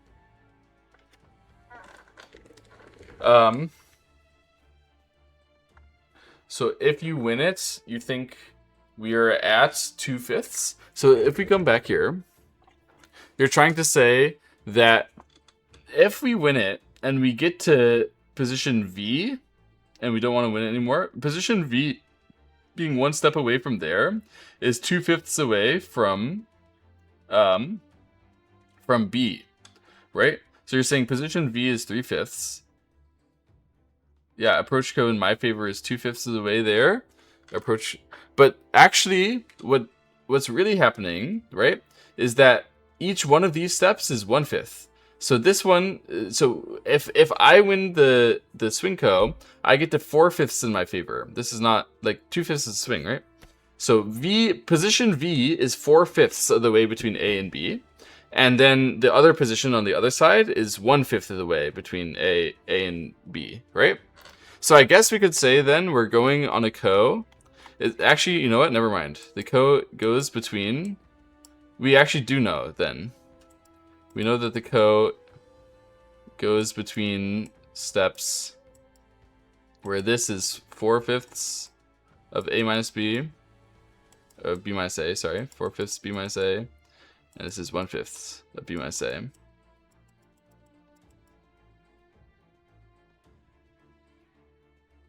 Wait, why is there a ko? So the ko already exists, right? And you could be in either state of it. You would only want to transition this up a step. So this is transitioning. This is just playing a step in the ko. Is these movements. So this is the ko before either step gets played. And then the ko could be winning for either player. And you could also move within that. You could like try to be winning the ko without playing the step. But if you want to win it, you have to play the step first, and then you go to the position where you're up the step. Yeah? So either side can play to create the approach ko, absolutely. But the approach ko also already exists, and you could transition between it before playing any step as well, if you wanted. And so what we're assuming is that each of these should be somewhat similar value. I don't know if that's a good assumption, but each of these steps should be somewhat similar value, right? And overall, this goes 3/5 of the way of b minus a. Oh, I had a minus b over here. It's the same thing. Inverted. So the side should be times 3/5 times 2/3.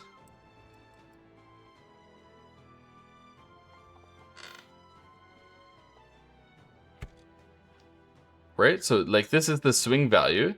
The swing value is this.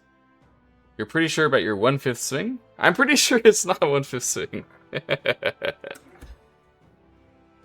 Because like look. V, where V is, the value of V. We mark the value of Y as alpha, right? The value of V is precisely B minus A plus omega times 4/5, right? Or, yeah? That's what V is. Because it's one step away from B at that step size. You agree, right?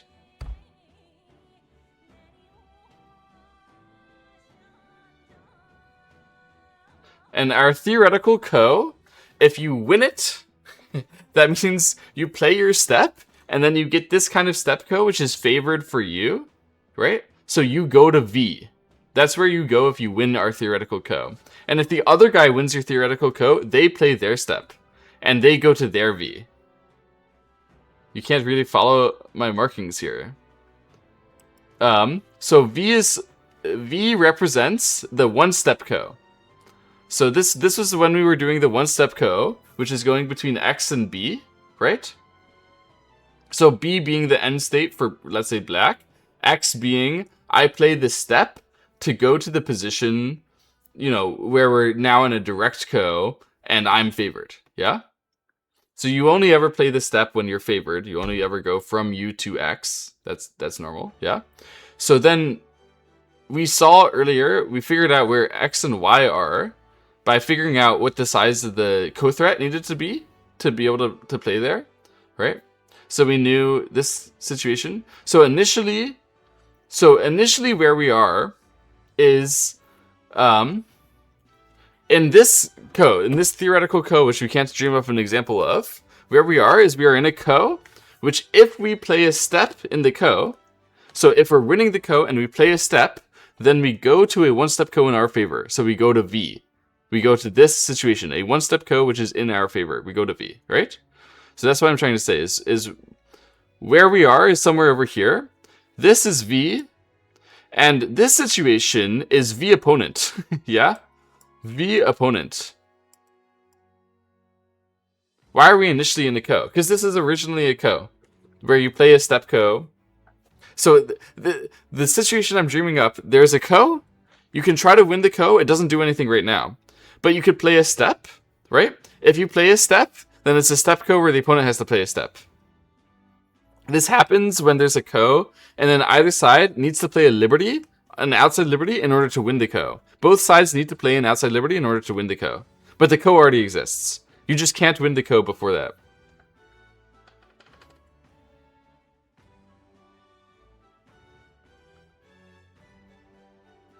Yeah, okay, so we're talking about a different situation. But the situation I'm talking about is a proper double-sided step co, where both sides need to play a step, but the co already exists. So in this case, we have V and we have V op. Yeah?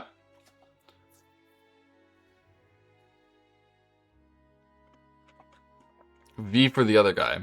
And V for the other guy should also be this distance away from the end result. B minus A plus omega.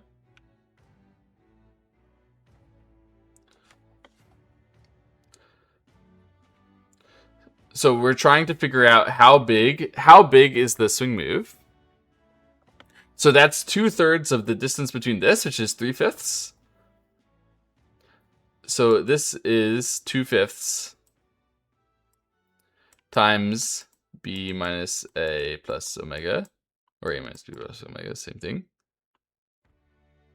So actually, interestingly, a one-step code for both sides, the math seems to think that this is the same size as just a one-step code by itself. Interesting. That is 2/5. Interesting. So if you have a one-step code and the other guy also has a step, then actually the code is still just a one-step code size in terms of EV. That's what the math says here.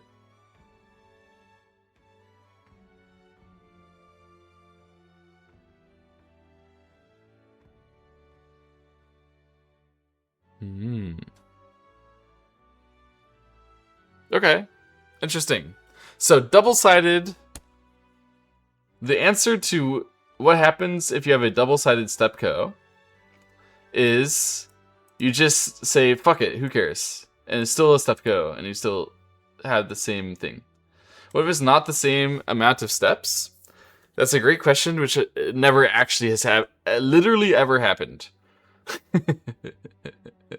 If you can create that for me on a Go board, then I'll try to answer you. But I literally don't think it's ever happened that somebody has to fill like multiple liberties and the other guy only has to fill one liberty, and then both sides can win the go like in a way that's actually reasonable. It has happened. I've never seen it. I've literally never seen it, and I've played thousands of games. Maybe tens of thousands of games. Have I played tens of thousands of games? I probably played about 10,000 games. And watched also thousands of games. I've literally never seen it.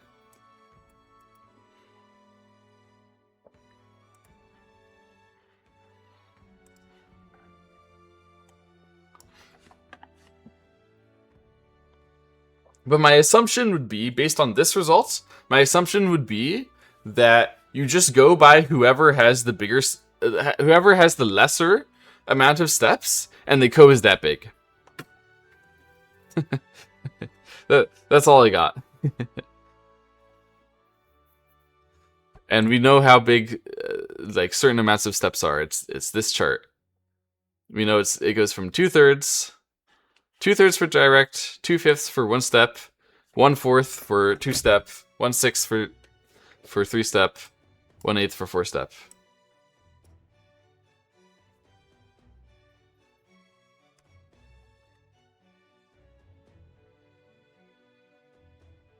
A one-eyed semi-eye with no shared liberty and inner co can have off by one outside liberties and still co needs to get resolved.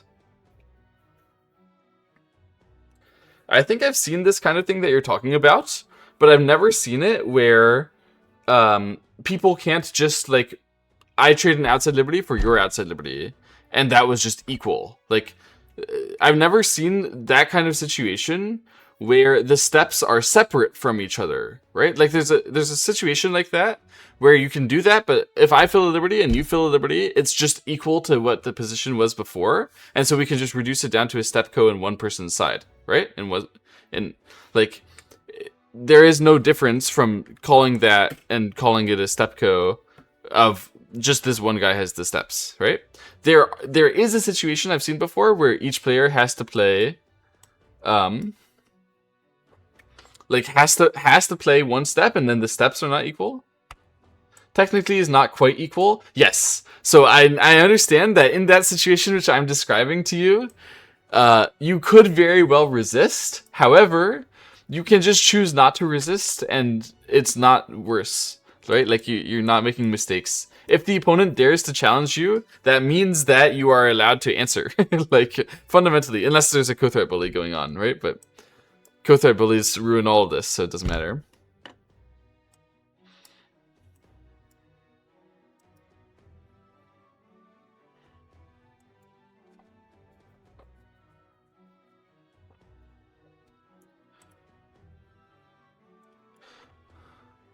So conclusion, final conclusion here from all the math. So final conclusion.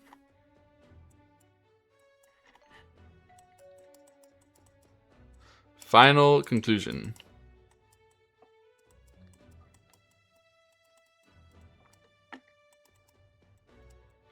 Size of co-threats. Size of co-threats required.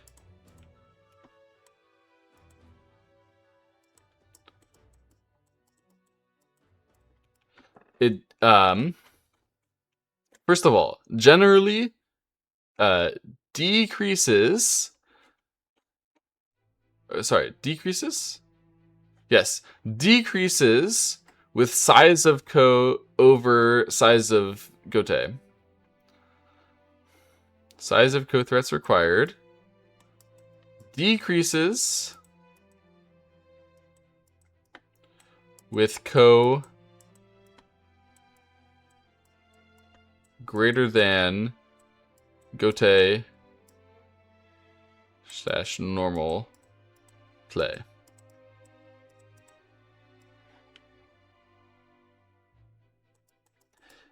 Increases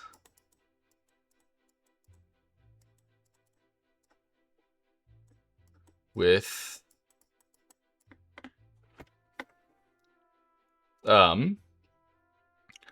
yeah, gote tedomari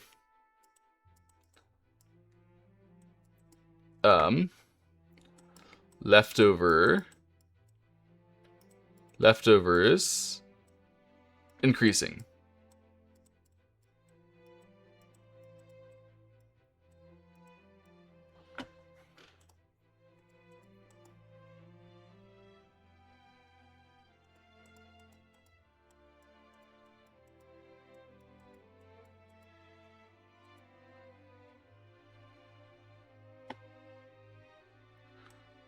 So nuclear, the reason why reducing the number of steps increases so the reason why we don't always reduce the number of steps, first of all, sometimes the steps can interact with each other, right? So sometimes you would play steps inside the opponent's territory or something like that, and then if they win, they get more points or something.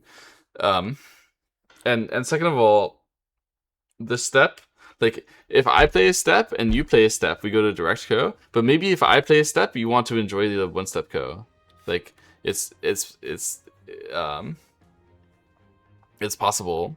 In the situation where it's two step co versus one step co, then if I dare to try to play the two step co, then you can just make me play a one step co, and it's strictly better for you to have a one step co to a two step versus one step co. Like you just gain from that exchange. So we always take that exchange when possible.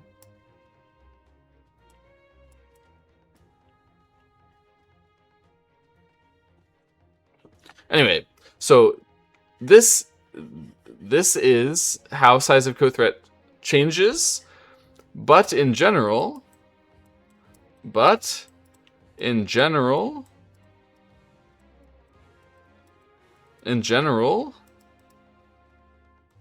we just need to know a table.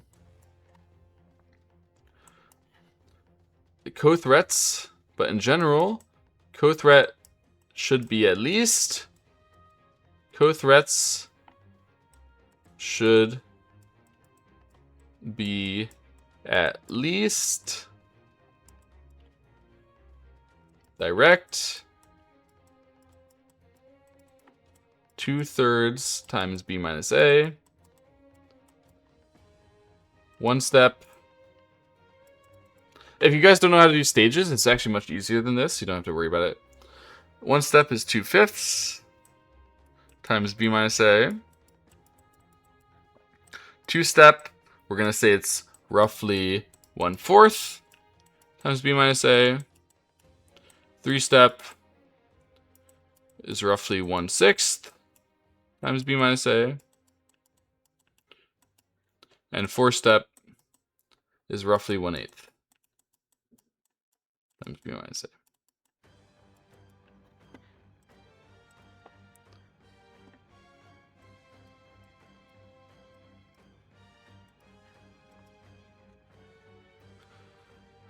So this is what we need to know. This is it. This is all we need to take away from all this BS. So if the ko is way bigger than normal gote, then the size of the code threat that you need decreases.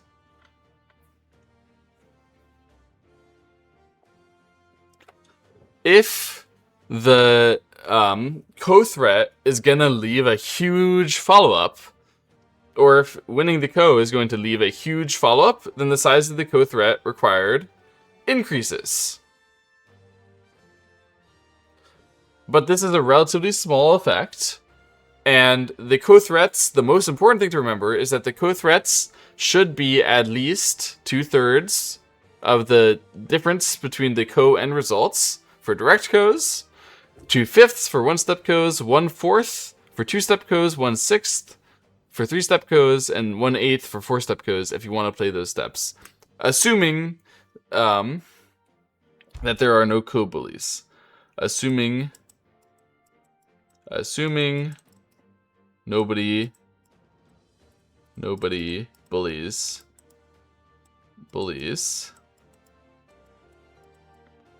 the co. The co with superior threats.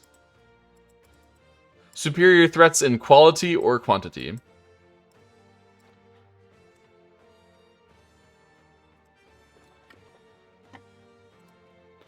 Two-step means two approaches to direct. Yes.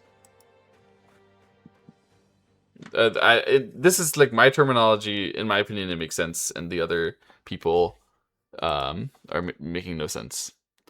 Yes, I know many people complain to me about using the step term. However, if you just get on my level and understand my language, then this makes way more sense than whatever the hell. Like, approach doesn't make sense. Approach is used for when you approach a corner. It doesn't make sense to use the word approach. I don't appreciate it. Anyway.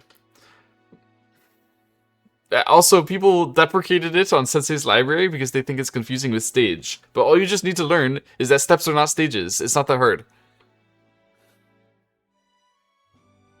Whatever.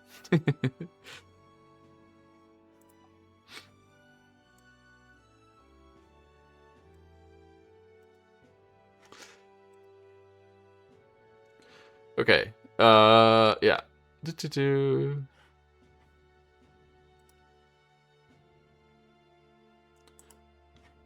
We are done here.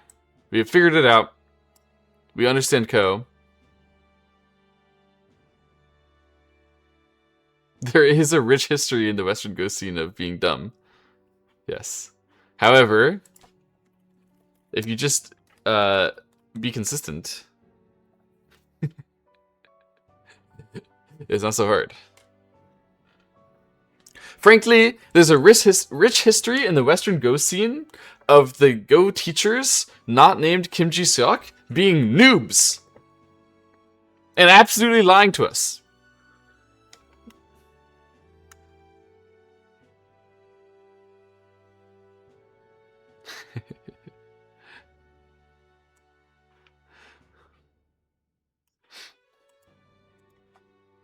Anyway,